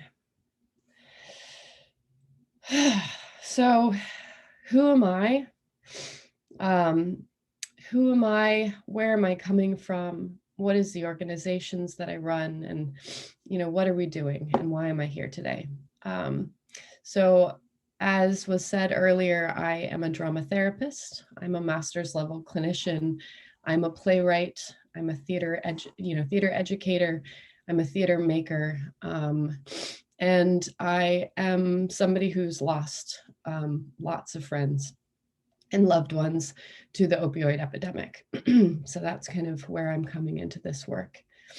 I did my first play when I was 6 years old. It was a non-speaking role in Charlotte's Web. I was one of her babies. I held somebody's hand and walked across the stage. That was my first role. So I've been in theater my entire life. I've done more plays than I can count. And theater always for me was a place of connection. It was a way that I could express myself. It was a way that I could be silly and playful. It was a way that I learned about who I was in relationship to other people. It was a way that I learned about myself and people around me by taking on different roles and reading different dialogue. And then it was also a way that I learned to teach my brother social cues and how and about interpersonal relationships. I have a younger brother and he is on the autism spectrum. So he doesn't, the way that he interacts with the world is a little bit different than neurotypical folks. And I figured out pretty early on that if I could rehearse with him how to be in a train station, how to ask for something at a grocery store, in the safety of our home, it would make it easier for him to do those things outside in the real world. For those of us who are neurotypical, those things come pretty easily to us. We learn them pretty quickly. We have an easy time understanding social cues. But for folks on the autism spectrum, it just comes a little bit more difficult. And so that was one of the things I realized pretty early on, that theater and rehearsing roles and playing in the safety of your own home or in a safe space was a really wonderful way to try out different personalities or to try out different experiences, interactions without being out in public. So fast forward, I found drama therapy. As most folks who are drama therapists, we thought it was something that we created ourselves. And I did my undergrad in San Francisco, found drama therapy, and went and moved to New York City to go to NYU to study drama therapy. The populations I've worked with, not limited to, but I've worked in prison, in San Quentin prison in Marin, California. I worked in the VA, in a VA hospital. I worked in hospice, and I worked in cancer treatment and a PTSD. I've worked for the U.S. Embassy in the Ukraine with children who had been displaced by the Russian insurgents. I've worked with kids with type 2 diabetes and their families. I've worked in substance use clinics. I've also worked with folks on the autism spectrum and with developmental disabilities. I'm currently working with migrant teens and refugees, and I've worked with homeless populations. So I've really worked with lots of different folks, and what I found is that that everyone has a creative bone in their body, and that everybody really can get something out of drama therapy. So the history of my organization. So when I went to NYU's 2014, 2 years earlier, I had lost my high school love, my first boyfriend, the first person I lived with, the guy who took me to prom, to a fentanyl overdose in 2012. And I thought it to be an isolated incident. And I was living in California at the time. I was unaware of kind of what was going on in my community. And I decided to move back from California and move to New York to do my master's. And in the first semester of my master's, I had 3 friends die of overdoses in the first 3 months, August, September, October. And I realized, okay, these are not isolated incidences. There's something bigger at play here. There's something going on within my community. And so what I did was I really started thinking about drama therapy and theater and how I could use it as an intervention with my community. My community was deeply grief-stricken. For anybody who has lost a loved one to an overdose or to a suicide, those kind of intersections of experiences really muddy and complicate the ways in which we grieve. And a lot of times what it does is it makes us feel ashamed, it makes us feel guilty that we didn't do something, or that something went unsaid, or that we missed something. And oftentimes it makes us feel like we can't even speak openly about the cause of death, because somehow, like the earlier presenter was talking about, somehow it was their fault, or somehow it was our fault. So I really started thinking about how theater and how drama therapy could be applied to my own community. And I held a community gathering, and the question I asked was what does our community need in terms of healing?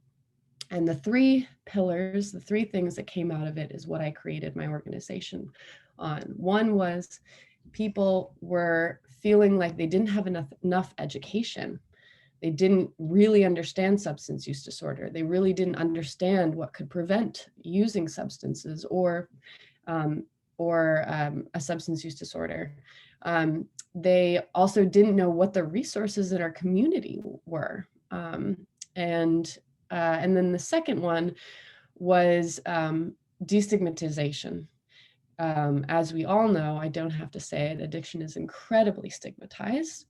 And people really wanted to destigmatize so they could really talk openly about their experience, their loved one's experience, without shame or blame. And the third one was communal healing and grieving. Like I said earlier, losing somebody to a substance use disorder really complicates grieving. And it often makes us feel alone. It makes us feel like we can't talk about it out in community. And my community really wanted places that we could grieve our loved ones and we could openly talk about what it was like to lose somebody to an overdose or lose somebody to addiction. So I'm a bit biased, but theater can do all of these things. Theater is a wonderful way to tell a story and to connect audience members to characters that are maybe similar to them or a little bit different, and really show a human side of an issue that they may not understand, and really help create that human connection and destigmatize, or take away the monster that they think addiction is, right? If you put it into a relatable character. Another thing that it does, community theater in and of itself creates community, because what it does is it puts a bunch of people in a room or a Zoom room, and you share in this communal experience. And there are these kind of boundaries that are set. We all acknowledge that what we're watching isn't real, but it's like it's real. We all we all know that we can laugh and we can cry, and that shared experience connects us to the person in the seat next to us. And then we all clap at the end, right? There's a feeling of finality and completion and connection through that. And the Greeks, way back to the Greeks used theater as a way to kind of look at what was going on in society and really put out these questions about what it meant to be a human being, and what were the gods doing and what were we doing, and how did those things interplay. And a lot of Greek shows, Greek performances, at the end of the performance, when you left the theater, you'd go out into the street, and there were healers in the street that would talk with you or work with you after a performance and talk and reflect on what you saw. So the Greeks really pioneered using theater as an educational and therapeutic tool. So kind of fast forward, I wrote a play when I was in grad school. It was all about my experience and my community's experience of the opioid epidemic. It kind of zooms into, it's like a kitchen drama that looks at one family where the son is struggling with an opioid use disorder, and kind of what happens with that family when they finally realize what's going on. Going forward to today, we now have 3 touring productions. We have curriculum, and we also have drama therapy groups that we utilize with peer recovery specialists. And peer recovery specialists are folks that are working in hospitals and treatment centers, and are people that have lived experience, but also have an understanding of resources and treatment options and harm reduction practices that they can help support somebody who is seeking recovery. Improbable Players is a very similar organization in that they have performances about different addictions. I'm more opioids focused, but Improbable Players looks at alcohol, they look at vaping. There's a few different areas. And the similarity between both organizations is performances are used as educational tools, as therapeutic tools, as intervention tools, and all of our actors are people in recovery. So they're all professional actors, and they're all people that are either in recovery from a substance use disorder or they are a family member or a loved one or have deep personal experience.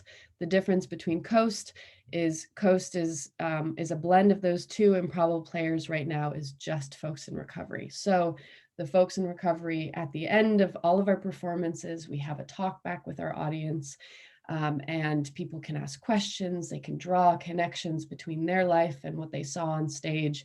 And the folks on stage can answer from either their character's perspective or their own perspective, because they all have some personal experience. All right, I'm going to do a time check. All right, there we go. So I've been talking about drama therapy, therapeutic theater, and it's a pretty niche profession. So I'm going to take a guess that the majority of the folks in the room do not know what drama therapy is. You may have heard of music therapy or creative arts therapy, or even dance therapy, very, very similar. Drama therapy is the intentional use of drama or theater processes to achieve therapeutic goals such as growth and change in a client. I'm just going to go through a couple of the theories and methods that we use, so you have like a foundation, so then we can talk in depth about how we use theater in recovery spaces, how we use it to address the opioid epidemic and the addiction epidemic. So the main theory that drama therapy rests upon, because all therapy generally rests upon some kind of psychological theory, is role theory.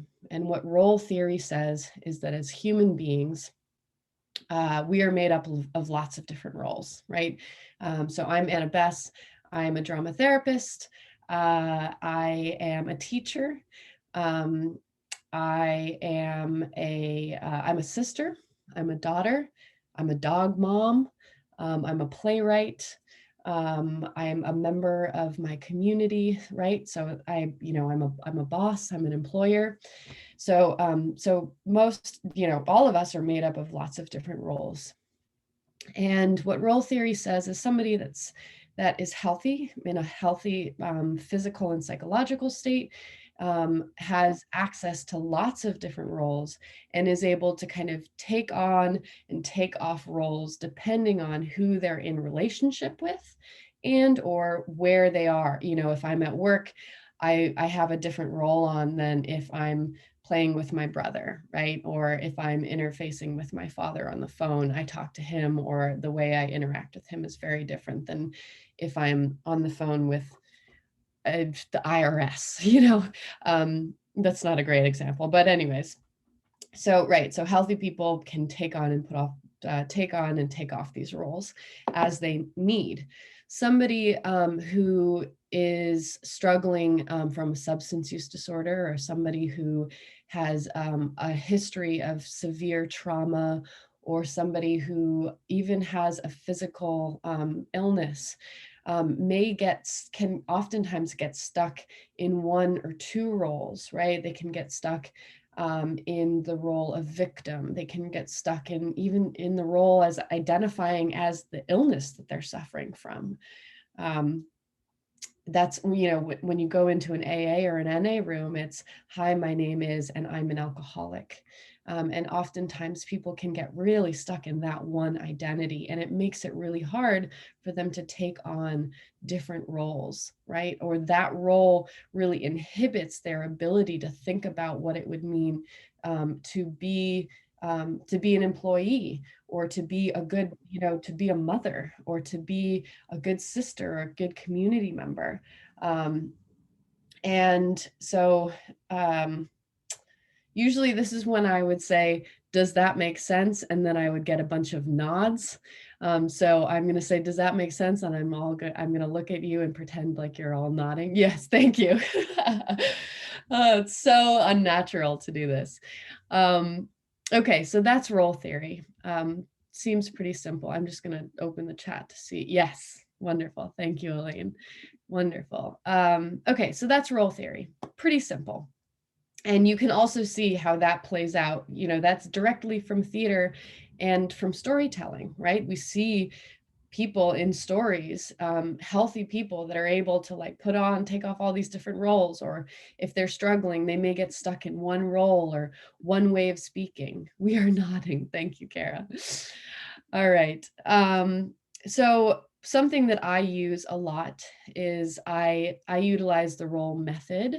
So a method is just a way of utilizing the theory kind of in praxis, in embodiment with a client. So the hero's journey, probably a lot of you have heard of this. The hero's journey really, I am blanking on his name right now.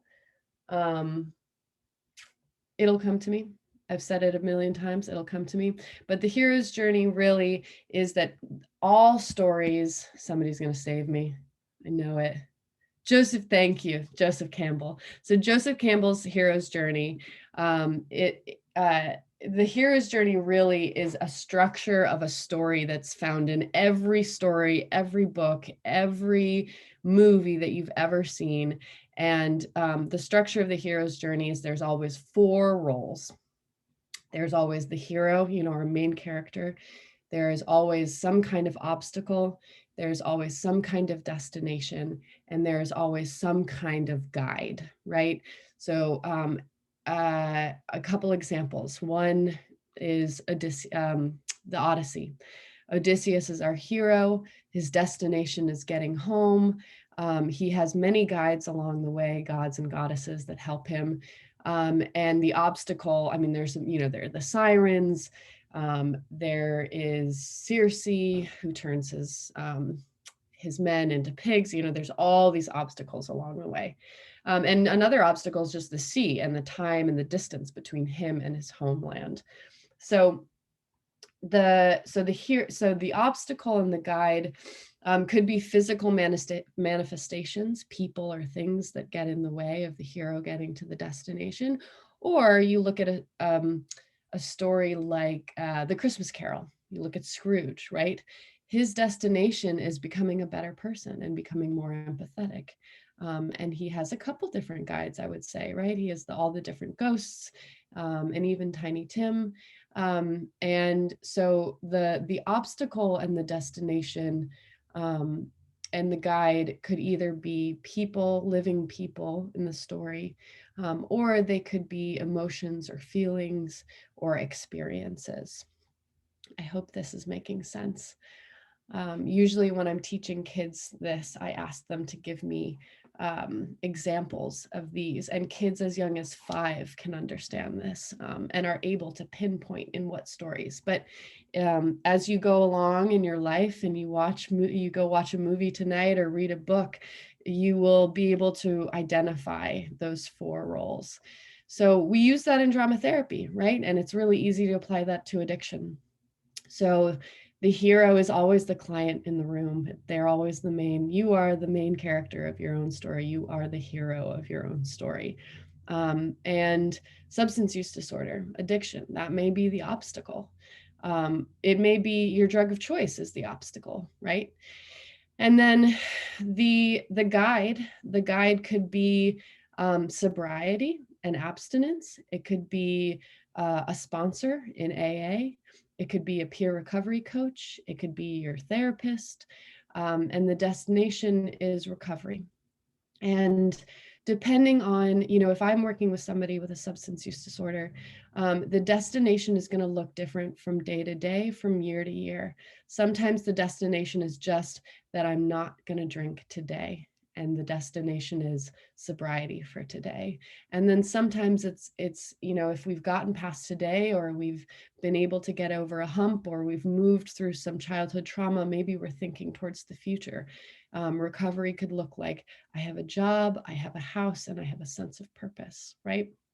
Or it could mean that I want to move to Paris. It could be a physical destination, or it could be an emotional or psychological destination. Okay, so I've talked about how we use theater to talk about addiction and recovery with both of these organizations. And I want to tell you just really briefly how therapeutic theater works. So So the way that therapy works and healing works when you're working with a therapist is that you go into a space, you go into their office, or, we're all doing it on Zoom these days. And there's a set amount of time, right? It's usually about 45, 50 minutes, depending on who you're seeing. And there is an agreed contract, right? You're in a therapeutic space, you're meeting for a certain amount of time, you're working on maybe specific issues, and and the therapist is the therapist and you are the client. And then what happens is, because you created this kind of therapeutic container, then you project on your therapist, through storytelling or through talking about experiences you have, you project onto them your personal experience.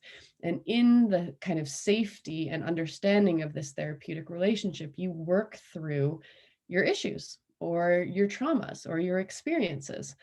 And a lot of times, for those of us who have childhood trauma, if it's related to if it's gendered, if it's related to a mother or a father, the gender expression of our therapist will play a big role in how we work stuff out, right? So if I have a male therapist, and I'm able to work out a lot of stuff with my dad because he's male.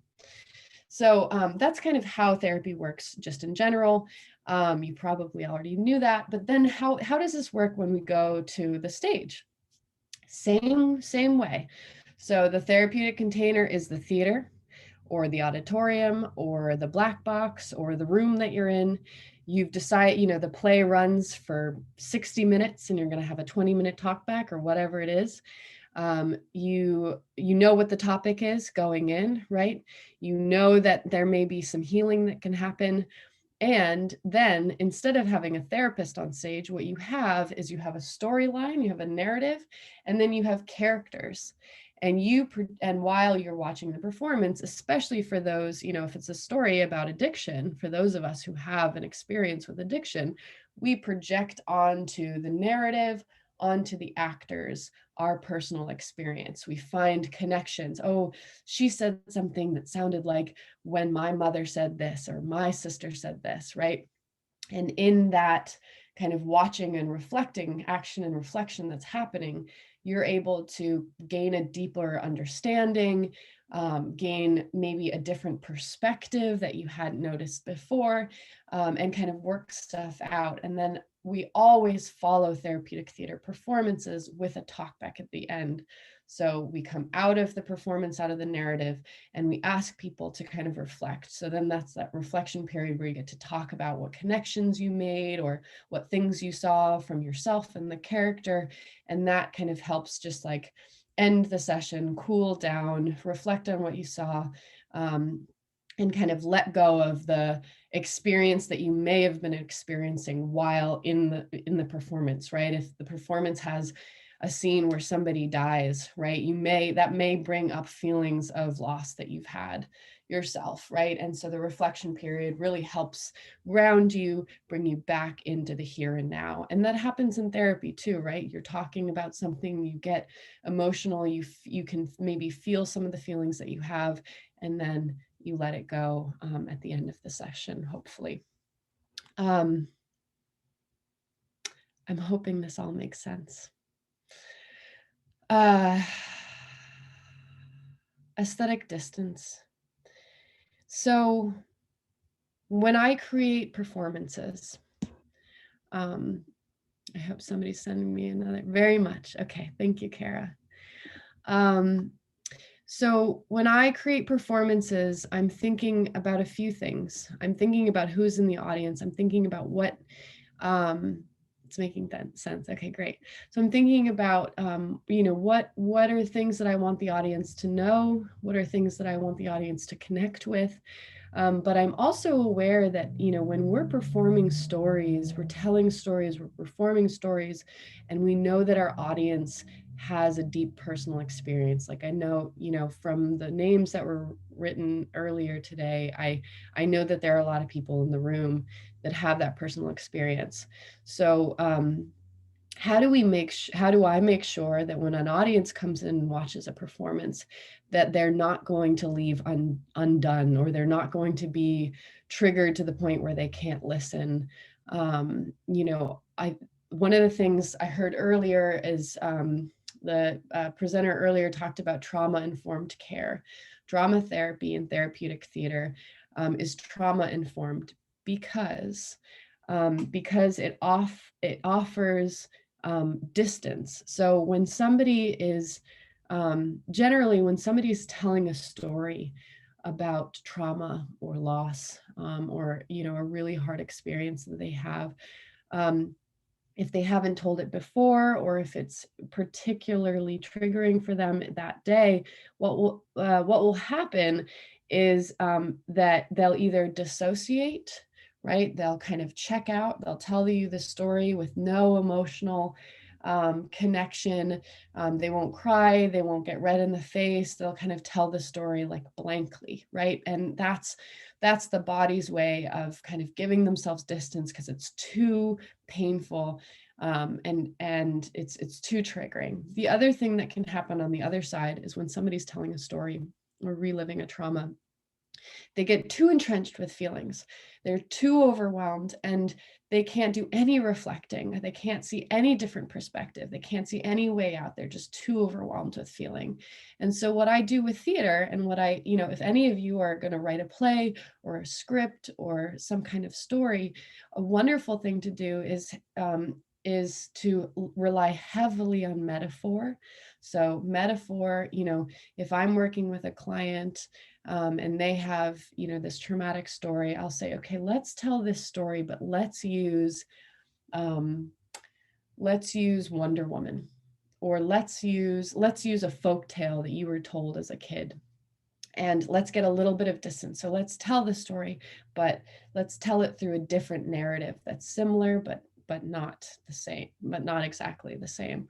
The other things that I use in my performances is comedy. Comedy is so helpful. Laughing is so cathartic. Laughing helps us remember to breathe. It helps us remember that we're in our body. It kind of like lets steam off a little bit. So when I write plays, I always, if there's one really heavy scene, I always write the next scene, some joke or somebody drops something and it spills all over something to kind of let people breathe and let go a little bit to help them regulate their body. The other thing that's really wonderful is music. Music is I think probably all of us use music in a therapeutic way. It's a great way to help regulate our body, maybe move a little bit, maybe it reminds us of a good time. So there are lots of different tools that can be used to help audiences really regulate their body and not get completely entrenched in the trigger or in the trauma. Woo! I am just realizing what time it is. I have until 1:30, I believe. Okay. Yes, right? Yeah, about 1:25 or 1:30, yes. Okay. So I'm going to ask another question for engagement. Given everything that I've said and given your experience of either going to theater or watching a movie, how is performance healing for you? And if you can throw them into the chat.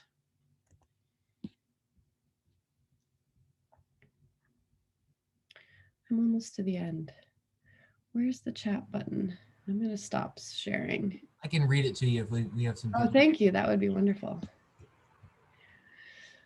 So yes, so the question is, how is performance healing? I know that I'm not alone. Yes. Allows me to process my feelings if I wasn't able to at the time. I think it helps everyone to know that others may have similar experiences. It helps heal the issues in the tissues. The emotion that gets stored in my body that has no words can move through. I can live through someone else's story and see it more objectively. These are wonderful. That first one, I know that I'm not alone, is a big one that I hear from our audiences, is that they that having their story, a similar story performed in front of them and being in a group of people watching really helps not feeling alone, especially when it comes to addiction. Sometimes I have a hard time identifying my feelings, and theater and film are helpful. Wonderful. Yes, totally. Storytelling, performance, film are a really wonderful way to better understand ourselves. Yes, not alone. Okay, great.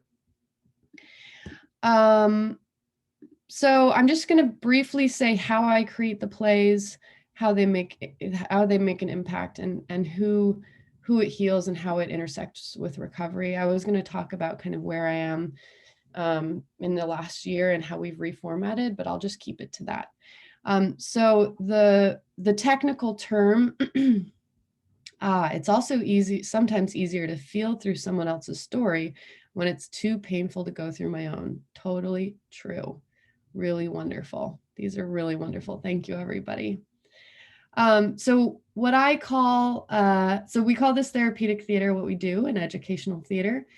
The kind of technical term that I use to describe the creation process, the script, and the drama is, we call it ethnodrama or ethnotheater. And that's just a fancy way to say that I source qualitative data. I source blogs, people's real life stories. I read articles about addiction and recovery and trauma. And I utilize all of that kind of data and story to create the characters and the storyline that you see on the stage with us, so that it is a true reflection of what people are really going through. Who heals? I've talked a little bit about how therapeutic theater works. So, you know, the people in our audiences are often people that have a close connection to the issue. So they, you know, as I've explained, catharsis and connection, great. You know, they're able to work things out. But then I've also said that the folks in our productions are all people either, you know, they're either in recovery from a substance use disorder or they have personal experience. And what does it do for them? Same thing. They're able to enroll in a character that is similar to them, but not them. So they're not being triggered by their own trauma, but they're able to act out scenes that may be similar to things that they have experienced in life. But because they have the distance of, I am not Anna Bess, I am Laura, I am Robert, I am this other person. I'm able to be in the action of saying words that are similar to mine, but I can reflect because I'm not completely overwhelmed by what's happening. And that happens in acting. Actors are present in the moment acting, and they're also reflecting at the same time. So that's kind of what's happening. One of the big things about recovery, you know, and the AA and the NA model and the peer models and all of the treatment models is that sharing your story is really, really important, right? So the way that theater works is it gives our actors a story to perform that's similar to their own. And then it also gives them space at the end to tell their own story or to draw connections. And they can kind of decide, depending on the day, how much they want to share, how little they want to share, depending on how they're feeling or how the performance made them feel that day. You said 25. Okay, so I do want to leave a few moments for questions and answers. I've mostly been talking about drama therapy and in-person theater. Obviously, everything's different now. We have reformatted everything to Zoom. There are bigger considerations now because we can't be in the room with people, and we can't, you know, if we're performing to kids, we perform to kids in schools a lot. After performances, they can come up and they can talk to us if they have something going on at home or they need a little more time to check in about something. We always have therapists at the end of performances or school psychologists, school social workers. We're now trying to figure out, you know, if kids are watching from home, how do we then rope them into services afterwards? And, you know, how the entering and exiting of the theater is a great way to just like, I'm in it and now I'm leaving, right? Like when you go into a therapy room or you leave, it's a little bit more difficult with Zoom. You're closing your computer. I sometimes I have to create rituals for myself on Friday afternoons where my desk is in my room. Like, how do I really divorce myself from the work that I'm doing? So those are all considerations that are happening right now, and trying to change the rituals so that people are not stuck in the performance, or stuck in the thoughts or the emotions that are coming up when they do watch a performance with us. I have been writing Zoom plays, and I've really started looking at the intersection of recovery during a pandemic, the isolation, the disconnection from services, the relapse rates are going through the roof, and people, and people are at more risk because they're using alone, right? So that's something that I've been trying to bring into our performances now is what is that now, that kind of chaotic intersection look like. And I think that good theater, great theater really brings in the present moment. It doesn't leave out the present moment. And you could be performing a Shakespeare play, but finding how it sits on February 19th at 1:16 p.m. In 2021 is really, really important. So I could go on and on. I really just want to open up to questions or comments. I hope this was helpful. 50 minutes is not enough, but I'm hoping that I gave you a foundation. Robert, I can send you articles or links or things if people are interested in coming to our performances, or if you're interested in learning more about drama therapy or therapeutic theater, or creating it for yourself. Those are all things I can do. Yeah. I think that absolutely everyone will be very interested in any information or materials you want to send, especially a lot of requests for contact information. One of the questions is this: are your plays available for others to utilize, or do you need to be trained to be a drama therapist? That's a really great question. Yes, I have people across the country have used them before. And what I do is there's a licensure agreement or a royalty agreement, and I have written an addendum. So all of our performances have a talk back. And then I always, if it's a public performance, I like to have resources in the room available when people leave the performance, because what we found with our research is that if you come in and see a performance, you're way more likely to take social action right following the performance than if you were to wait a week. I highly encourage having naloxone available in the room to get trained and to get a free kit to go home with, prevention resources, treatment resources. So I have written an addendum for the plays, and I always have a conversation with somebody before about like, how do you, what kind of resources do you want? What are some of the frequently asked questions? How do you engage with people? That kind of thing. But yes, and I will give you all of our contact information in the chat, and I'll send it to you. And Robert has it as well. So yes.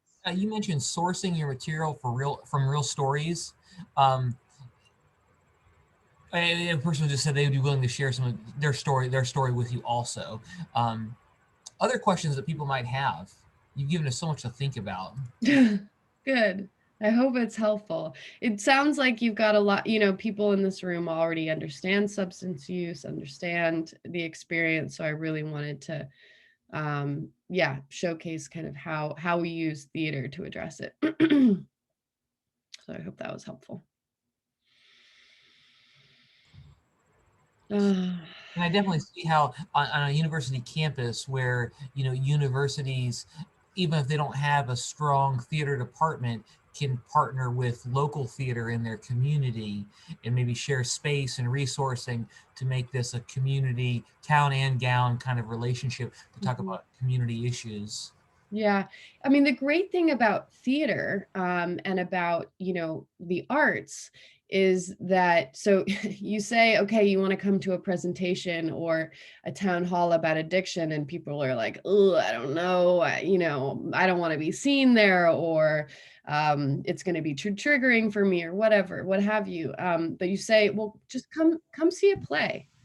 It's a play about a family, or it's a play about these people, and they happen to be going through addiction and recovery, but just come see a play and have a conversation with us. And it's just a much easier way to get people in the room to have a conversation. And then you build in those safeguards. You bring in a therapist to help, with the talk back. You bring in those resources so that they're in the room if they want support afterwards. But saying, come to this fun event, this play, it's an easier way to get people in the room. So yeah, that automatically feels so much more disarming when you say come to play. Yeah. And the wonderful thing, I tell like parents or educators, if they come see a play with their kids or whatever, and they bring it back to the dinner table, instead of, sitting down and being like, oh, I want to have the talk about addiction, or I want to talk about drugs, like you can just use the play as a jumping off point. Well, what did you see? What did you see in the main characters? What was going on with that family? What, you can use it as, it's just like it just pads the conversation a little bit and makes it a little bit easier to talk about if you're talking about a story than just kind of going headfirst into the topic. Sorry, Axel is barking at probably a dog that's walking by. So it's just more players in the drama of the presentation. This particular. Yes, that's my stage manager. Well, thank you so much. This has been so great, and thank you for just holding space for all of our loved ones. Also, I think that was very, very touching to me personally. So, again, I thank you so much for your time. We will be passing along all of Anna's information for you, for all those who are in attendance today, and we will take just a couple-minute break. Looking at a time, we'll take a 5-minute break, and then we'll get ready for our next presentations. Thank you. Thanks, Anna. Bye.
Well, welcome back, everyone.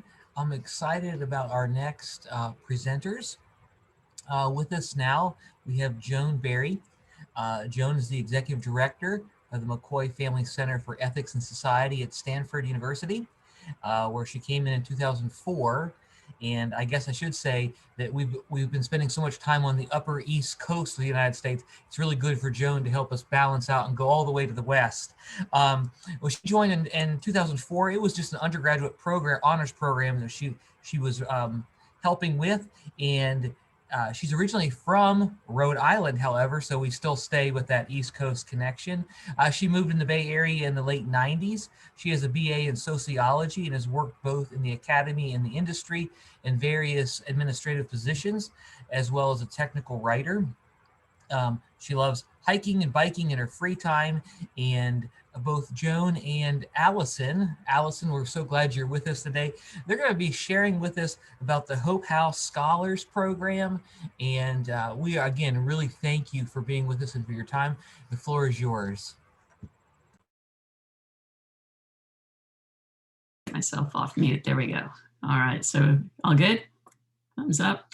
Yeah, thanks for the shout out for Rhode Island. I'm always excited to represent Little Rhodey. Anyway, thanks. I want to start by thanking Rob for his invitation to talk about our Hope House Scholars Program.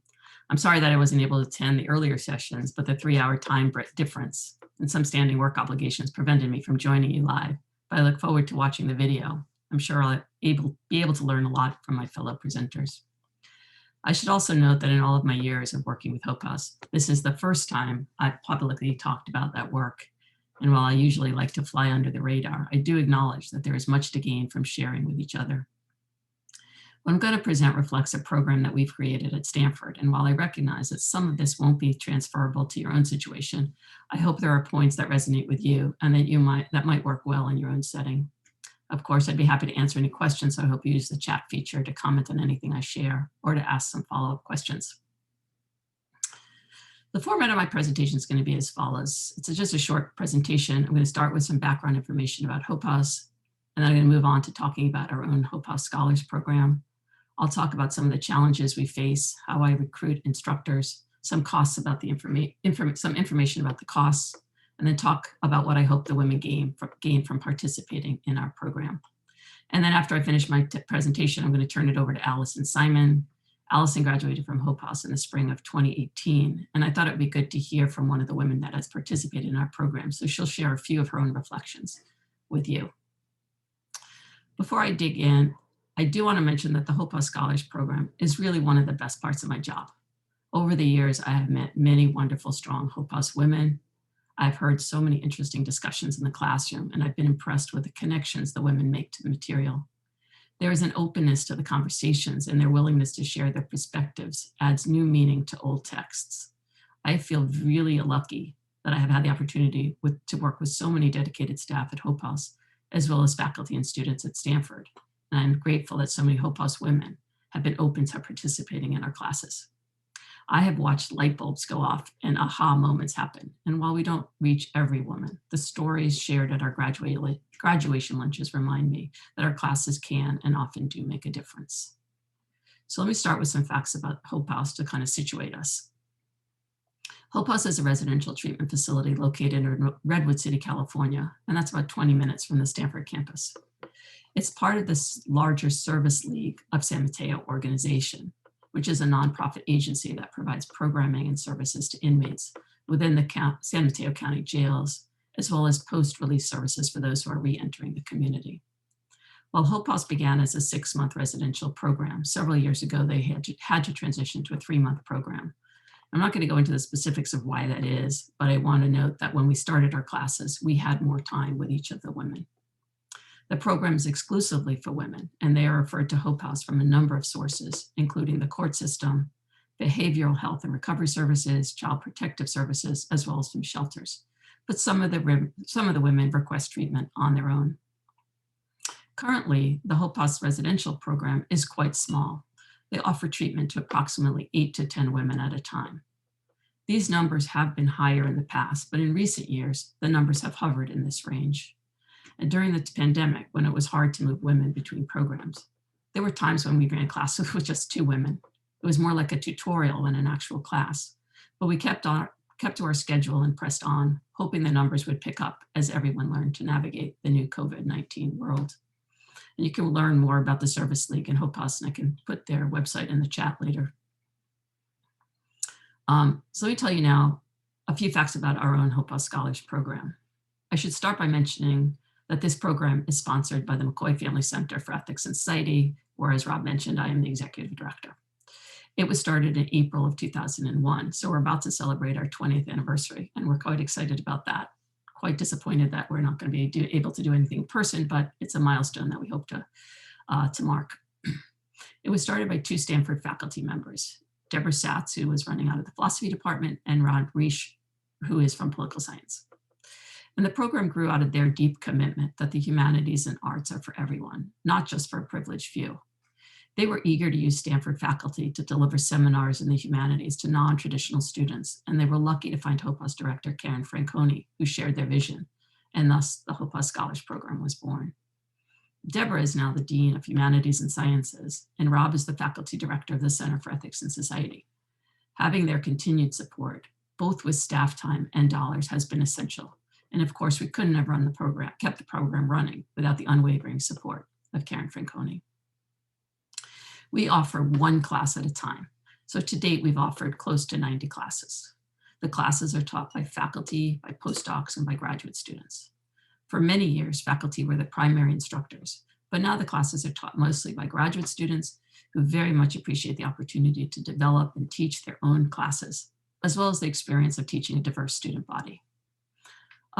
Our courses are often team taught, which allows the instructors to lighten their load, but it also provides them an opportunity to learn from each other.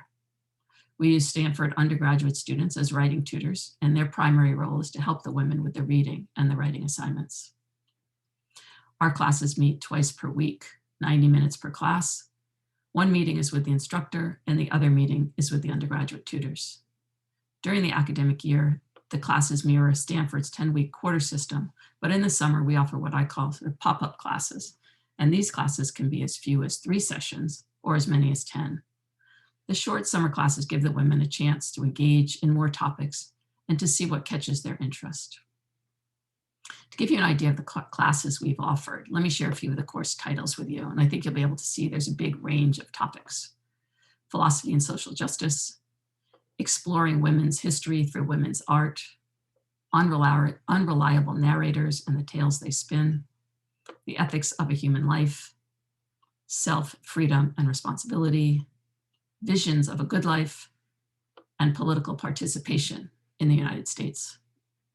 And when we're done, I can list in the chat where you can go to find a list of all of the classes that we've taught to give you an idea of the full range. Let me say a little something about the budget. We run the program on a pretty limited budget. So faculty and postdoc instructors volunteer their time, as do the undergraduate writing tutors. The graduate students are currently given a $500 stipend to develop and teach a class, but we've also had periods where the graduate students were not compensated. The stipend is more of a thank you, as it doesn't map onto the time they spend developing and teaching the class. We provide copies of all the readings, so there's some cost associated with providing this material.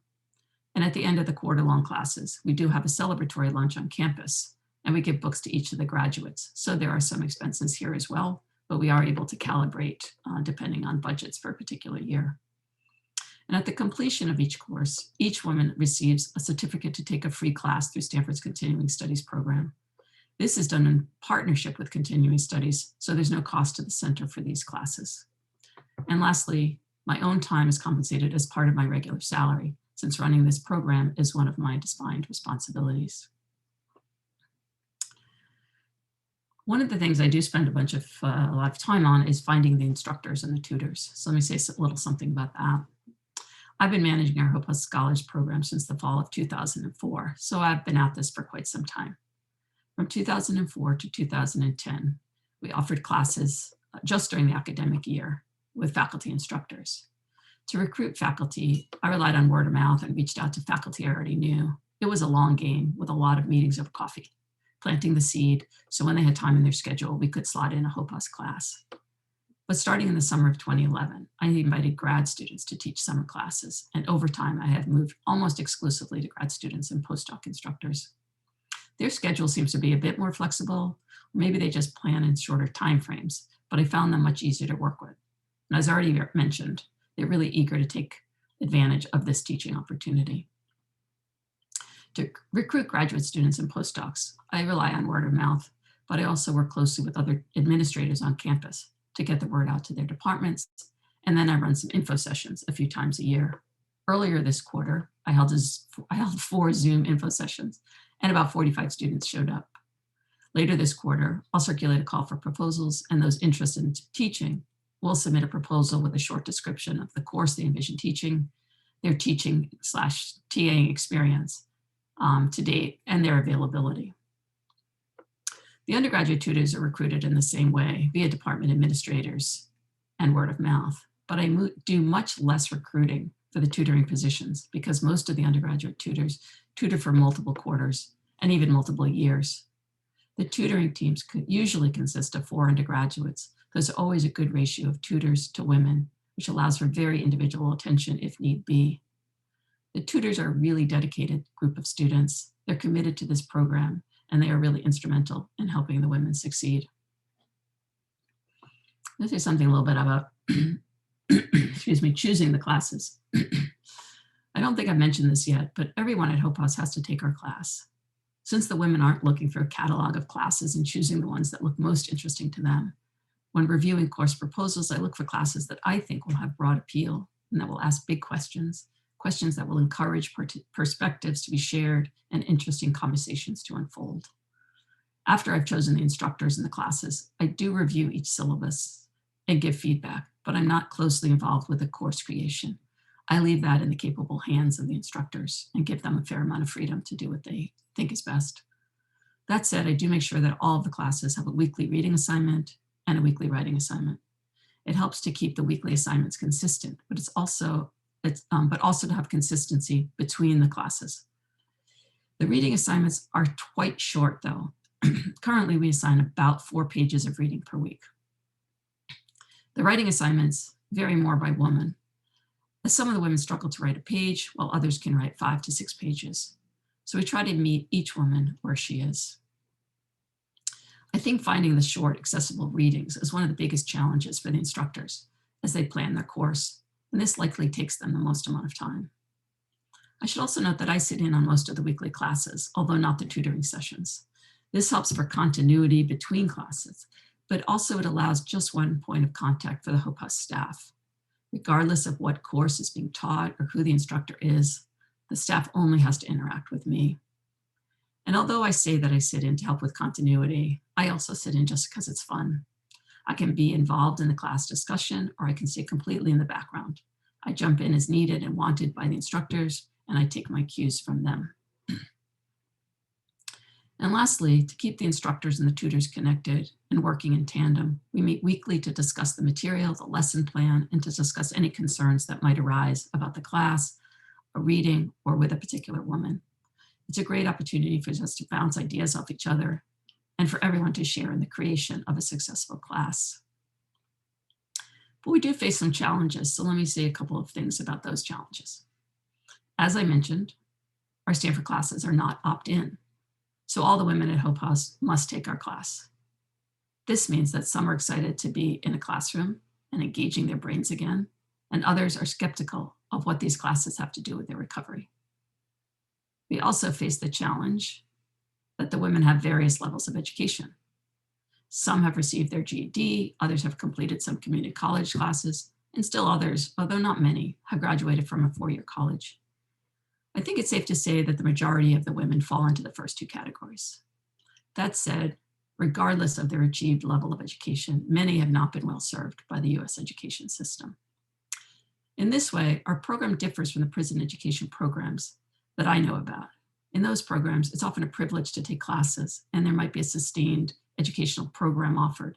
That means students enter classes at similar levels of education and experience. As you can imagine, teaching to women of different skill levels can be tricky, but we do our best to meet each woman where she is and push her forward on her own path. Another challenge that we face is that each woman Hope House Woman arrives on her own 3-month schedule. So during any given class, women will be arriving and departing as the class continues. With this in mind, we do our best to structure our classes to allow women to jump in and get started regardless of where we are in the syllabus.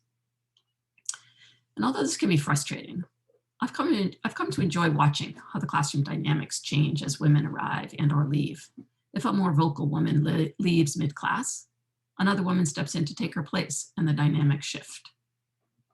As I mentioned a minute ago, everyone must take her class, and while that can sometimes be challenging, I've come to believe this is a good thing, because if our classes were offered on an opt-in basis, we'd miss so many women that have gained so much from participating in our program. The testimonials shared at the end of each class confirm that often those that wouldn't have opted in have gained so much from the experience. And one last challenge is that the women don't have access to technology. So we have to bring in all the reading material, and the women handwrite all of their written responses. In the end, this is really quite doable, but this is usually a question instructors ask when thinking about designing a course. And even though the women don't have access to technology, the Stanford instructors and tutors can access the internet when in the classroom or now via Zoom. So we can use audio and we can show videos, and that's really helpful to keep the class moving and break it up from just the instructors talking at the front of the head of the class. And of course, we can use PowerPoint. So I just want to say a few positive aspects of the program. And I want to end with some of these things that I think are really positive aspects of our program. I guess I'd start out by saying our classes are a chance for the women to be students and not addicts. We don't know who has done time in jail and who hasn't. We don't know who is a drug addict and who is an alcoholic. We don't know who has a mental health issue and who doesn't, and we don't know who might be unhoused. To us, the women are just students. We are not their family. We are not their friends. We are not their therapists. We are just instructors. We try to meet each woman where she is and individually push her to think more critically, write longer responses, and read a bit more independently. And we give concrete feedback on their work, but we don't give grades. The women really love the feedback, and they appreciate that the instructors are engaging with their ideas. Without grades, we're able to create a friendly classroom experience where the women are not competing against each other. And unlike some Stanford students, the women will not press you to change their grade or to write you a glowing letter of recommendation. I like to think of these classes as learning for learning's sake, and I think that has very real benefits for everyone involved. And lastly, while I hope the women learned the material covered in a particular class, I'm really most eager for our classes to provide a positive learning environment, improved critical thinking and writing skills, an increase in their self-confidence, a willingness to consider additional educational opportunities, and a willingness to try something that they might have previously said no to. I've had the privilege of sitting in on many, many Hope House classes since 2004 and attending a great many graduation celebrations. And I have heard firsthand how our classes have impacted the women, and I am grateful to have had this opportunity. I think because we're celebrating the 20th anniversary soon, I've started a little project of trying to get some testimonials from not only the Hope House women and staff, but also the instructors on the Stanford side and the tutors. So let me just share 2 of those testimonials with you. One from a former client and one from a current staff member. And when I asked, the question asked to the former client was, what do you remember most about the Stanford class you participated in? She responded, I was wondering how this college philosophy class related to recovery, the situation I was in, getting my infant son back and getting my life back in order. Come to find out, the course played an important part of helping me begin to use and engage my mind by using critical thinking skills. For someone who had lived by feelings, moods, and impulse, the course helped me begin to exercise my beautiful God-given brain in a very new way. And one of the current staff members, when thinking about our classes and how they impact the women of Hope House, responded with this little answer. I've had the opportunity for the past 20 years to watch our women be challenged to expand their horizons and come to learn that being undereducated is not a reflection of their intelligence or their potential for success and achievement. The Stanford classes have inspired many of our women to develop the courage and confidence to seek further education for themselves. This has ranged from GED certifications to structured vocational training, as well as to college level educations to enhance their career opportunities and their future earning potentials. Participation in the HOPA Scholars Program has also led many of our women to go on to inspire their own children and even their grandchildren to attend further education as well. So in closing, as I mentioned at the beginning, joining me today is Allison Simon. Before turning this over to Allison, I want to make sure I'm not leaving you with the impression that everyone takes the same path Allison took, or that all of the HOPAS program graduates are as successful as Allison, but she's certainly not alone in choosing this path. And for those women that slipped in their recovery or struggled along the way, the time they spent taking a Stanford class is still something they can carry with them. They might have enjoyed the distraction from traditional recovery activities. They might have found meaning in the conversations with instructors and tutors. They might have appreciated getting feedback in their writing, and they might have benefited from the positive learning experience. One of the HOPAS counselors once told me that we're planting a seed. So if someone's recovery isn't solid after this 3-month program, the seed has been planted, and whatever was gained in our classroom is there ready to bloom for the next time. So thank you for listening to that. And I'm going to turn it over to Allison, and she'll share a few of her own reflections, and then we'll take any questions if you have them. So over to you, Allison. Hello, everybody. My name is Allison, and I am a recovering alcoholic. And I checked into treatment in 2017. I would like to talk a little bit about what we did in treatment. We were in class from 9 to 5, and one of the things I got to look forward to was twice a week, Stanford would come into the classroom, and we would watch videos and engage in academic activities, and it would take our minds off of all of ourselves and just kind of reflect on what's going on with the world. We would have life skills classes during the day, but elaborating on how the opportunity got to me and where I am at today, the opportunity I had at Stanford really opened the door for me to be connected into society and seek the differences of others, and engaging with the professors, the postgraduates, the tutors, which were Stanford students. Just being prior to checking into recovery, I was always like surrounded with my little group. So being connected to other people that valued education and seeing the world like in a different way or had a different walk of life was very interesting and also humbling.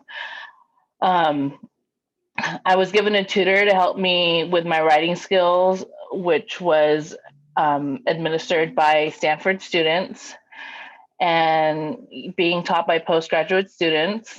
That was cool. Class twice a week held me accountable for my work. So we would have class, and I hadn't been in school for 15 years. So we would have class, and then we would have homework, and we would be given a time frame to where it would be done and finished. And the tutors would help us correct our work and with our reading and writing. And we would fix our work and make sure that we proofread everything, and then we would turn in our papers for a grade. And it did like help a lot in like just making sure that I was still like literate and I knew how to write an essay and I was making sense. So it was really helpful for me. That experience expanded my horizons so much that I decided to take 2 continuous studies classes that were offered at Stanford. So I would go to work after I graduated from treatment. That is, I would go to work, and then after work, I enjoyed the Stanford classes so much that I would take an Uber. I didn't have a car at the time. I was still saving up for a car. I would take an Uber to Stanford campus, and I would do my class. And then I did 2 quarters of that. One was a public speaking class, and another one was improvisation with work and life class, taught by 2 actual professors at Stanford. One was like a professor for like the business school at Stanford. It was really cool and very engaging. So, and then that eventually like made me want to take my own path in education with a double major. Right now I'm working on a double major, one in ethics and one in pre-nursing. And that, you know, that whole experience of, you know, just having classes and how they came to us at the facility to assist us in our reading and writing skills and providing us with all that work,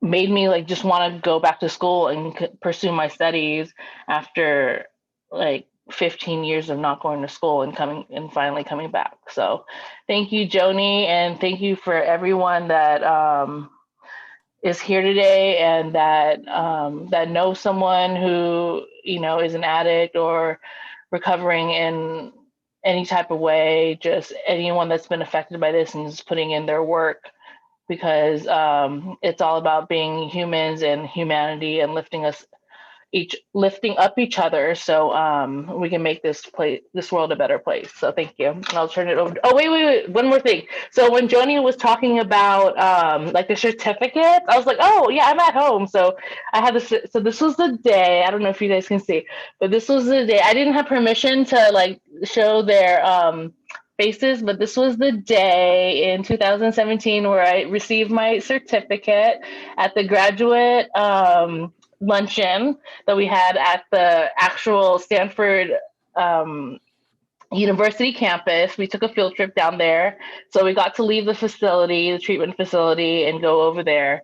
It was really nice. And I have my certificate. So I am very proud and I'm very grateful that, you know, I got this opportunity to participate in Stanford continuation studies, because it did make a difference in my choices and what direction I decided to go to after I graduated from treatment. So thanks. Thanks for sharing that, Allison. I didn't realize that you had your photo and your certificate at the ready. So that was nice to see.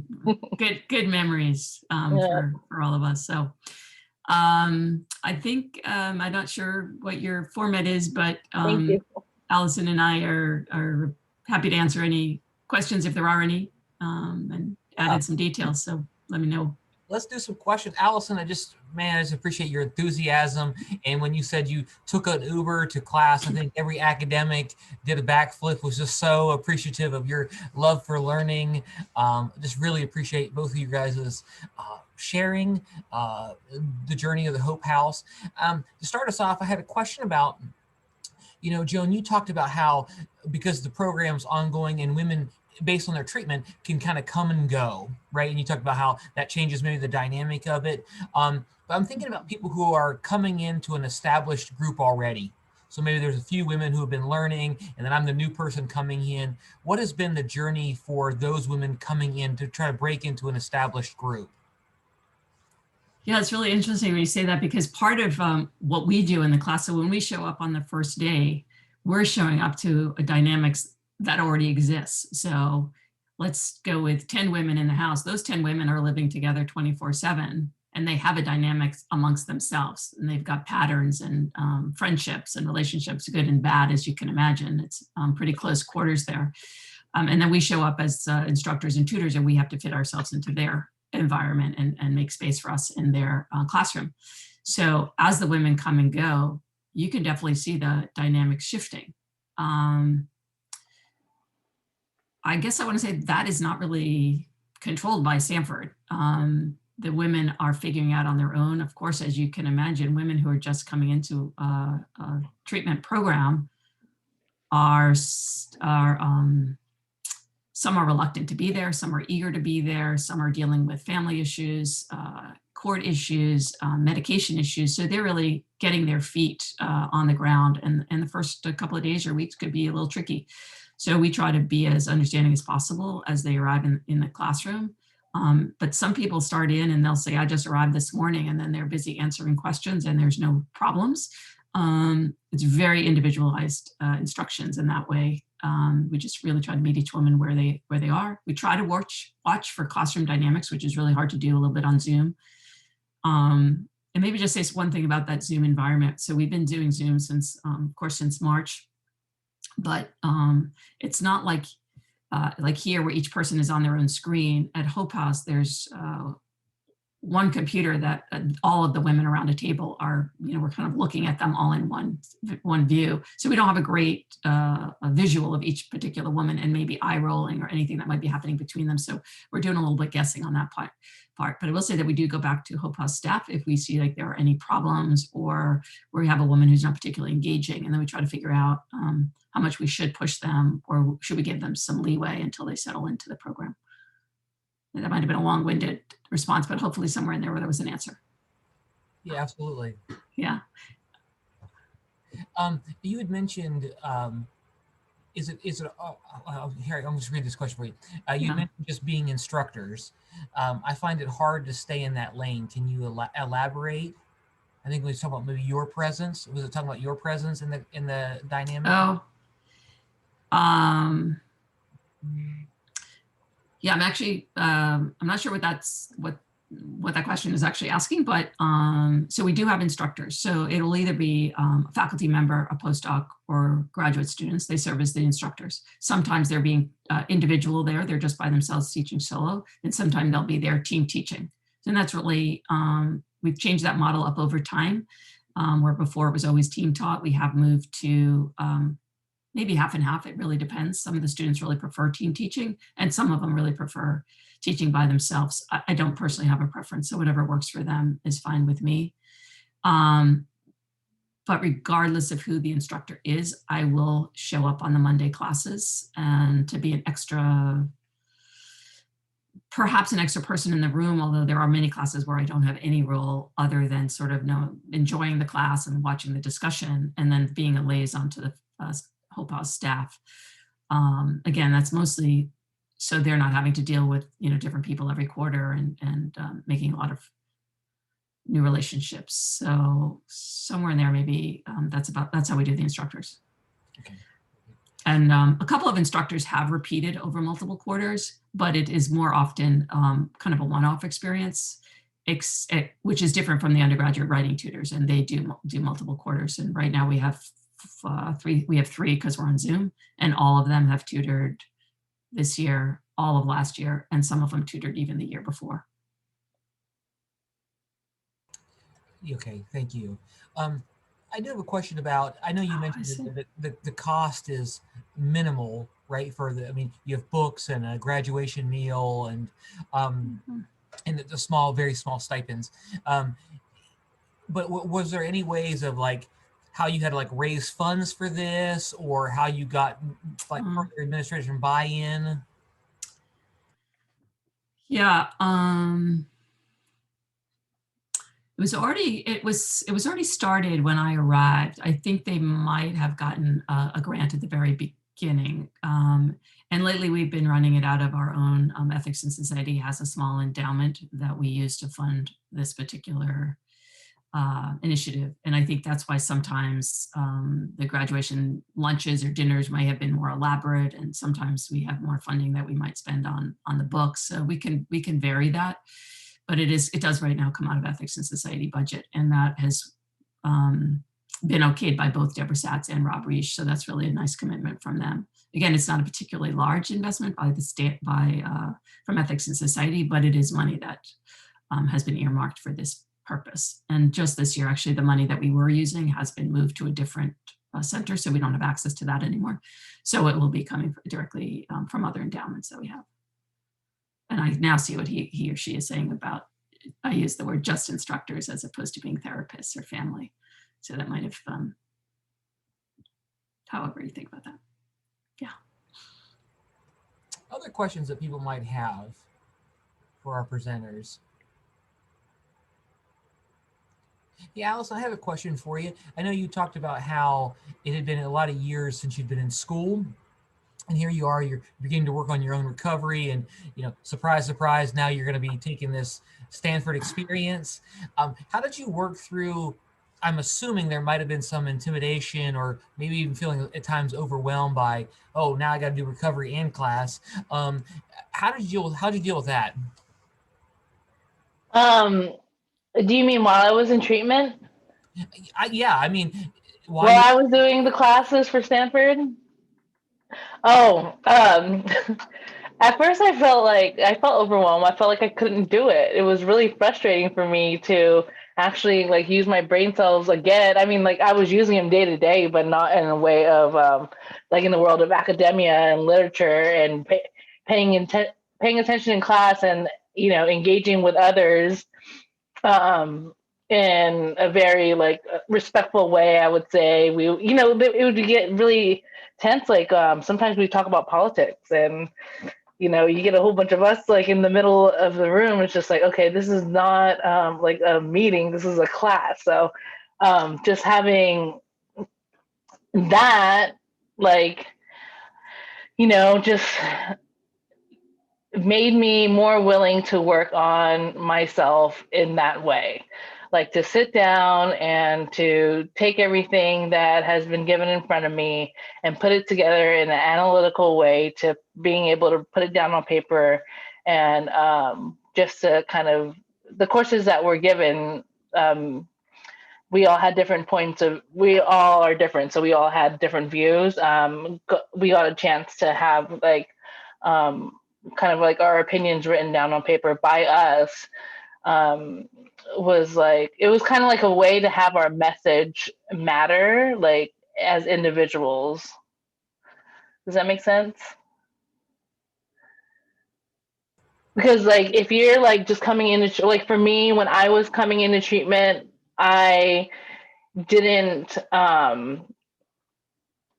I mattered, right? So with the with the topics and the discussions that we had in class, in a classroom setting, made our opinions more validated, and putting that on paper and being able to construct a paper in ways and having actual Stanford students come in and teach us and assist us, and professors that have gone through this, like, helped a lot. And it was like an opportunity that a lot of people don't get to have, you know? So I just really took that and kind of ran with it.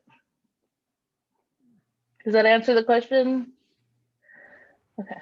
Absolutely. Thank you. Welcome. Any other questions?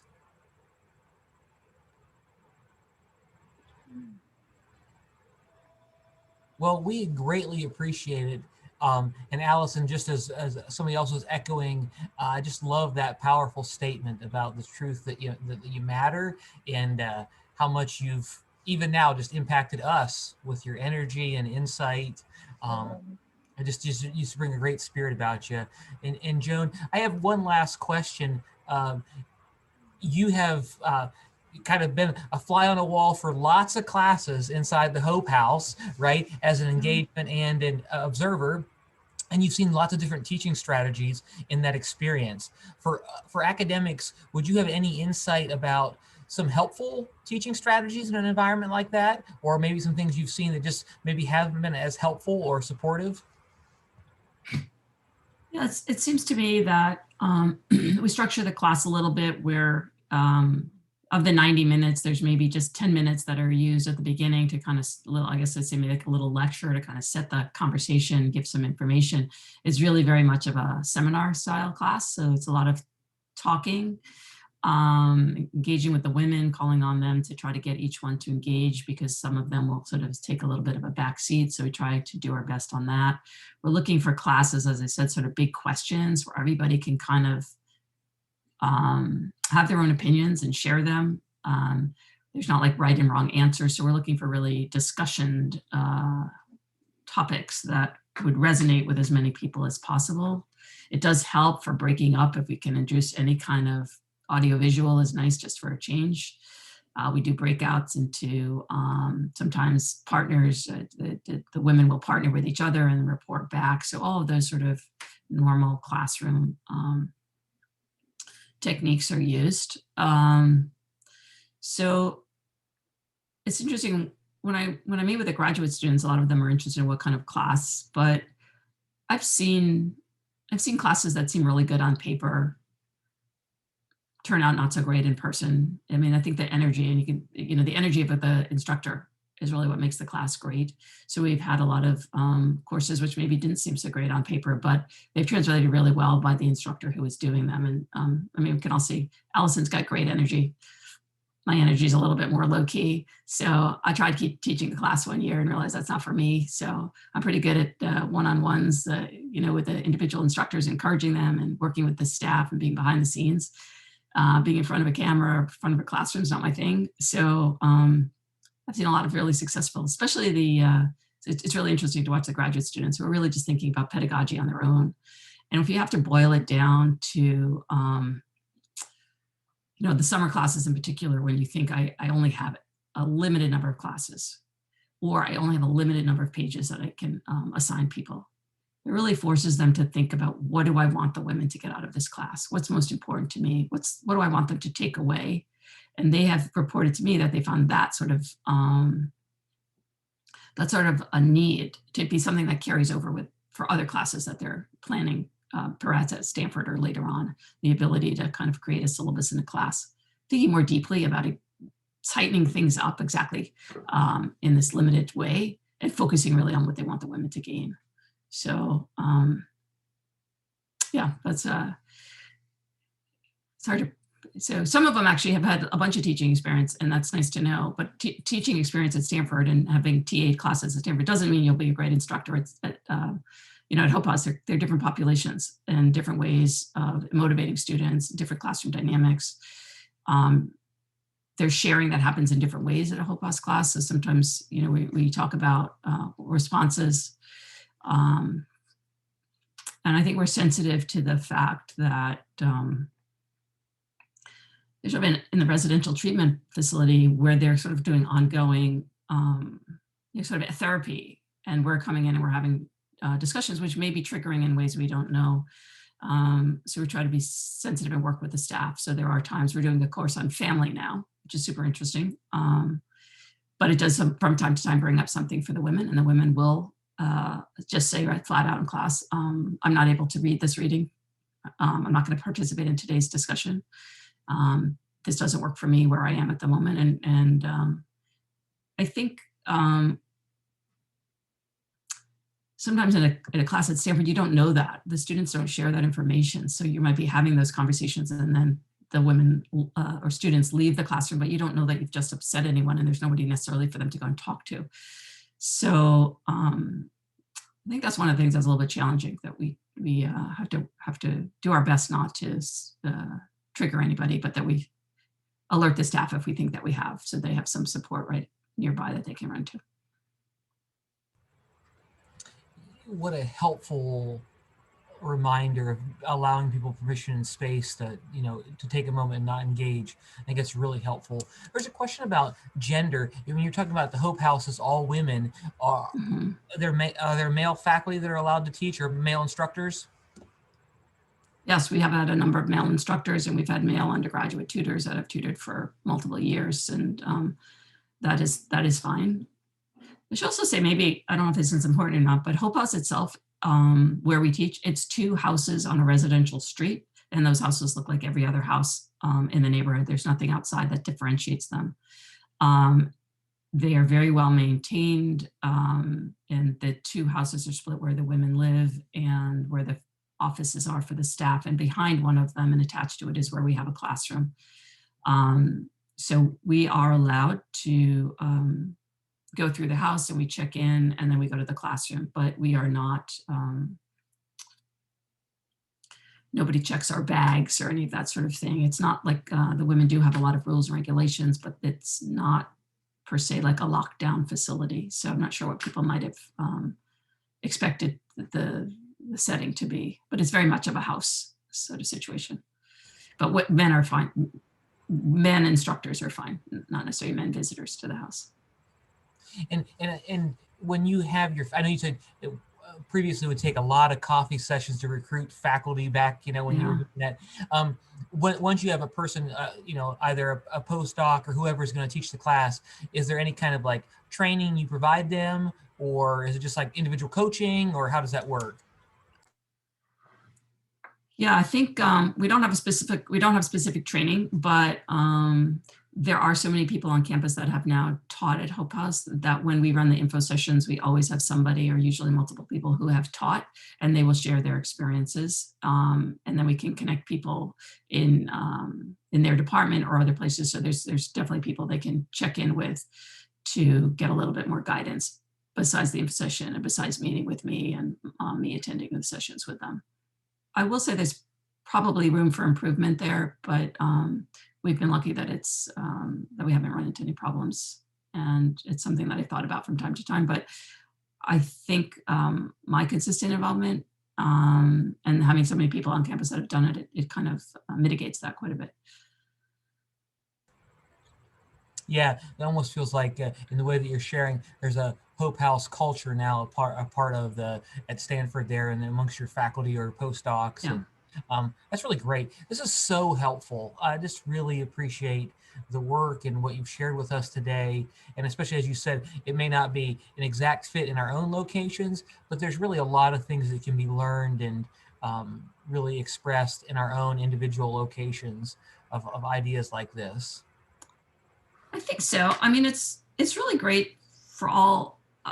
I think for all, it's a win-win. It seems to me it's really worked well for Hope House. They're really excited that we come and we provide these classes. And you can say, actually, they've just redone their website. I see we now have the Service League of San Mateo. I didn't realize that Hope House Scholars Program has a page on their website. So I think they use it as one of the things they're proud to have. It's been really helpful for the undergraduates and graduate faculty at Stanford to have an opportunity to get off campus and teach class to sort of non-traditional students. I think everybody's really benefited from those experiences. And it doesn't really matter to me if it's 2 women in a class or 10 women in a class or 12 women. I mean, we march on and we give them the best educational experience that we can. And we touch small groups of women, but over a lot of years, it adds up to be, a nice number. So I've managed to stay connected with some of them, of course, not nearly all of them, but Allison and I have been connected for the last couple of years. So, and really more than a friendship of sorts. I mean, I don't have any role in Allison life other than we get together and we chat and we enjoy each other's company, but it's not something that I do with the most of the women. There's just too many of them. So, but it has been, it's great fun. And my job has been organized and reorganized. And every time they try to move Hope House, I say, I don't think so.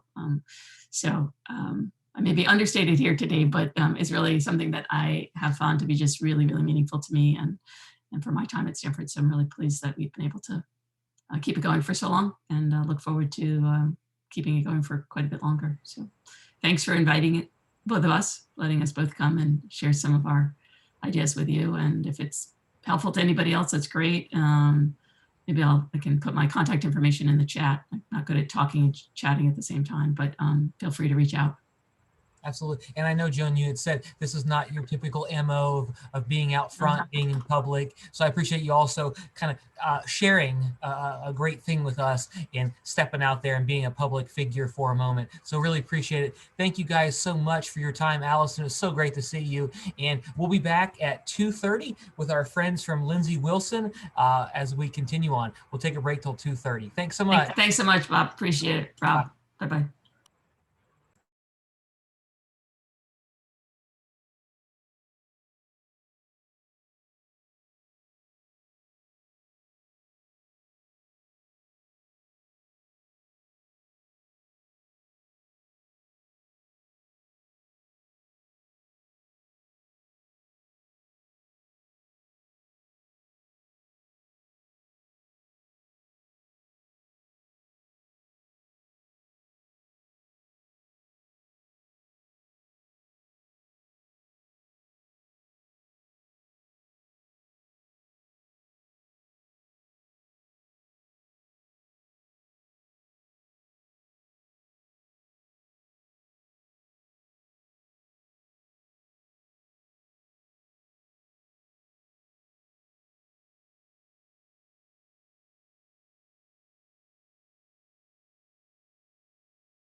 Well, good afternoon. Welcome back. I'm excited about our next co-presenters. And I know as we think about addiction and recovery, a great step of addiction or a great step of recovery is, of course, being honest. So I have to admit with our next group, I might have slightly been tempted to have some audio visual issues because the school they represent, Lindsey Wilson College, just pounded our football team and beat us, I think, 42-0. But we won't hold it against our next presenters.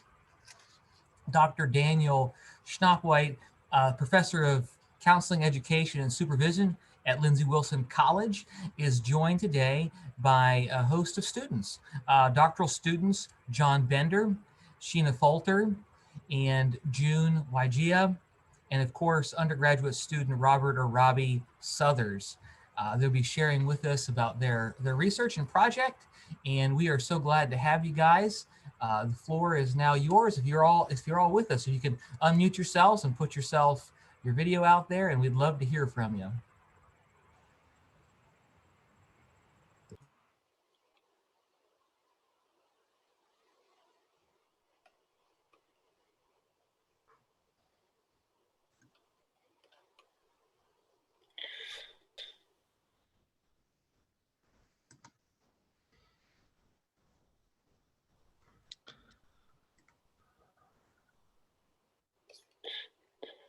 All right, Rob, I have sound, but it says that my camera is off on the other end, that you've turned my camera off. I'm sorry about that. I will try to correct that now. I am also having that same issue. But I can begin anyway. You can imagine one of my brothers described me as looking like a moldy pumpkin impaled on a fence pole. So just hold that picture in your head. And I got a signal here to click. There we go. Oh. And I think we have everybody else. It's looking good. All right. Well, good afternoon. My name is Daniel Schnappwhite. I am a professor of counselor education and supervision at Lindsey Wilson College. And I am here to introduce the work of some of my best students.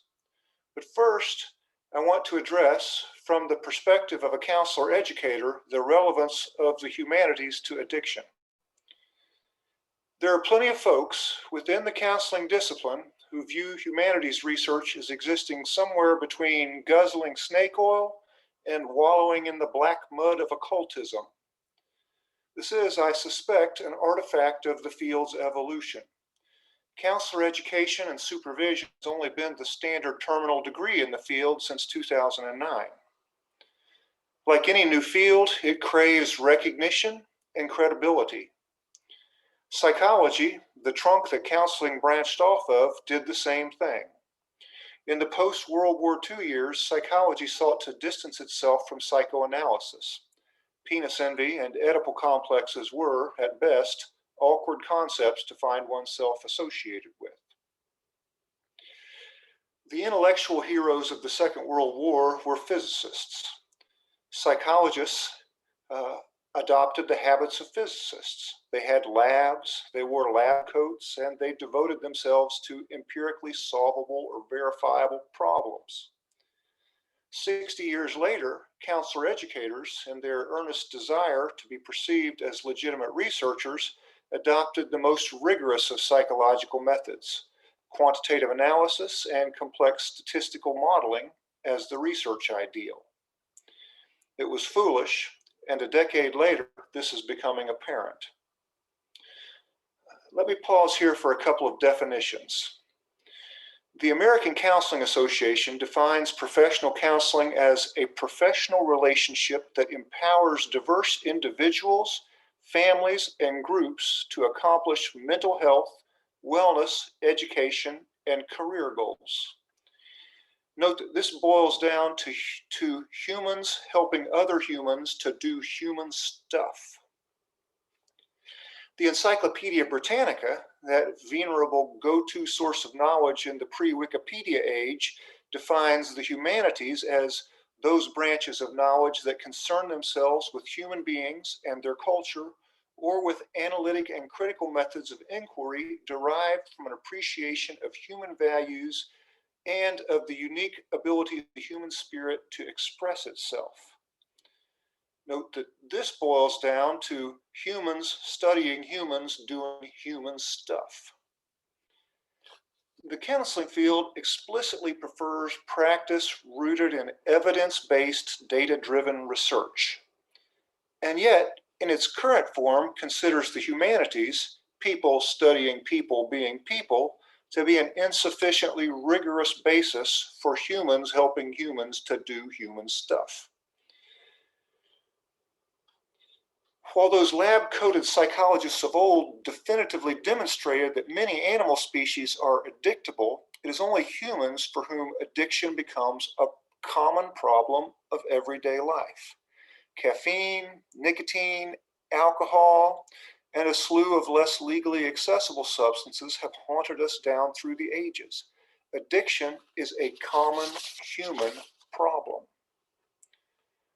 Are the humanities, people studying people being people, relevant to the study of addiction in my field, counseling, dedicated to humans helping other humans do human stuff?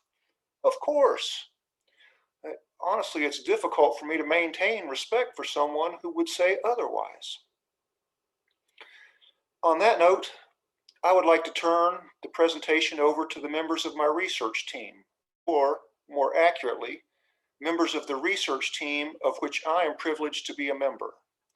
I will take credit for recruiting this team, but each member has delved deeply into topics related to the overarching subject, the history of the United States narcotics farm. History, ethics, music, literature, indeed, the very concept of the humanities as a whole has driven and structured this ongoing project. I will now introduce Robert Southers, the only undergraduate member of the research team. Robert will provide an overview of our subject.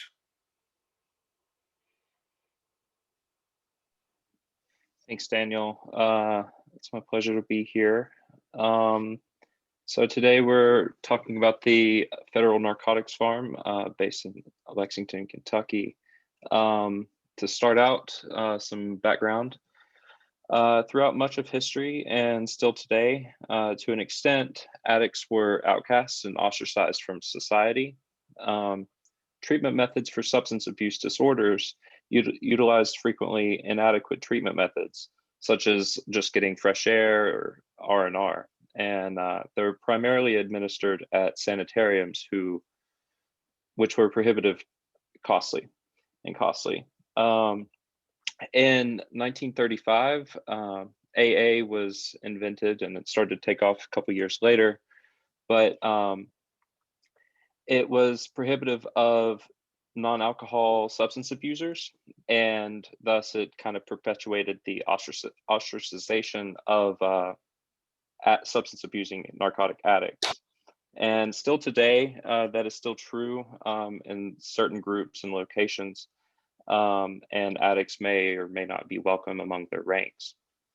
In the early 20th century, psychotherapy was also of little avail for substance abusers, as Freud considered addiction to be out of the scope of the relevance of psychoanalysis. Jung briefly attempted to treat addicts, but ultimately he abandoned it as he became disillusioned, caused by the client's relapse rate. To address the growing convicted narcotic abuser prison population, the US federal government devised a new type of prison that would also serve as a rehabilitative and treatment center. The facility, which would serve male prisoners east of the Mississippi and females from throughout the US, was planned to have been housed on a 1,000-acre plot of land just outside of Lexington, Kentucky, and it would have had a 1,000-bed capacity. Construction began around on the narcotics farm around 1930 and was completed at 1935. And if you would, next slide, please, Sheena. Thank you. In exchange for having their prison sentences commuted, prisoners would be transferred to the farm for treatment in order to discourage recidivism among the population.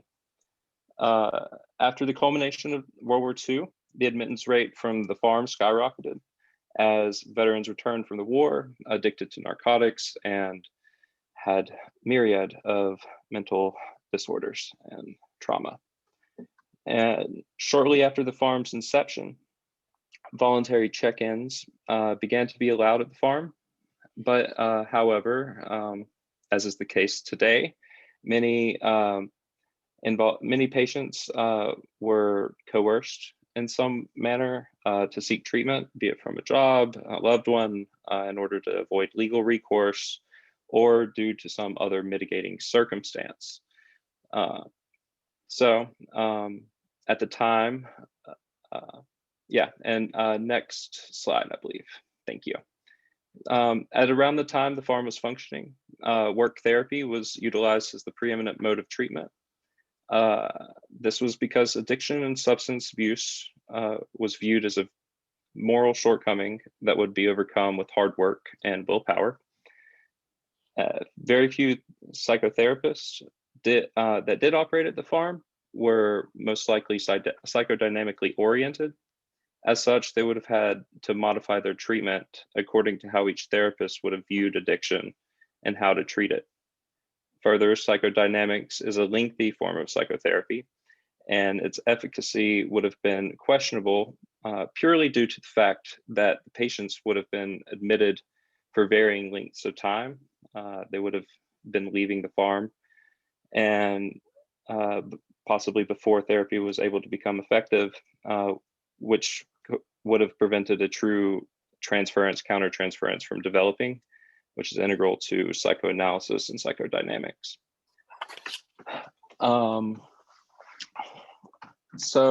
Much of the effective treatment would have revolved around the development and implementation of various self-help groups at the farm, which my colleague will tell you all about in a little while in more detail. As the years progressed, the farm was divvied up into like separate sites and facilities that they called houses at the farm, and each house applied its own unique modes of treatment. The most notorious of these, of course, was the Matrix House, which will also be elaborated on a little bit farther along. And they utilized Synanon techniques, which Synanon utilized a lot. Their technique revolved around the game, which would consist of around 24-hour, at least, marathon group meetings, in which one individual will be the focus of the group's demeaning and dehumanizing remarks in order to break down the individual's mental state of being and fortitude so that they could rebuild their life from a blank slate, from a humiliated slate. And the relapse rate at the narcotics farm was pretty high, at around 87 to 90%.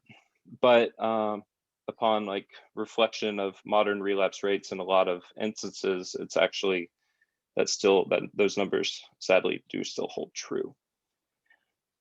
And the farm also served as a research institution. And the US Congress mandated that research on drug addiction take place in the Porter Bill of 1929. That mandate was pursued in the US Public Health Services Narcotics Hospital. In 1948, when it became one of the first research laboratories in the National Institute of Mental Health, which is the NMH, the laboratory at Lexington was named the Addiction Research Center, which went by the ARC. Research Director Harris Isbell and Associate Director Adam Wickler were the second generation scientists at the ARC. The earlier generation, including Lawrence Kolb, Sr. and Robert H. Felix, went to Washington, D.C. when the United States entered the World War II, and both were instrumental in founding the NIMH. And then a lot of the research that was conducted at the narcotics farm was questionable to say the least. Informed consent would have been murky as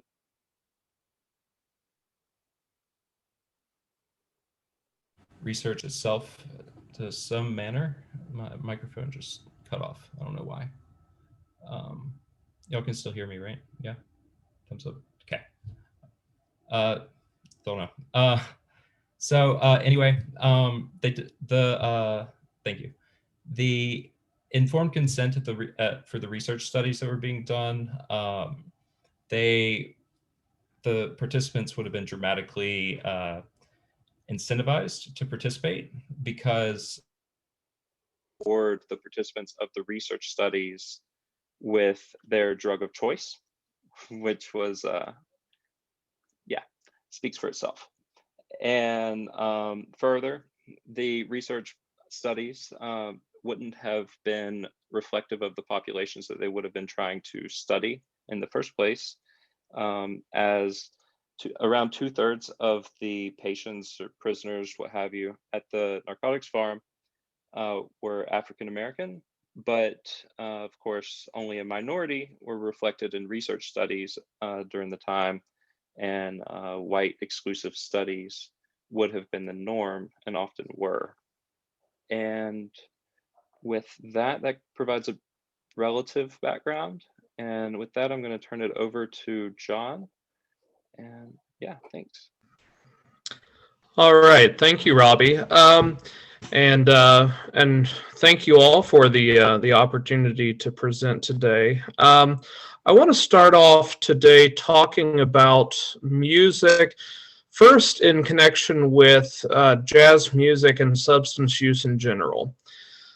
Shortly after World War II, because of trade route openings, primarily to Asia and Turkey, there was a influx of heroin into Black communities in the New York City area. Along with this, heroin was seen as a rite of passage for many jazz musicians, and this was perpetuated by people such as Charlie Bird Parker and other jazz legends who believed that the use of heroin and the slowing down, as they put it, of the world around them enabled them to actually increase their playing speeds and their playing skills. This was later debunked by various interviews by people like Miles Davis and other jazz legends, but it was at the time a common belief that there was a connection with heroin use or drug use and increased playing skill. One research project that looked into the use of heroin and other drugs amongst 40 of the most prominent jazz musicians from 1945 to 1960, which coincides with the bebop subgenre of jazz, which is often referred to as the beginning of modern jazz. That research project showed that many of those prominent jazz musicians suffered from mental health issues and substance use.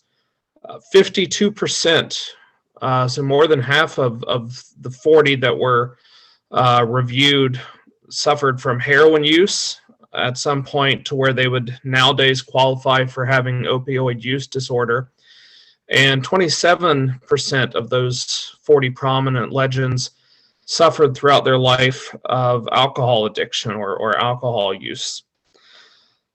One of the other characteristics that was unfortunately common amongst many jazz players of this era is that even if they were able to beat their heroin use, it was often associated with replacing heroin for some other substance, such as alcohol or cocaine.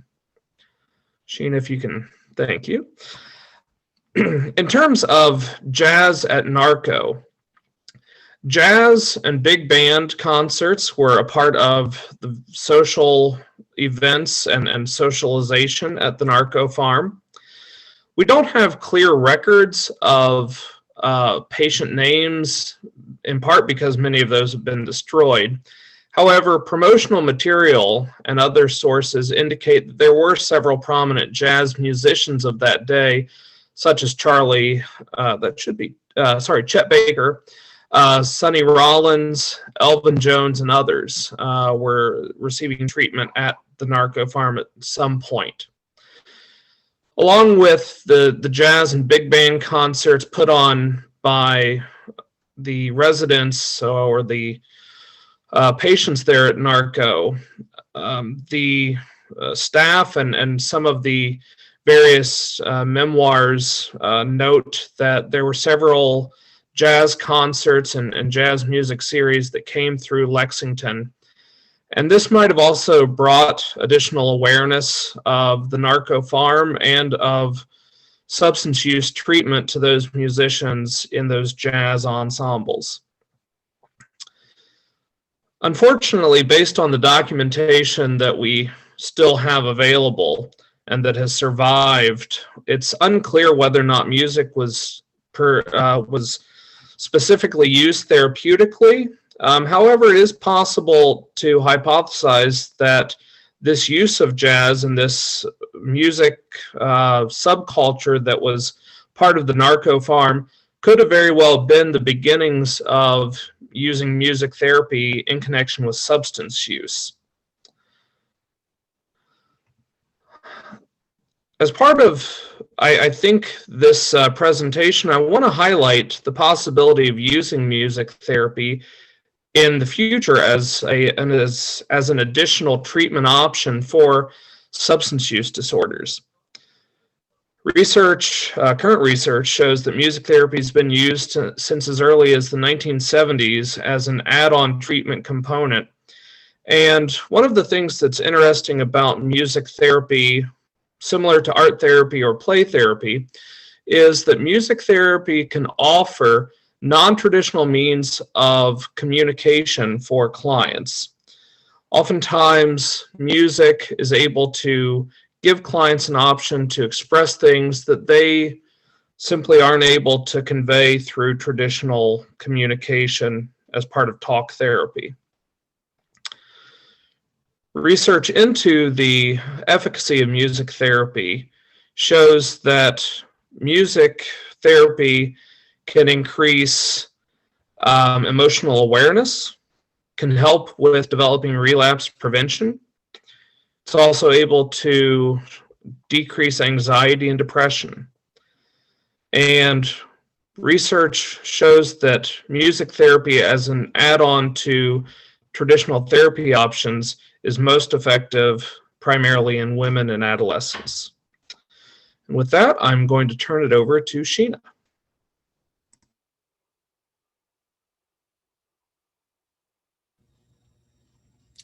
So I would like to start with some historical contributions to addiction treatment. The Addiction Research Center, also known as ARC, operated as a part of the Lexington facility. My little clicker quit working.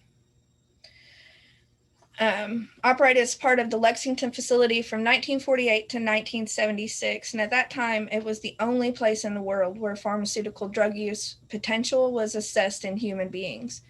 So according to the National Institute of Drug Abuse, the discoveries and contributions of ARC included helping find and study multiple opioid receptors, the binding sites in our nervous system where heroin and other opiates unleash their effects, recognizing the significance of opioid antagonists for opiate abuse treatment and research, as well as developing antagonists as life-saving antidote for heroin overdose, which we know today as Narcan, developing abuse liability studies and criteria to help scientists determine whether new pharmaceutical products might bear potential for treating addiction, profiling psychological and physiological effects of classes of drugs, including sedatives, hypnotics, hallucinogens, and marijuana to provide the basic tools for continuing research and evaluation, advancing the use of methadone to treat heroin addiction, helping explain why so many addicted people undergo repeated relapse even after successful treatment,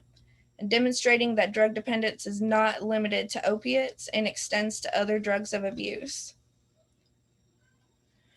So there were many memoirs produced by patients at the narcotic farm. Some of those that are prominent here are William Burroughs. Burroughs Jr. wrote 3 novels, 2 of which were published: Speed in 1970 and Kentucky Ham in 1973. Burroughs Jr. underwent a liver transplant in 1976 after developing cirrhosis, and he died in 1981 at the age of 33 from alcoholism and liver failure. Marjorie Senecal was the daughter of Abraham Wickler, a United States Public Health Service physician. Senecal grew up as what she called a narco brat on the grounds of the hospital, where her father was at one time the associate director. So she wrote the book Narco Brat about her time on the farm. Janet Clark lived among jazz musicians during her life, and she was also addicted to heroin. The book Fantastic Lodge is a story of her life and addiction, including references to the jazz world during that time. Alexander King, one of the first editors of Life magazine, tells of undergoing 4 cures for addiction in a 10-year period in his book, Mine Enemy Grows Older. One of the cures he discussed is in reference to his time spent at Narco. Clarence Cooper Jr. wrote a total of 8 published books and was an editor for the Chicago Messenger when he began using heroin in 1955. His book, The Farm, was written to detail his time spent at Narco and tells a story of love and addiction, and is said to be one of the most honest and unrelenting stories of drug addiction that was ever written. So during the first decade of the facility, there was another phenomenon that began outside the walls of the farm and quickly made its way inside. This was the birth of Alcoholics Anonymous in 1935, founded by Dr. Bob and Bill Wilson in Akron, Ohio. This was a pivotal point in recovery for people suffering from alcoholism. Our preliminary research indicates that within the walls of the narcotic farm in 1947, a small group with the help of Houston S. made alterations to the 12-step process used for alcoholics and began what they referred to as Addicts Anonymous. Houston had no connection or history of substance use on a personal level, but had been a member of Alcoholics Anonymous since 1944.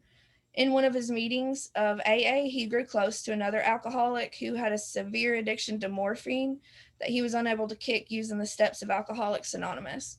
So Houston began to alter the steps to be more fitting to an individual suffering from narcotic addiction.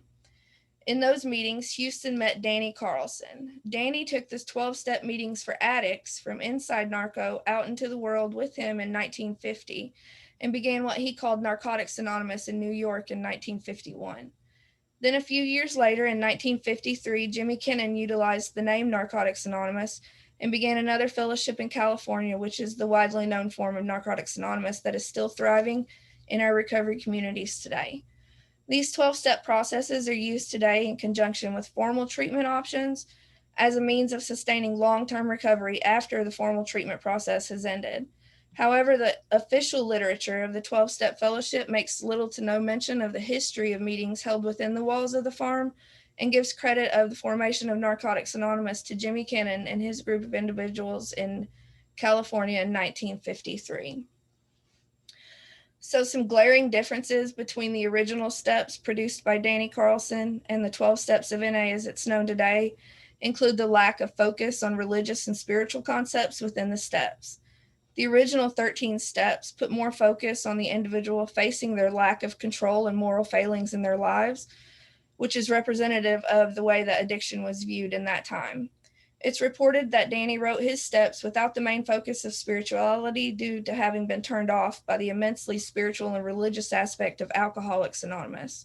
So the latter form of Narcotics Anonymous in California in 1953 utilized a version of the 12 steps as adapted from the 12 steps of Alcoholics Anonymous. So I've touched on memoirs produced by patients at the farm, but the impact of Narco rippled through the literary community as demonstrated by a wide variety of work as seen here. The addiction story became a popular but pulpy literary genre. This body of work provides insight into the addiction experience and the perception of addiction in America during that time. So we have Narcotic Menace, Merchants of Misery, The Junkie Priest, Monkey on My Back, Mainline to Nowhere, Narcotics: An American Plan, The Addict as a Patient, and The Impossible Dream, which is written about the original Narcotics Anonymous in New York. Another historical contribution to addiction treatment is the development of peer-driven therapeutic communities. The protocols of these communities are widely used within treatment centers available across Kentucky today. They use confrontational sessions as tools to force each member of the group to realistically face himself as others see him and admit his weaknesses to encourage the need for change. Other techniques included sensitivity training, educational seminars, assigned readings, one individual pointing out inappropriate behavior in another during everyday activity, and 24 to 72-hour marathon sessions. The street code and underground value system are rejected, helping to create an atmosphere in which negative behavior or acting out can be dealt with effectively by the group. So the goals of the Matrix House were concrete personality change with maturation and increasing self-reliance on the individual. They had 5 houses that we've been able to identify at the farm. This was the Matrix House, the Excellier House, Ascension House, Newman House, and Unity House. So among the forgotten lessons of the narcotic farm was the development and eventual failure of those therapeutic communities. Preliminary research into these communities indicates that there are many similarities in the policy and procedures of these original communities and our current peer-driven recovery communities that are actively treating substance use disorder today. It was treatment modality which moved from inside the facility to the world at large. Further research of the forgotten lessons of these communities may help us to better understand the current failures of formal treatment today.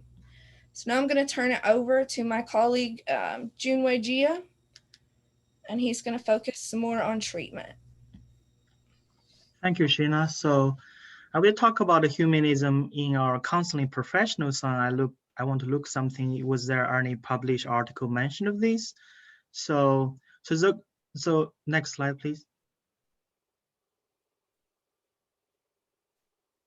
So I found articles that goal for humanistic in counseling research is not a relegate a specific method, but rather than to set humanistic theories and the principles that should be guide humanistic research.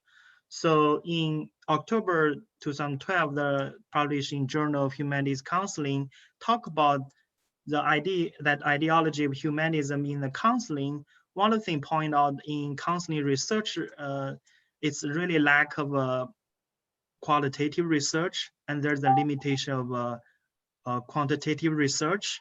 As we mentioned earlier, beginning, like we always talk about evidence-based studies, so we really need more for the qualitative research. So the qualitative research can bring addressing the human issue holistically and from multiple perspectives. Also emphasize on the subjective understanding of the human condition as opposite to an objective understanding. So the limitation of quantitative research, which really reduce human issue to a singular truth, as opposite to a complicated phenomenon, as they talk about some people's memory and also different literature when they talk about their own stories. So we can see all their stories can go really differently. So next slide. Thank you.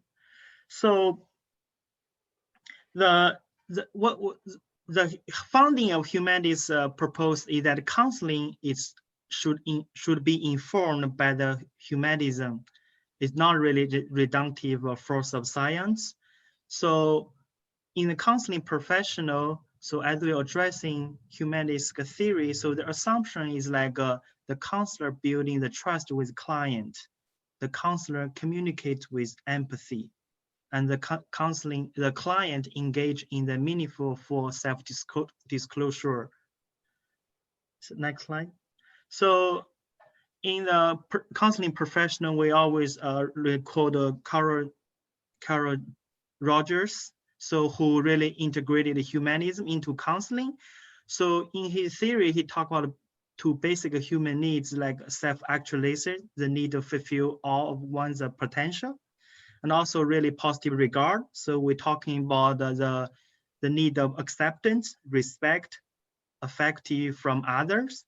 So those things is really one of the practice in the counseling. So So we talk about the people studying people, being people, then how we know them. And then Carl Rogers brought the 3 ways knowing. So the objective knowing.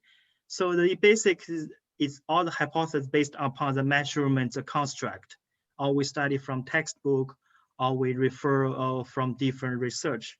So another is subject knowing. So an individual identified with knowledge based upon internalized belief. Do I really know him or her as a client? Is it sick people or bad people? Do we have that moment to distinguish that or not? So another one knowing is interpersonal knowing or phenomenological knowledge. So it's talking about empathetic understanding of other human being. That's exactly Carl Rogers talking about. Thank you, Sheena.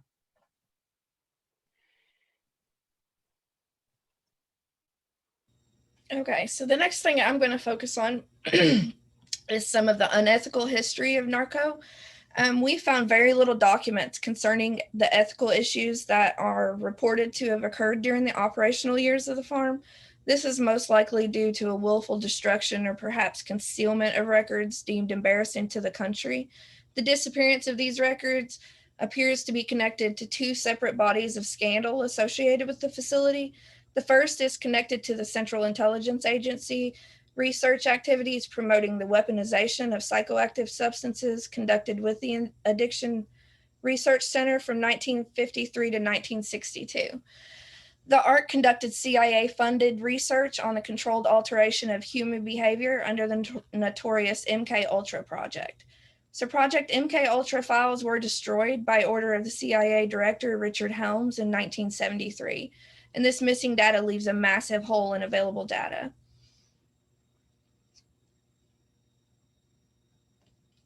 The second scandal is associated with one of the therapeutic communities established within the farm, the Matrix House, which ended in a raid by the U.S. Marshals in response to allegations of torture, illegal weapons, drug use, and blackmail. 5 members of the house were arrested, including John Wilds, the house director, who was a former heroin addict hired by the federal government to run the house. He was later imprisoned for possessing firearms on federal property. During the trial, 2 men testified that Wilds had sexually abused them. In one searing moment of testimony, it was revealed that Wilds had forced a new male recruit to engage in oral sex, threatening that if he didn't comply, Wilds would use his authority to deem this new resident as a failed treatment prospect. If Wilds had turned the man away, he would have faced a minimum of 10 years in a federal prison for selling LSD to an undercover agent. In testimony, it also came out that Wilds was accused of sexually assaulting a young man in front of residents, some of whom had aided him in the assault. At the time of the assault, where the man was forcibly masturbated by Wilds, the victim pressed against a wooden cross that Wilds had ordered to be made that morning. The victim was placed on this homemade crucifix because Wilds was punishing him for having what he considered to be a Christ complex. And these are prime examples of why we need the current research guidelines concerning people who are incarcerated. The congressional investigation of a CIA-sponsored MK-Ultra drug research program in which the ARC participated in 1953 to 1962 was one of 2 pivotal events on prisoner rights and human subjects research. Publicity of the Public Health Service's syphilis studies at the Tuskegee Institute in the summer of 1972 was the second. And although the 1975 Church Committee hearings on clandestine intelligence research acknowledged that informed consent was obtained in ARC studies, these concerns played a part in ending prisoner research at Lexington and ultimately led to the closure of the Lexington facility. So the closing of the United States Narcotic Farm is a milestone in addiction history, a time when addiction begins to be viewed as a medical issue or, unfortunately, a criminal justice issue instead of a moral failing. The story of Narco is a story of a time when people were viewed as people, even when they were in a prison environment. A time when the stories of people's lives and complexities of addiction began to be viewed as a relevant, legitimate, and important subject of research. It's important that the lessons of the United States Narcotic Farm are remembered because they can still inform successful treatment methods, still reduce the social stigma of addiction, and the path that began there. The path to recovery and reaching one's full potential through community and social support after formal treatment is as viable as it was ever was. So with that, I'm going to turn you back over to Dr. Schnapwyatt for our closing remarks. That's a new slide. Before we begin, before we open the section for questions, I would like to make a few closing remarks. First, let me thank the students. I'm so proud of you all. I thank you for your work on this project and for your commitment to seeking information that makes the world a better place. Second, I would like to thank everyone who has attended this presentation. I hope you found the presentation as informative and as interesting as we have found the topic. If you are, like myself, an individual for whom solitary scholarship is the natural way of garnering understanding, I would encourage you to find the cleverest, hungriest for knowledge group of folks who will have you and have a crack at team-based research. As academics, we often overvalue the idea of the gifted, obsessive scholar perfecting their understanding in isolation. If Isaac Newton saw further than others because he stood on the shoulders of giants, then a research team can be said to see more than others because they stand together looking from multiple perspectives. And finally, let me return to the question that has brought us together today. Are the humanities, ethics, history, music, literature, etc., still relevant to the understanding of addiction? I would answer only if you believe addiction is a human problem. And on that note, I thank you all for your time and attention once again, and we have, I hope, time for a few questions. Yeah, absolutely. What a fantastic presentation. To the students, just really thank you. Thanks for sharing your budding scholarship. This is a great team approach. So let's lean over now for some questions. And I guess I have a question, just as a Kentuckian, just being completely ignorant of the fact that this facility was 2 hours away from me. Was there intentional hiding of this, or just am I completely ignorant, or how does that work? If I may, I believe it's Richard Nixon's fault. It's been a while since anybody blamed Nixon for much, but Nixon declared a war on drugs, right? So that was his approach, was the war on drugs, and we're still dealing with the aftermath of that. I think as a result, he shifted resources away from the institution into the criminal justice system and interventions abroad. So that manifests itself in the 80s with us, spraying paraquat on marijuana and in Mexico, and Agent Orange derivatives on cocaine in rural Colombia, and so forth. But we see it as it came to be perceived as a criminal justice issue. And then there were the scandals. If you had just, it's like nobody remembers the Matrix House scandal today, but you can only imagine how mortifying that would be to have sort of like, if you're a staffer there, to have devoted your life to this institution, only to have all the attention go to these shocking, horrific, blasphemous events that suddenly got all the news. And so I think it ended under a cloud and nobody talked about it. And the resources were immediately split between the National Institutes of Mental Health, the Bureau of Prisons, and probably said that backwards for clarity, but Bureau of Prisons and the National Institute of Mental Health. So the facility became a normal prison. It's still in existence, albeit now it's serves as a sort of hospice end-of-life care for people up for incarcerated individuals in America. So it's basically a hospice hospital. And the grounds were parted out and are now McMansion covered Lexington suburbs. So even the individuals, I spoke to one individual who lives on what was the grounds, and he's like, oh, that's what that thing is. I guess that's the long answer to what you were probably looking for a short answer for. But did I answer your question? Oh, you did. Yeah, absolutely.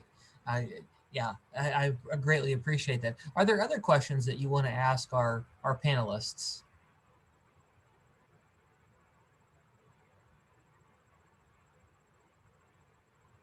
Well, I have a question to the students. As you're doing this work in joint research, what's the biggest takeaway, either about your specific research for you personally, or just about the actual experience of doing this together?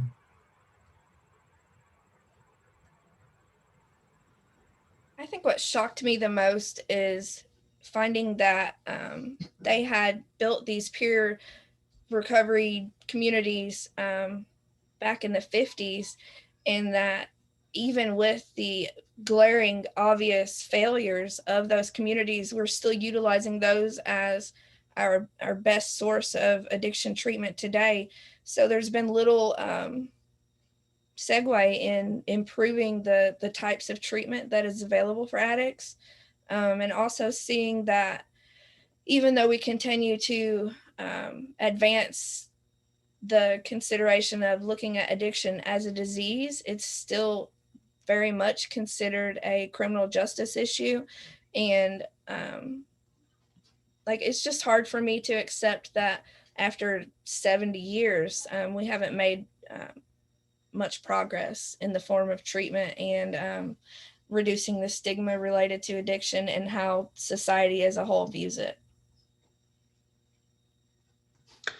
I think for myself, not being a Kentucky native, I was in the same boat that it sounds like you are, that I was not aware that any of this had gone on. So just the fact that this project had happened and that it had been either deliberately or unintentionally lost to the memories of history, and that it I as someone who works in the recovery community, every single person that I bring this up to has never heard of this project, and it's it was not a quick project. I mean, we're talking about 40 years of U.S. history, and I just think that the most shocking thing, or the most interesting thing for me, is the fact that it was right under our noses all this time.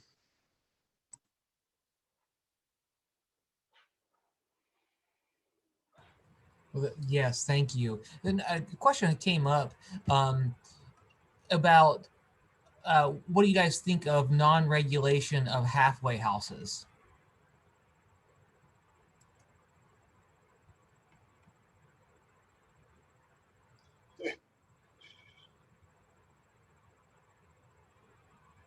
I don't think we're prepared to answer that question.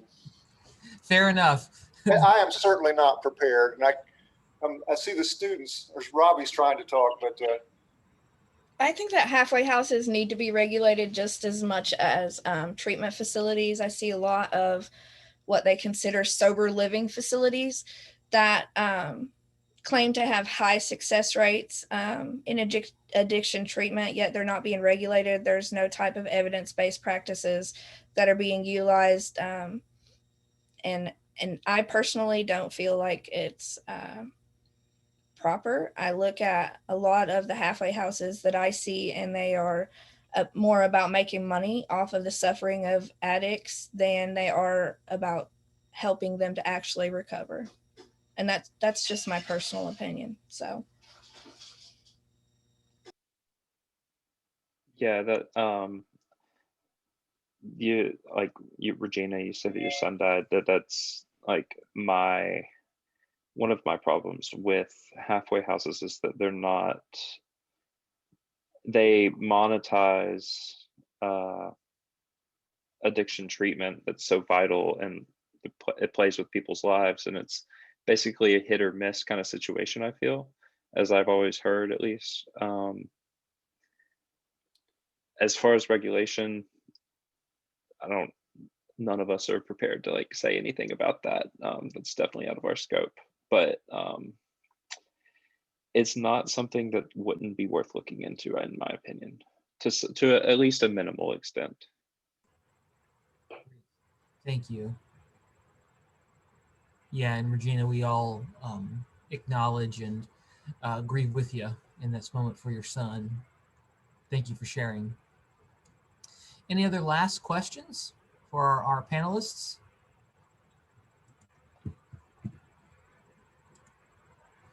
Okay.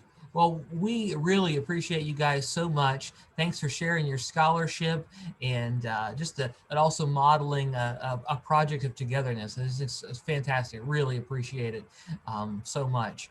All right, guys, thank you. And we will transition now to our next speaker. I saw he just came online. And Mr. Tim Robinson, who is the president and CEO of Addiction Recovery Care. The Addiction Recovery Care operates a network of over 30 addiction treatment centers in 16 eastern and central Kentuckian counties. The organization's headquarters in Louisa, which we acknowledge Louisa has been really under the weather with power and electricity, so we think of all of them affected today. But it offers a continuum, a full continuum of care, including detox, residential, transitional, intensive outpatient, medically assisted treatments, vocational rehab, medical services, job training, and really kind of a holistic programming, and also including a spiritual emphasis, 12 steps, chaplaincy care. And with this program, it's become really a national leader in taking clients from addiction to meaningful employment, or for crisis to career. So Tim, we really appreciate, and as a person who in Eastern Kentucky, I just can't thank you enough for the work that you're doing for our people, and we offer this time to you. All right, thanks a lot. I'm really happy to join you all today, and just really appreciate UPAC being a leader in our region on this issue. I've been up and met with your good president, Dr. Burton Webb, several times. Been on his podcast talking about addiction. I've spoken at several of the medical schools provider summits that they have every year. Dr. Josh Crum is doing a great job there, making sure that future doctors in Kentucky, Eastern Kentucky, are tuned in to the addiction crisis. And so just have a lot of respect for what's going on at UPAC and your all's leadership when it comes to addiction and your role as a part of the solution. And so I appreciate you all organizing this, appreciate all the things that UPAC's doing.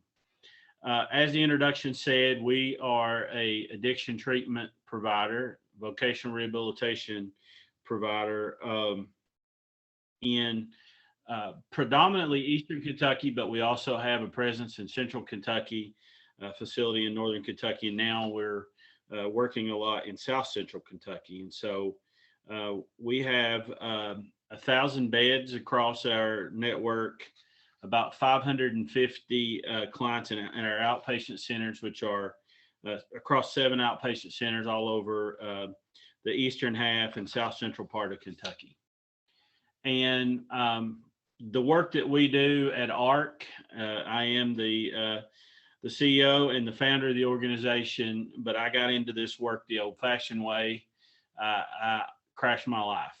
And so I was a raging alcoholic, a former prosecutor, and in December of 2006, got sober when a deputy sheriff who had also had a problem with alcohol led me to a spiritual awakening at my desk in the prosecutor's office.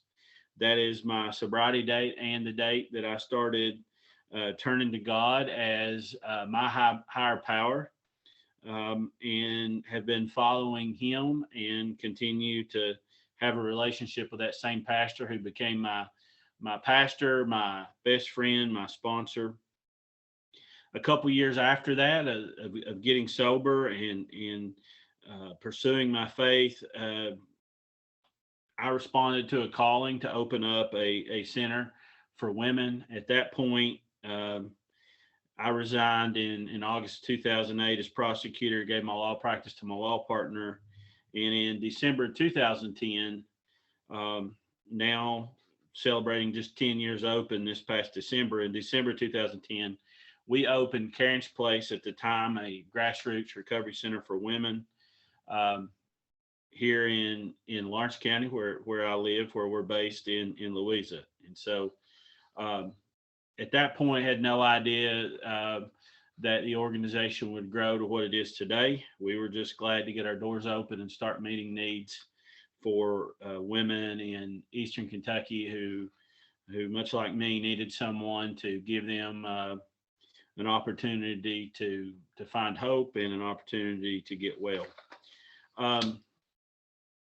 There's a lot of things out there that when we look at indicators that Kentucky's not always on the best column when it comes to a lot of poverty indicators and other things. And we've received a lot of national attention about our opioid crisis. And many national media groups and authors have said that Eastern Kentucky is ground zero of the national drug epidemic. And that is true.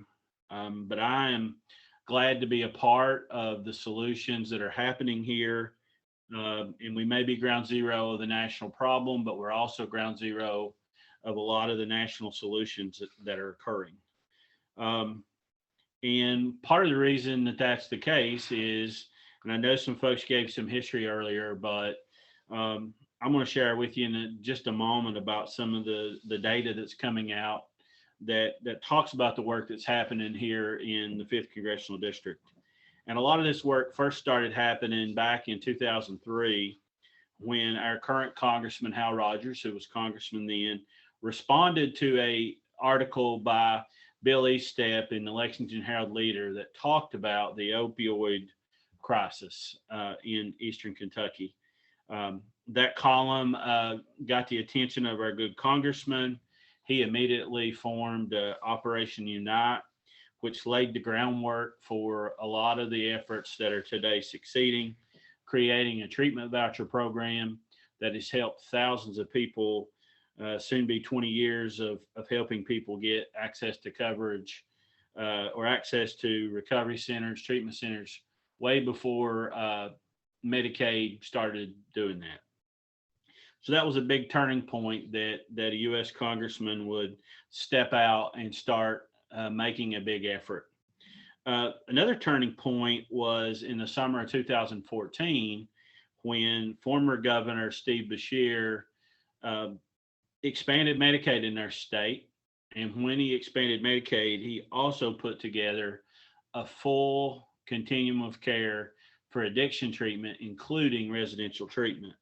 And for the first time in Kentucky, and really one of the first states in the nation to do so, Medicaid started paying for residential treatment, much like they would skilled nursing services, hospitalization, or nursing home care. And we were fortunate to be the very first provider in Kentucky. We were the first Medicaid licensed provider to do residential treatment. And we admitted the very first residential addiction treatment patient in January 15. And since then, we've admitted now almost 10,000 patients for residential treatment over this last 5 years. And today in Kentucky, we have, I believe, the best access to treatment of any state in the nation. All of our managed care organizations participate in this, in the addiction treatment benefit. And we've been very fortunate in Kentucky that we've had visionaries in this space like Congressman Rogers, former Governor Beshear, who have really put us in a great position to fight the addiction epidemic. One of the dreams from the beginning, talking to people who had a lot to do with creating our benefit, folks like our current drug czar or executive director of the Office of Drug Control Policy, Van Ingram, who served now under several governors, that was a part of this benefit expansion and getting addiction treatment, and Dr. Alan Brenzel, who's medical director of behavioral health for our state, and Veronica Cecil with Medicaid, and others who were part of Governor Beshear's administration and architect what we're all now turning to as resources to fight the drug epidemic. One of the dreams is to have treatment on demand, and we're not quite there, but we're sure quickly moving toward that. And in our organization, we can now, because of access, we can do a treatment decision 24/7. In about a 15-minute pre-screen, we can schedule someone for a bed 24 hours, 7 days a week, sometimes same day, most of the time within 2 to 3 days. And so we've come a long way in the last 5 years with access to treatment. So what does that mean for us as a region? What does that mean for us as a state? We've been recently working with, over the last couple of years, NORC, which is a public policy think tank at the University of Chicago, who has been studying data from across the country, looking at what regions of America are making progress with their drug problem. And if you look back at 2008 to 2012, when they really looked at that data, Eastern Kentucky was, our problem was one of the worst in America. Other areas in central Appalachia, like southern Ohio and parts of southern West Virginia, was not quite as bad as we were today. But something pretty remarkable happened in 2013 to 2018. After we started access to treatment, substance abuse treatment, Medicaid expansion, access to residential treatment, and other addiction services, things dramatically changed in Eastern Kentucky. At the same time, Ohio didn't do that. West Virginia didn't expand their treatment. Ohio didn't in the same period of time. And their drug problems and overdoses got worse, and ours started getting better. In fact, if you look at the data that NORC is producing now, there is no other region in the United States, if you look at the period of time from 2013 to the end of 2018, there's no other congressional district in America that's made more progress with their addiction problem than the 5th Congressional District of East Kentucky. And we've been very fortunate to be a part of that and to be a part of several different providers. We saw mention of Recovery Kentucky, which has been a great thing. We've got several of those centers in East Kentucky. We have a lot of programs that have joined into that effort. And one of the things that NORC looks to is the holistic approach of a lot of the providers like us in Eastern Kentucky. And so it's been important from us from the beginning. I'm not a doctor, I'm not a clinician, I'm an attorney. So I've always looked at this from what does the data say? What interventions are going to be successful, instead of being caught in a ivory tower of it's all a medical issue or all a clinical issue or all a faith issue. And so we've developed a true holistic approach to care, where we look at addiction as a clinical issue, a spiritual issue, a vocational issue, a medical issue, and a recovery issue. And we have created programs that treat the mind, the spirit, the body, the purpose, and the soul. And so anchored with all of that is the medical side of what we do. We do have a board certified addictionologist, Dr. Michael Fletcher, who's the past president of the Kentucky Society of Addiction Medicine, as our medical director. He's also on the Kentucky Board of Medical Licensure, supervising all of our medical professionals that help our clients medically across our network. And just like nursing homes, just like hospitals, skilled nursing facilities, addiction treatment centers like ours have to be accredited, and we're nationally accredited with CARF, the Commission on Accreditation of Rehabilitation Facilities, as drug and alcohol treatment centers, in addition to being state licensed, and we're also ASAM certified. As a part of some of our efforts to be better, we've partnered with the state, and we're also went through the Hazelden Betty Ford Core 12 integration. So medically assisted treatment has also been integrated across all of our levels of care in all of our facilities. And it's been amazing to be able to work in Kentucky. And not only has Kentucky led the way with access to treatment, but one of the newest things that's happening in Kentucky is that we work with the current Beshear administration, and we're able to open one of the largest treatment facilities in the United States on the former campus of St. Catherine's College in Springfield. It's a 50-acre campus, a beautiful campus. It will have our full continuum of care, which I'll talk to you a little bit more about in a minute. And across 50 acres, we will have both care for men and women in 4 licensed treatment facilities and other outpatient and other services on the campus. And we believe will be a model and a laboratory that's going to allow some things that we've never been able to do before in the state in terms of reentry, working with the criminal justice system, working with the Department of Corrections, working with hospitals, medical care, court systems. And so we're really excited about that facility. It's called Crown Recovery Center. We opened in November, even during this pandemic that we've been a part of, or we're all been dealing with. Now, even in the last couple of weeks, the winter storm we've had, we've already admitted 225 clients to Crown Recovery Center, and our facilities for men are open there, and look for the campus to be fully online by this summer. And not only is it going to allow us to have a laboratory to develop out our full continuum of care and to bring things all together, we'll have educational partners there. We'll have lots of different community agencies and state agencies working with us. And like in many places where we've been able to do care, it's going to provide about 250 jobs in Springfield, good healthcare jobs. And what I love is a lot of opportunities for people in recovery to be able to work in the addiction treatment field.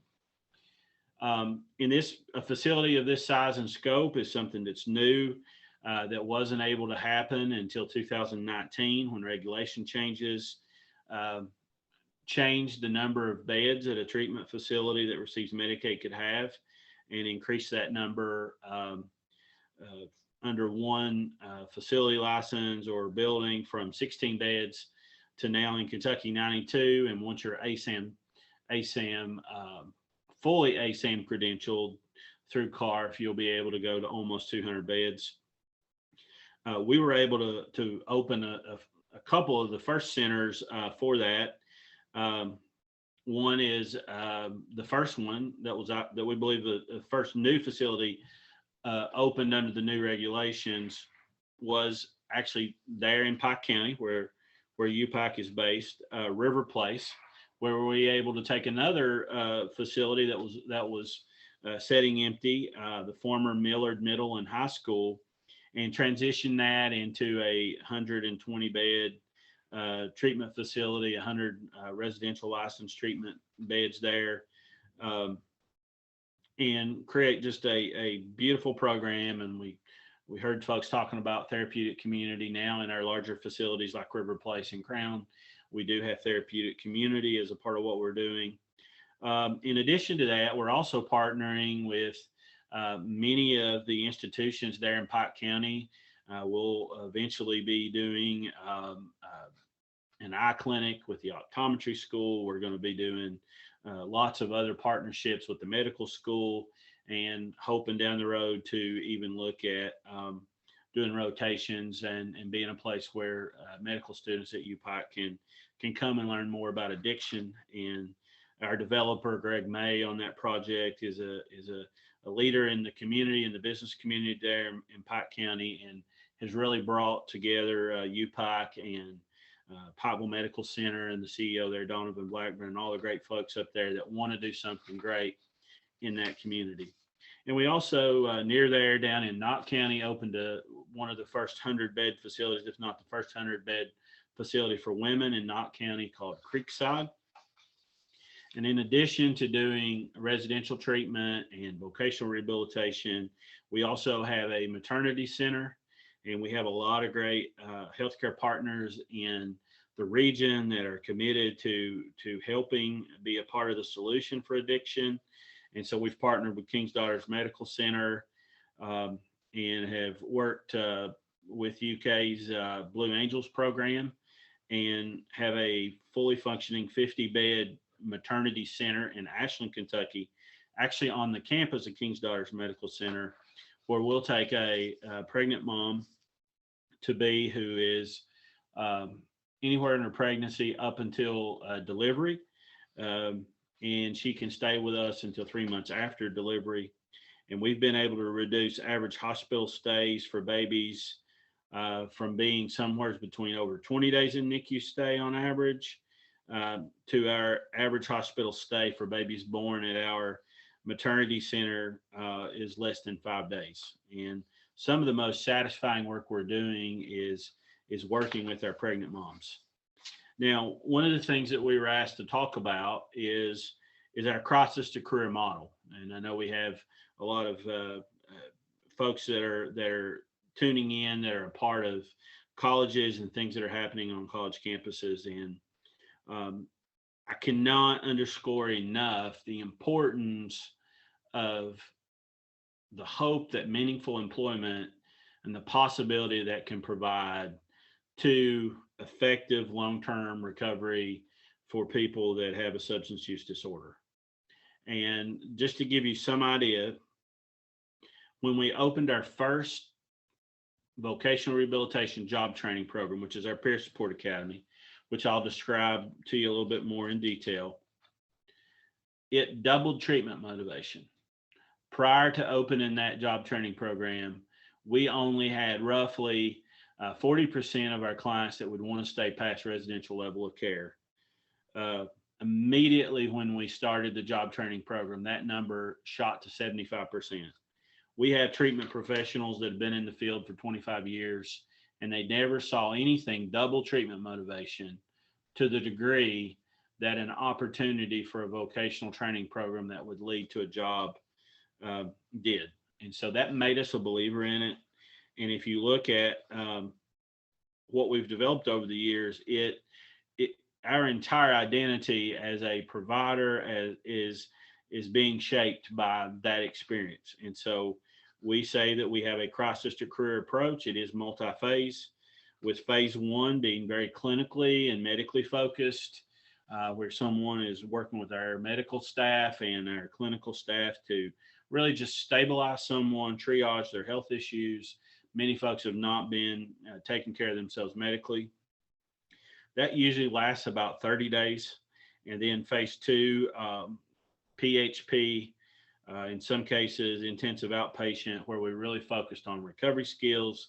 We do have sober living facilities. That usually lasts about 45 days. And then they move into our vocational rehabilitation phase for those that choose to go on. Again, with sober living and some other support services like peer support and case management, where we really focus in that 60 days on vocational rehabilitation with a strong focus in life skills. I believe that a lot of reentry programs are not as successful as they could be because people that are coming out of addiction, coming out of the criminal justice system, need time to be able to get their lives back on track and be able to learn soft skills, to be able to understand their challenges that they're going to have to re-enter the workforce and re-enter society successfully, while at the same time protecting their recovery and making sure they're doing things that are supporting their recovery. And then finally, for the programs that we have or programs that we partner with other educational providers, our phase 4 program lasts 6 to 9 months, has an internship component, and allows someone actually to get job skills. And our Peer Support Academy, for example, guarantees someone who completes our full program a position with ARC at the end of their internship when they're a certified peer support and they've went through that. Now, our experience with our crisis to career approach, we're not the only ones that have seen this. And so if you look at research that's been done by the Robert Wood Johnson Foundation on the study of the benefit and cost of substance abuse treatment, the Washington State Institute for Public Policy, if you start looking at some of the data, what you'll find is if we look at our interventions and we look at return on investment with public dollars, because in our case, over 95% of our clients are in the Medicaid program. So we're talking about public dollars invested. Treatment in prison, and let me tell you how they calculate return on investment. They calculate that not only with the savings of not having to have police and social work and jail costs, but also the impact of having someone who's joined the workforce and paying taxes. And so treatment in prison, a lot of SAP programs, Kentucky's got a lot of great SAP programs, is a $2 return on investment.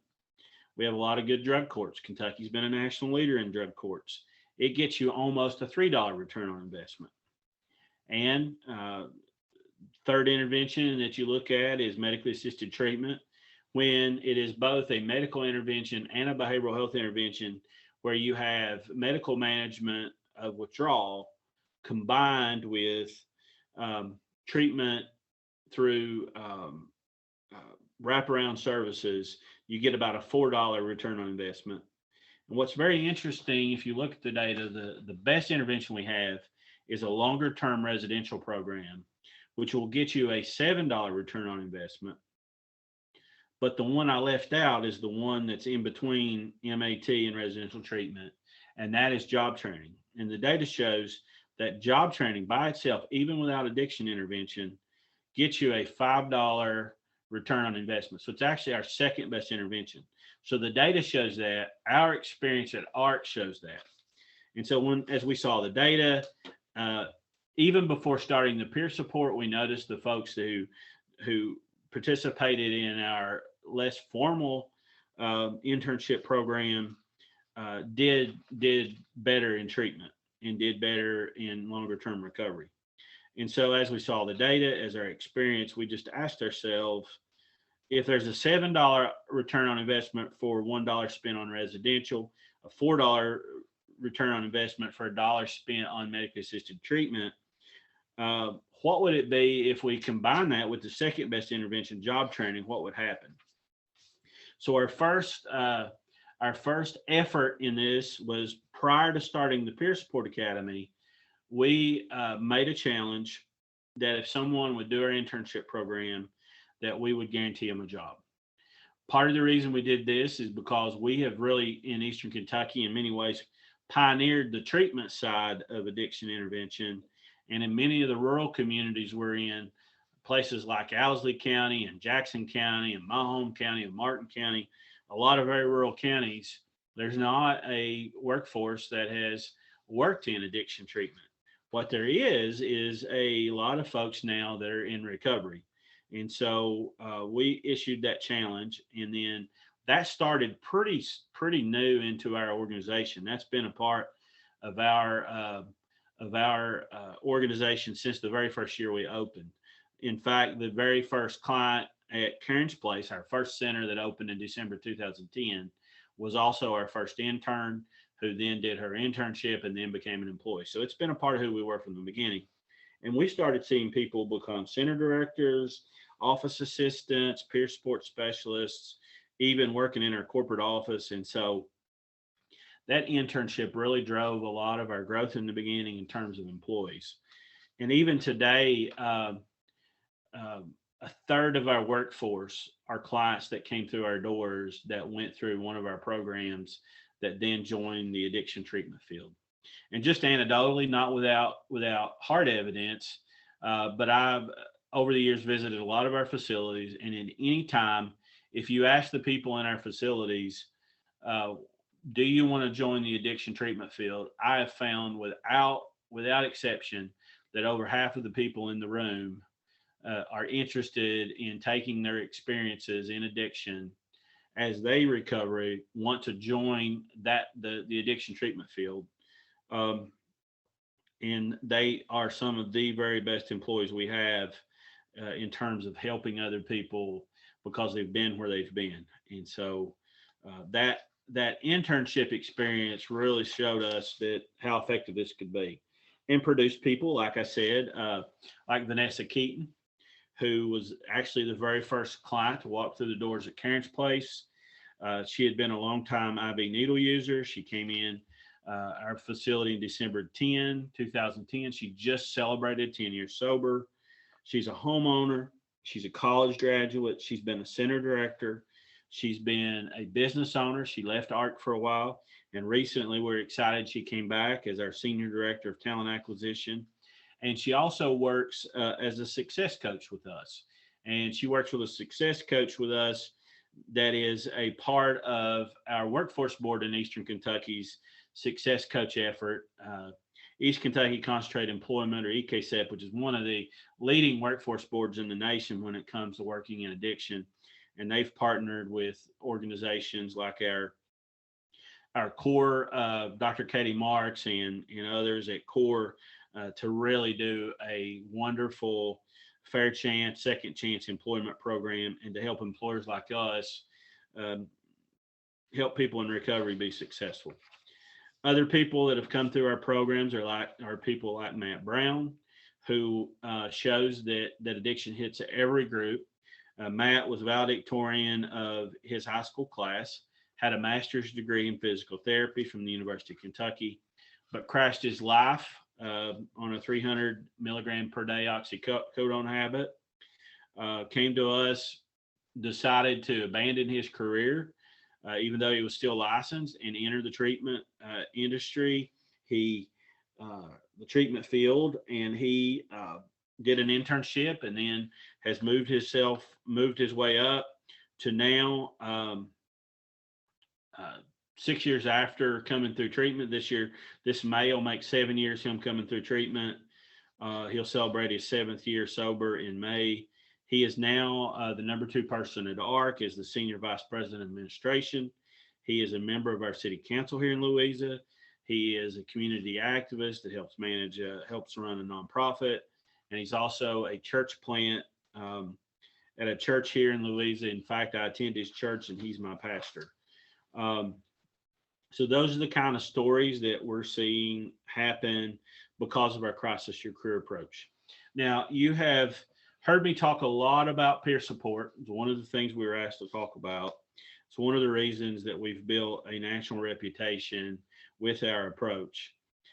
Just to educate, I know a lot of folks on here know what a peer support specialist is, but I will just kind of summarize that. When former Governor Beshear and Van Ingram and others created our benefit today back in 2014, one of the best things that they did was put a benefit in for peer support. They actually, and I love the language they used, they called peer support specialists a behavioral health practitioner. And if you want to have a good day, see someone who's 1 year sober, put their name badge on for the first time with their name, with the company logo and peer support specialist underneath, and let them be referred to as a behavioral health practitioner. If you want to have a good day in my seat, it's to see someone that's happened for. And I think it's some of the best public policy that we have, that if you are 1 year sober, if you'll take a 40-hour training course and pass an exam, peer support in Kentucky is actually a Medicaid billable service. You can do individual peer support services. You can do group peer support services. And we're working and hoping that peer support will even be expanded to even a bigger role in mobile crisis and others. And I just think it's a tremendous part of the solution. And I've often told people that if I wanted to try to climb Mount Everest, I wouldn't go to a geology professor at a college. If we got any geology professors on here, no offense. If I was going to climb Mount Everest, I would go find somebody that's put a flag at the top and ask them how they did it. And that's what I see with peer support. So many people turn to their peer support specialist and say, I see what's happening in your life. I see the success you're having. Tell me how to do that myself. And so one of the things that we recognize is, even though we were one of the first organizations to be approved to be a peer support training program in Kentucky, and today we've trained a good percentage of all the peer support specialists in the state. I would say at this point, we're well over 600 peer support specialists trained in Kentucky. Probably at least 25% or maybe a third of those that are practicing we've trained. We recognize that the 40-hour course didn't allow somebody to hit the ground running. So we partnered with SOAR, our regional chamber of commerce, reimagining our economy organization based there in Pikeville, started by Congressman Rogers and former Governor Beshear. And we partnered with SOAR, who then brought us together with East Kentucky Concentrated Employment, our workforce board. And then we brought to the partnership Sullivan University, who is a college in Louisville that has a learning center here in Louisa. And we formed a peer support specialist academy.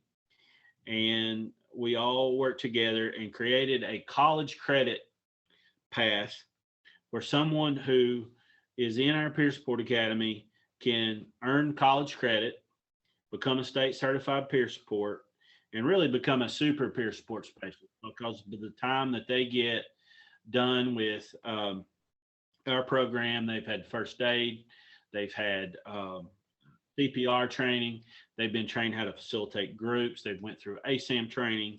They are really ready to hit the ground running. They know how to document a note, and they're just ready to go. And we've had other mental health and behavioral health and addiction providers hire our folks from all over the state. But we started that program, and an amazing thing happened. We started the program in October of 16. We had our first graduating class in May of 17. So now we have people in the first class that are now literally 4 years out, 4 years in recovery. An amazing thing we found is, for the folks that did that program, 80% of them today of that first class. And in fact, if you look at the first class, the second class, and it doesn't matter if you're looking at 48 months, 36 months, 24 months, 12 months, over 80% of the graduates to that program today are in active recovery and employed. Many of them working for us and other addiction providers. And so that really, when we started seeing that data year after year, it really let us know that the vocational rehabilitation, the job training, the getting someone engaged in not only their recovery, but helping others, and also a vocational opportunity, was so important if we were going to take addiction success rates that typically are reported at 10 to 15% and turn that on its head and get to 80-85% successful. And so one of the really impactful things that a peer support specialist can do, and they do a lot of this for us, is go out into the community. And even though Kentucky has incredible access to treatment, that we've had great leaders that's helped us get to where we are today, there's a lot of folks that don't understand the access to treatments out there. They don't know where to turn. Families and parents don't know where to turn. So we've put peer support specialists embedded with Casey's Law Advocates, in jails and detoxes, court systems, homeless shelters, needle exchanges at health departments, domestic violence shelters, to make sure that they're out there connecting with people that are in crisis. And there's nobody better to do that than a peer support specialist. You can read a lot of different data with a range, but someone's at least 4 times more likely to go to treatment. And that number, and some people report that number as much as 6 or 7 times more likely, but the bottom number is at least 4 times more likely to go to treatment if they're talked to by a peer support specialist. And so after that, after we saw the success of the Peer Support Academy, we decided to expand our offerings, and we started a car garage called Second Chance Auto. We've now added ACE certified mechanics training. And so while you're in our 1-year continuum, you can become an ACE certified mechanic. We actually had our first, the garage has been open for a couple of years, but now the ACE certified mechanics program is kicking off. And sometime later this year, we'll see the first group of mechanics get certified and enter a field where there's a big demand for mechanics. We also started a lawn and property services company called Second Chance Lawn and Property, and they have taken over all of our lawn care and all of our landscaping, and we've now added a general maintenance program, a carpentry program. One of our facilities called Carpenter's Village actually has a 5,000 square foot carpentry shop where we're now today making frames, and those frames are used to make posters and decor for our facilities as we open new facilities. And they're now starting to lay the groundwork to start building chairs. We'll actually be building upholstered chairs for group rooms, for dining room rooms, for ourselves and hopefully for others in the future. And we're seeing, no matter whether it's peer support or other fields, this cross-district career model is something that is being very, very successful. We recently just did a double down. The pandemic caused us to have to sort of, like many different providers, many different organizations, we had to really kind of circle our wagons and make sure that our clients and our employees were safe and the organization was secure. But now that vaccines are being rolled out, and now that people have learned a lot about social distancing and wearing masks, we just in February rolled out an entire another round of programs. One of the programs is food management. So we have a food management certificate that is going to be laying the groundwork for a culinary certificate. We've got a certified business office manager program. I mentioned the ACE certified mechanics training, our general maintenance certificate, a behavioral health technician, that if you don't want to be a peer support specialist, but you want to work in the field, we have that program. And then one that I'm very excited about is Art Creative, which will have not only the culinary program I mentioned, but also visual and performing arts. We have started a community theater here in Louisa. And so we're going to be giving people an opportunity with unique gifts and talents to strengthen their recovery. And in time, we'll be developing peer support, facilitated curriculum that will combine things like theater and music and art into our peer support offerings. And Art Creative will be a way that people that have those passions and gifts can marry painting and pottery and culinary design to their recovery effort. As I mentioned, and I'm going to wrap up so we can leave some time for questions. 700, roughly 750 people working today across ARC. Half of our employees are in recovery. A third are ARC graduates, and it's an exciting time now. There is challenges definitely, but one of the exciting things that's been a silver lining in a really hard year, as addiction indicators have went in the wrong direction. The reason that I'm excited, this silver lining that's come from the pandemic, is that we finally expanded telehealth services, and that's going to be a game changer. And so we've created ARC Anywhere, which is a telehealth app that allows someone to have a social media community and get access to treatment on their phone or their computer. And in many cases, don't have to come in regularly to a facility. I think this is going to create not only opportunities for people in addiction, but aftercare programs and reentry programs.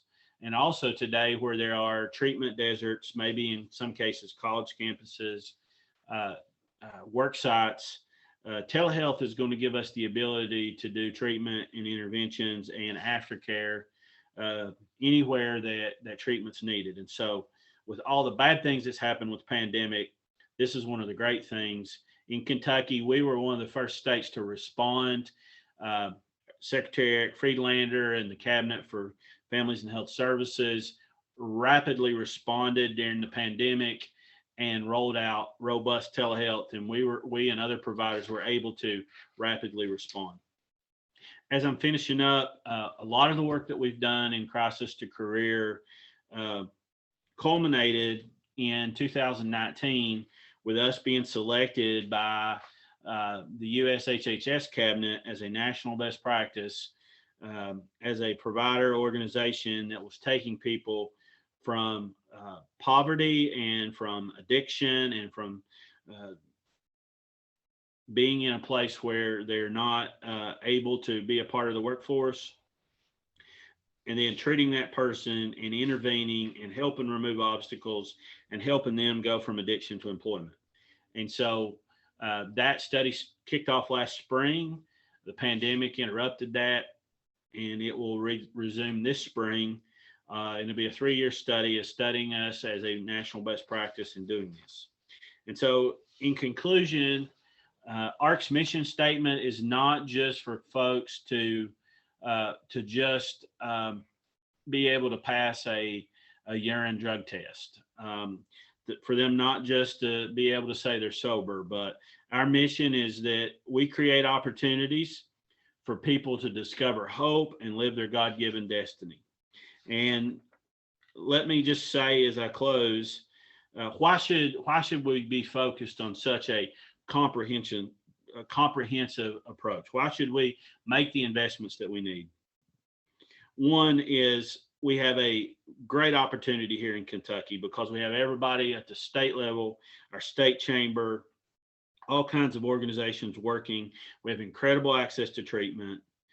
And even though today we're faced with historic overdose numbers because of COVID-19, our state really has caught a glimpse of what it means to value the lives of those that are in addiction, and that we're understanding that every person is created in God's image and have a human potential that, if unlocked and unleashed, and if we invest in their recovery, they have a capacity to love and serve and help others and be productive, and that every person has this human potential.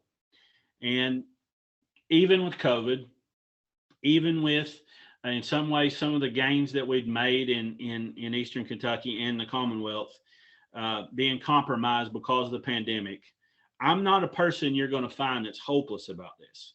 In fact, I'm very hopeful because we have incredible people that have already been successful. Eastern Kentucky, Commonwealth of Kentucky, we're creating national solutions. We have state leaders like our governor, Andy Beshear, who's fighting for access to treatment, continuing to have great architects like our drug czar, Van Ingram, and Dr. Alan Brenzel. We now have robust telehealth that we believe is here to stay. We have the national leader in the nation, Congressman Rogers, on this issue. We have incredible healthcare partners like Pikeville Medical Center and ARH and King's Daughters Medical Center. We have educational partners like UPIC. We have a state chamber that's leading the nation nationally in addressing these things. We have a legislative branch that's being led by President Robert Stivers, also from here in the 5th Congressional District, who is bringing everybody together, all branches of government, to work on this issue, putting politics aside and realizing that this is the greatest public health crisis of our time, and that it's something that is going to require us all to work together and to put all of our energy toward this issue, because our neighbors need us. And those same neighbors who need us because today they're trapped in addiction are the folks that are going to impact the communities where we live and are going to be the most important part of helping us get out of this crisis. And so I'm very hopeful. I'm going to hush right there and leave some time for questions. Well, thank you so much for this comprehensive vision of what ARC is doing, part of your personal story. I wonder, are there any questions from our our attendees, if you have any questions for Tim. I have one question, Tim, about, as educators, people are going to college classrooms. What is something that you feel like they should absolutely know about addiction or people who are struggling with addiction that so often gets missed? Well, I think one of the things that we really have to look at, we're looking at addiction indicators that, you got places like Fayette County, Lexington, has had more drug overdoses this year than they've ever had since they've been recording overdoses. And I'm not just saying there, that's just one that the Herald Leader just come out with that story. It's the same all over the state. So in order for us to get really serious about this, we're going to have to realize that we're going to have to put intervention everywhere. And unfortunately, some college campuses, and this is not popular to say, are going to have to make some shifts culturally to where alcohol and alcohol abuse and drug abuse, those can't be any longer just things that you do to sow your white oats while you're in college. We're going to have to really look at some of these cultural issues, and we're going to have to put interventions as early as preschool, kindergarten, elementary school, and get out in front and message what this means. And then we can't leave out our college campus. And our college campuses, if they're going to be successful, are going to have to put resources. They're going to have Celebrate Recovery and AA and NA meetings on campus. They're going to have sober living dorms where people in recovery can be separated away from substances, alcohols, drugs. And so I think we're going to have to put services there. And I think we're going to have to also make a transition that a lot of people in recovery want to join the addiction treatment field. And so that is a great niche for colleges to start training, because I can tell you today, we're not responded rapidly. And I know there's schools like UPike that's got an incredible master's social work program that they're working to expand. They've gotten grants to do that, and they're out there. But not a lot of colleges are being aggressive enough. And we, now that we have access to treatment in Kentucky, we got to have more providers. And my number is we have 20% of the clinicians we need just to fight the drug problem in Kentucky. And so there's a big gap. We're having to pay sign-on bonuses, much like what hospitals have had to do to get registered nurses. And so I think our colleges need to realize that students that are in recovery can find a niche on their campuses, and especially if they're providing a place where they can recover and join the addiction treatment field and get the credentials they need. And so we've been doing all we can on that issue to help with the provider shortage. We worked to pass legislation last legislative session that'll allow peer support specialists to have a path to be a CADC without a bachelor's degree, as long as they get the education they need. So those are just a few things off the top of my head that I think colleges could be focused on. Perfect. One last question. I know you dream big, right? In a time when a lot of people are pessimistic, you are just doggedly committed to hope. What would be the next step or the big dream that you haven't yet outlined for us? What's the next dream in recovery support? So I think that some of our biggest challenges left. We have to get serious about recovery housing. No reentry program, no whether it's criminal justice or whether we're not going to be able to move forward without recovery housing. And I talk about that everywhere I go. So we're going to have to get recovery housing. We're going to have to invest in it.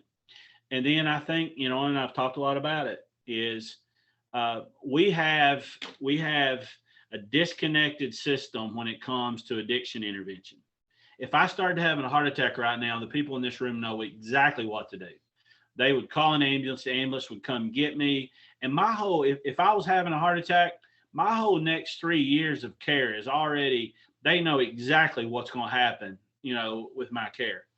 We don't have that for addiction. Addiction is not yet a subspecialty of the healthcare system. There are hospitals like Pikeville Medical Center that get that, ARH Health System gets that, and are working on that issue. But we have to get addiction as a subspecialty where a family doctor knows what to do, an ER nurse knows what to do. So we have to do that. We've got to get that in place. And in order then to have the most successful intervention as we make addiction a subspecialty in the healthcare system, we're going to have peer support specialists located in ERs, in needle exchanges, in schools, in emergency rooms, in courtrooms, anywhere there are people suffering from addiction. We need peer support specialists there helping them navigate access to treatment. Because believe it or not, today there's treatment beds open. A lot of providers that I know are struggling to fill some beds during the pandemic because the court systems are shut down, because that intervention is not getting to occur. And we've got double the number of overdoses this past year. And so the disconnect is the resources and the people in addiction and their families that are affected are not connected right now. So that connection is going to have to be one of the things that we work on to get people into treatment. And then we're going to have to invest in recovery housing to make sure that we can help them successfully re-enter when they get through with treatment and vocational rehabilitation and get them ready. Thank you so much. So many nods of agreement or capitalized words of support in the chat room about, you know, you're preaching exactly what the audience really feels is that you're really resonating. Your message is really resonating. So we really, really appreciate you and what you're doing, what ARC is doing, the vision that you've cast for us today. We greatly appreciate your time. Thank you so much, Tim. Thanks. And again, thanks you, Pike, for being a leader in our state on this. And I just appreciate the work that you all are doing and that you're taking responsibility for this issue from an educational leadership standpoint. And I appreciate what you're doing and what President Webb up there is doing and all the good folks at the medical school. Thank you so much. As we transition now to our next speaker, we are blessed to have Tara with us. And Tara, I guess I have to use your newer last name, right? Tara Hyde. Yes. I'm not used to saying that. Are you currently a graduate student at American University? Correct, yes. Okay. And a master's in public administration and policy. Also, Tara is a person in long-term recovery and has been in recovery since 2011. In May of 2014, she began working with young people in recovery and established a Young People in Recovery chapter in her community in Louisville. And since then, she's become program manager and national chapter coordinator to develop chapters and programs of young people in recovery across the country. Tara has worked with universities across the country to develop recovery support services for young adults on college campuses to have the best collegiate experience while fostering their recovery from a substance use disorder. She's plenty of experience, and I can say I personally sat across from her and heard part of her journey and was just really, really inspired. So Tara, thanks for what you're doing, and you are our final speaker for the day. Awesome. Well, thank you so much for asking me to participate and be here today, and for organizing this entire event. I know it will be very beneficial to be here and to be among you all. So thank you so much for allowing me to participate. I'm going to share my screen now and kind of dive right in. I'm going to make sure that I can put this on the proper mode.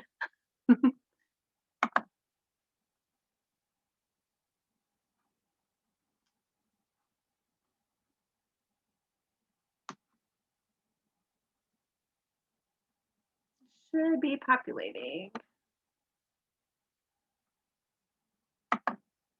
Great. Okay, so again, and thank you for that introduction, Rob. And my name is Tara Mosley Hyde, and I am a person in long-term recovery, and I'm also the National Chapter Director for Young People in Recovery. And I'm hopeful that some of my tech will work for you guys. I did we really like to be interactive with my organization and be really innovative. So I do have some videos that I'm hoping to present, and we'll see if that works or not.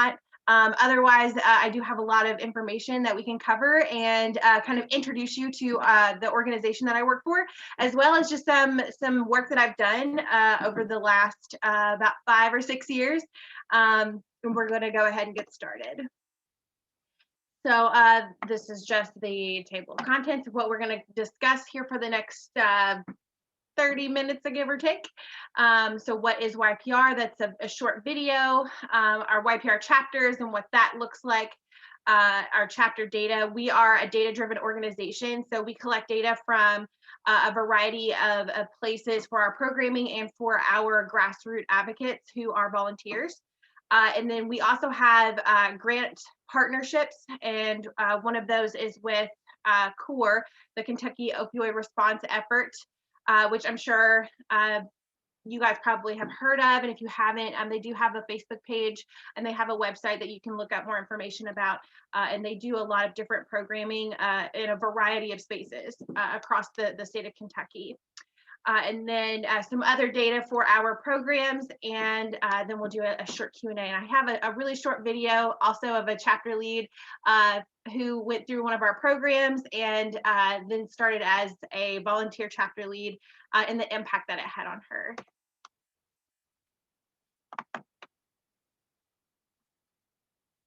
So we'll give this a try and see.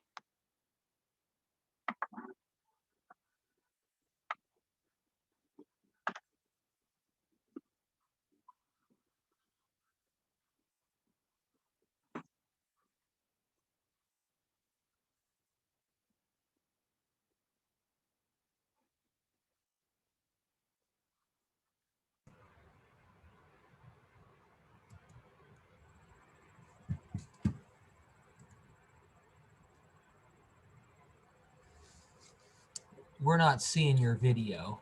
Oh, you're not? No. I think you're gonna have to unshare your PowerPoint, share your video from YouTube. And Okay. Thank you for that. We know what I can do just to keep my momentum going is I will drop this in the chat. That's Q&A. That should be there.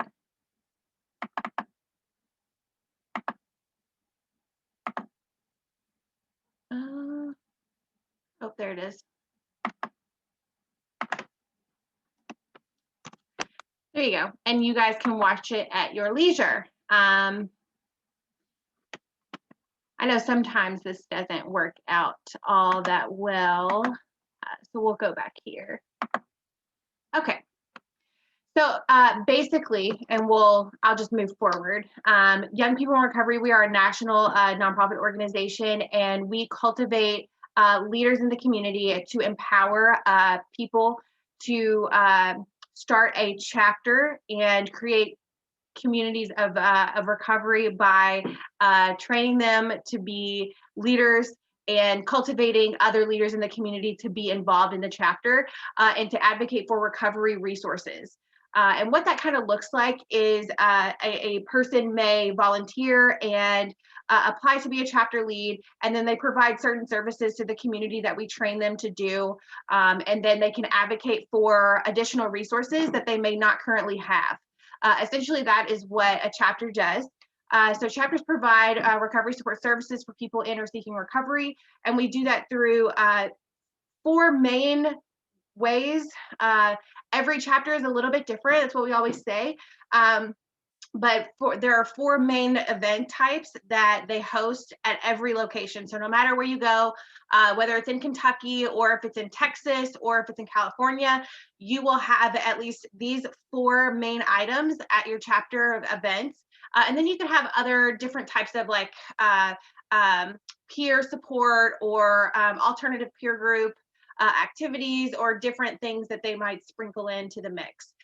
So we have our all recovery meetings, and they are basically a mutual aid group that is open to all people in recovery from any pathway, and then also to allies. So it really creates an inclusive space for folks to come together and find support. We also have pro-social events, which is just like as it sounds, it's a positive social experience. So whether that be something from a physical activity like dodgeball or ultimate glow-in-the-dark frisbee. We have some chapters that do kickball events, hiking, especially currently during this, this time during the restrictions. We went a lot outdoors. So there's been a lot of things that's been going on outside, and we really like to, make sure to try to not only follow the guidelines and the restrictions and things like that, and to provide a safe space, but to still have that level of connectivity and community while having to observe these restrictions here over the past year. And then we also host workshops, and we've actually found a lot of different ways to do that since the pandemic. And so for a lot of folks, they'll host like a Facebook live stream and present different presentations, whether that be from education, housing, employment, financial preparedness, recovery language. You may see chapters that will kind of post on social media and that will host either like a watch party. Some folks would even like work with local treatment centers to host at a special time for their participants or their clients within those settings. And we've worked with a lot of different schools as well. And really, trying to also remember to be in the community. So really trying to network with them. So, however we can do that, whether that be from a Facebook session or from like an Eventbrite page and have people register to attend this event. And then we also have advocacy events. So, and this is a little bit more comprehensive because we have like a full 12-month process of how we go through a process to advocate for a specific objective. And it's a 6-stage process. And essentially what it is the chapter will pick a approved theme or initiative. And we kind of take them through the steps of how to, meet that goal, essentially. A lot of folks like to do educational campaigns, which can be around a lot of different things. That could be around harm reduction. It can be around additional treatment models that currently aren't in their communities. It could be recovery community centers, a variety of different things. We, young people in recovery, we really believe in a recovery-ready community, which essentially we believe in creating a community that has resources available in all aspects of life. And we follow by SAMHSA's definition of recovery. So home health and wellness, whole health and wellness is very important to us. So we definitely recognize like the many pathways of recovery, really want to be a full continuum of care and really prepare the community for recovery because, we know that we have to practice recovery in all spaces of our life. And for a lot of our communities, they're not really prepared or ready for that. So to help to educate them as well as to educate ourselves to be more of a cohesive relationship, I think will help, and we know it will help, and we have seen it help support the person in recovery as well as be a contributing member of the community. And this is just a snapshot of some data. Like I said before, we are a data-driven organization. So over the last year, and I just pulled these numbers yesterday, we actively collect data every day from our amazing chapter leads across the country. This is a national snapshot. We have 60 chapters that operate in different parts of the country currently. So we have had over 4,000 events in a variety of different ways, and you can see what's listed on your screen. There's about 1,200 advocacy events. We've hosted 13,000 all recovery meetings. A lot of our chapters host weekly. Some of them host bi-weekly. Some of them host twice a week. So it just really depends on what that community needs are. And then we have our leadership team meeting, which I think is like the beating heart of those chapters, because that's members that get involved. That's how you create community. That's how you create connection. And also that's how you, connect with community partners. So it's not just like the volunteers, but it's also the community partners that work with these chapters that really help drive the difference. And this is a snapshot of over the last year with all the different chapters across the country. The more chapters that are in a state, the higher the numbers, if that helps kind of understand what's going on. Kentucky, we do have 8 chapters, 9 chapters actually currently operating in the state. So we have some pretty significant numbers. And actually a lot of our chapters are in Eastern Kentucky. We have Morehead, Morehead, Grayson, Somerset, Pikeville, and Prestonsburg are exclusively in Eastern Kentucky. We also have Paducah, and then we have Louisville and Lexington chapters as well, and London, Central Kentucky. Don't want to forget them. So, and here I really wanted to highlight also, you know, I know that we're, you know, this conversation was brought about from a university, you know, wanting to have this conversation about the inclusion of community partners and, you know, the knowledge that we have to really like face the fact that, you know, we are going to have to support people in recovery, people who are recovering from substance use disorder, and how we can adequately do that so that way they can be prepared to face their next life, right? Their next steps in life. So for us, we've really strategically worked with a variety of partners. So I actually started the first chapter in Kentucky in Louisville. And for me, I started my recovery journey from a homeless shelter when I was 23 years old. And, you know, I found myself in a very, you know, unlovely situation.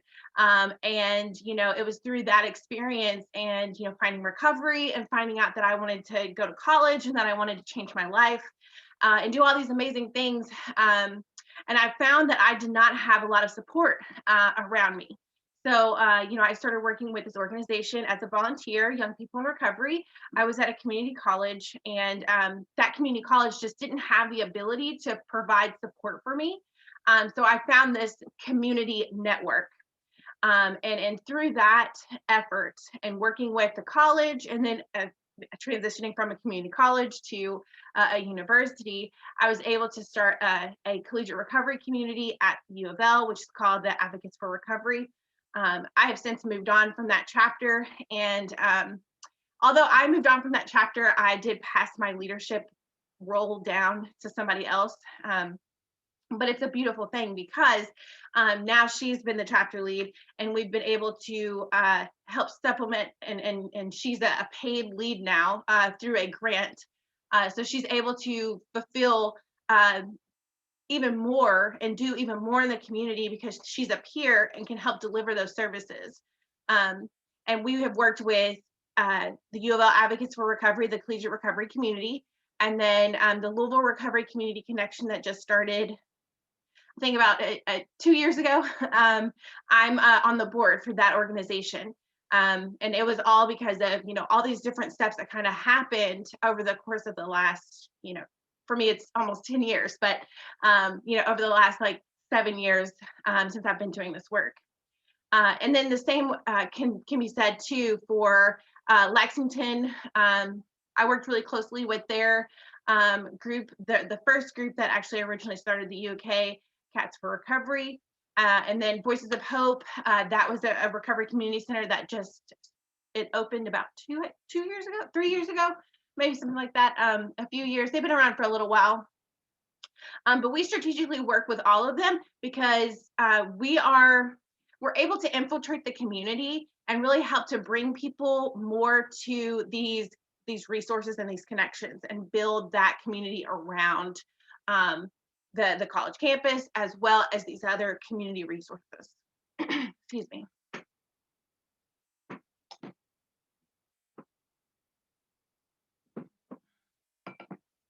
So, and then just another snapshot of some really specific data for Kentucky and for these specific areas. So we've hosted 669 events, and that's a range from pro-social events and all recovery meetings in the last year. And we have had over 8,000 participants across the state.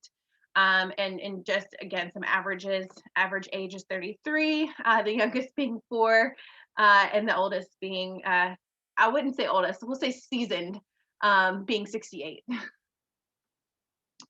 So I'm sure the question on everybody's mind is, how do you start a chapter? Basically, all you have to do is apply. It does not cost anything. We don't ask you to fundraise money, like that's not a requirement. And what we do ask is that you commit at least 5 to 10 hours a week to volunteering, that you have at least 2 people on your leadership team, excuse me, and that you participate in our online training as well as working with our national team. And as far as like being the chapter lead and being in recovery, or if that's a requirement, it is not. And I will say that again, it is not a requirement for you to be in recovery in order for you to be a chapter lead and build a chapter. But what we do want is somebody who is supportive of recovery, somebody who wants to create a recovery-ready community for that community and those people, and everything else kind of will fall in line.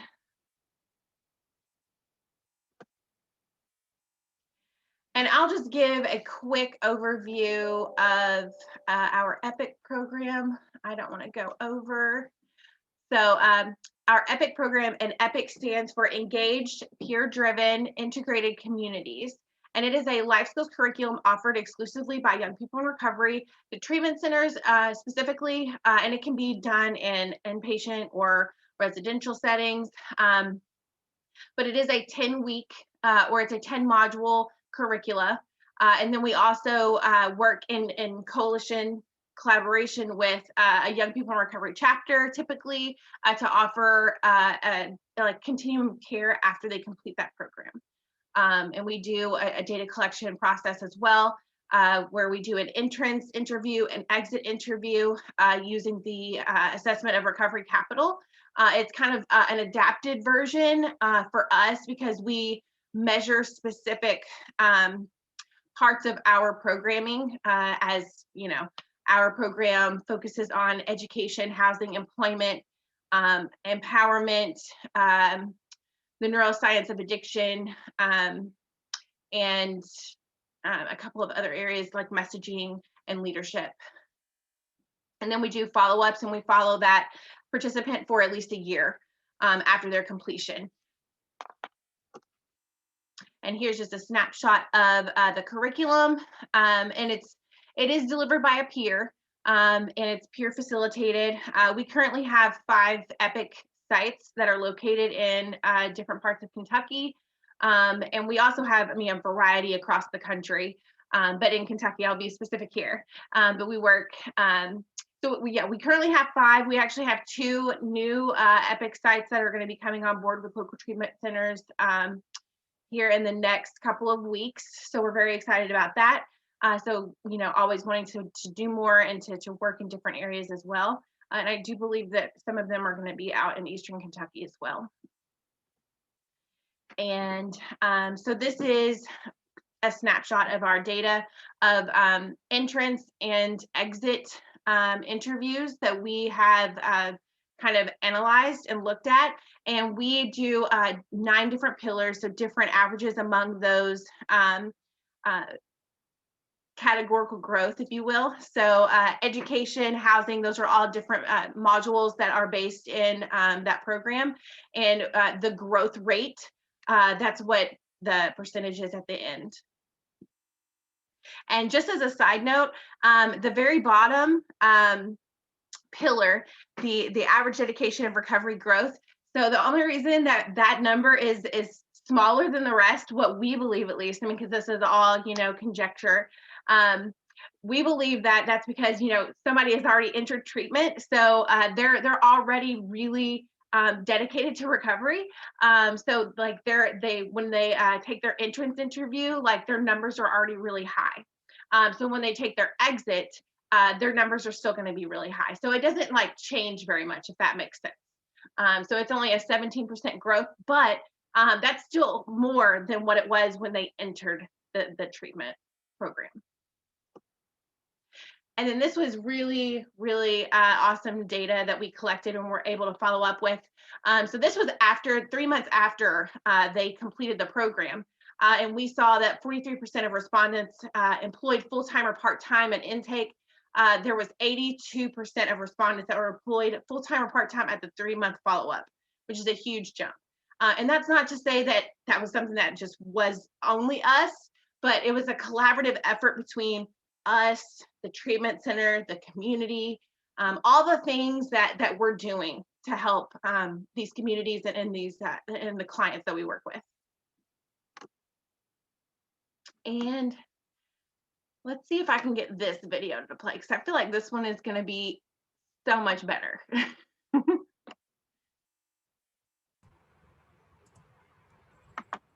I think as long as you unshare your PowerPoint, so stop sharing your PowerPoint and then share that, I think it should play. Gotcha.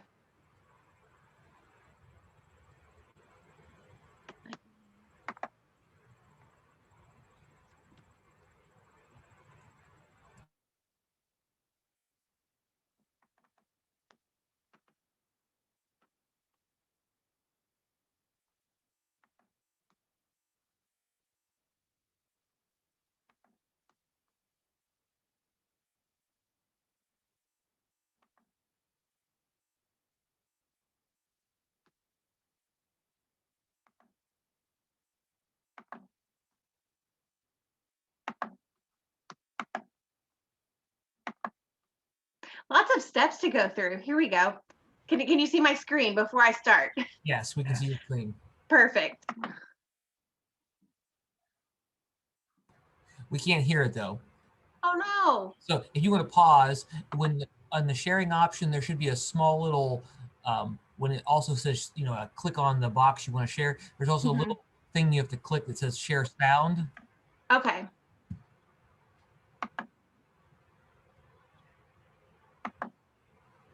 Oh, I see.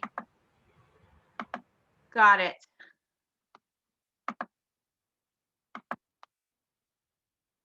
There we go. Hi, my name's Jean Jones, and I'm the Adams County chapter lead at Young People in Recovery. My journey with YPR started off as me doing the EPIC program. And throughout the EPIC program, I was just more increasingly interested in the organization, and it really grabbed me. It was something that it was just a whole new world for me. And when I graduated the EPIC program, I was asked to volunteer, which I was completely enthusiastic about. And shortly after, I became a peer support specialist. And then I was offered the position as the Adams County chapter lead. And I am just so thrilled to be able to have the opportunity to work with YPR. It's changed my life in so many ways. I get to help people in positions that I am familiar with because I've been there too. I myself am a person in long-term recovery. I've been in recovery for about 3.5 years now, and that's something that I don't think that I ever thought I was going to be able to say. And I wouldn't be where I am right now without YPR. YPR has helped me understand exactly where I want to go in life, what my purpose is. That's a big part of what the EPIC program was about, was figuring out my purpose. And without it, I don't think that I would have gone to school and, figured out the path that I am on today. And because I'm on the path that I'm on today, I get to be a mom, a daughter, a friend, and just a cousin, a family member, and I just get to be fully engaged in life in a way that I was not ever before. I would just like to say thank you to YPR and all the staff at YPR, everyone, the volunteer chapters, for going out there and doing this work, because it really is changing people's lives. And every life that gets changed is a life that gets to be lived. Thank you. Hi, my name's... Awesome. So I will stop sharing. All right, and let me flip back over here.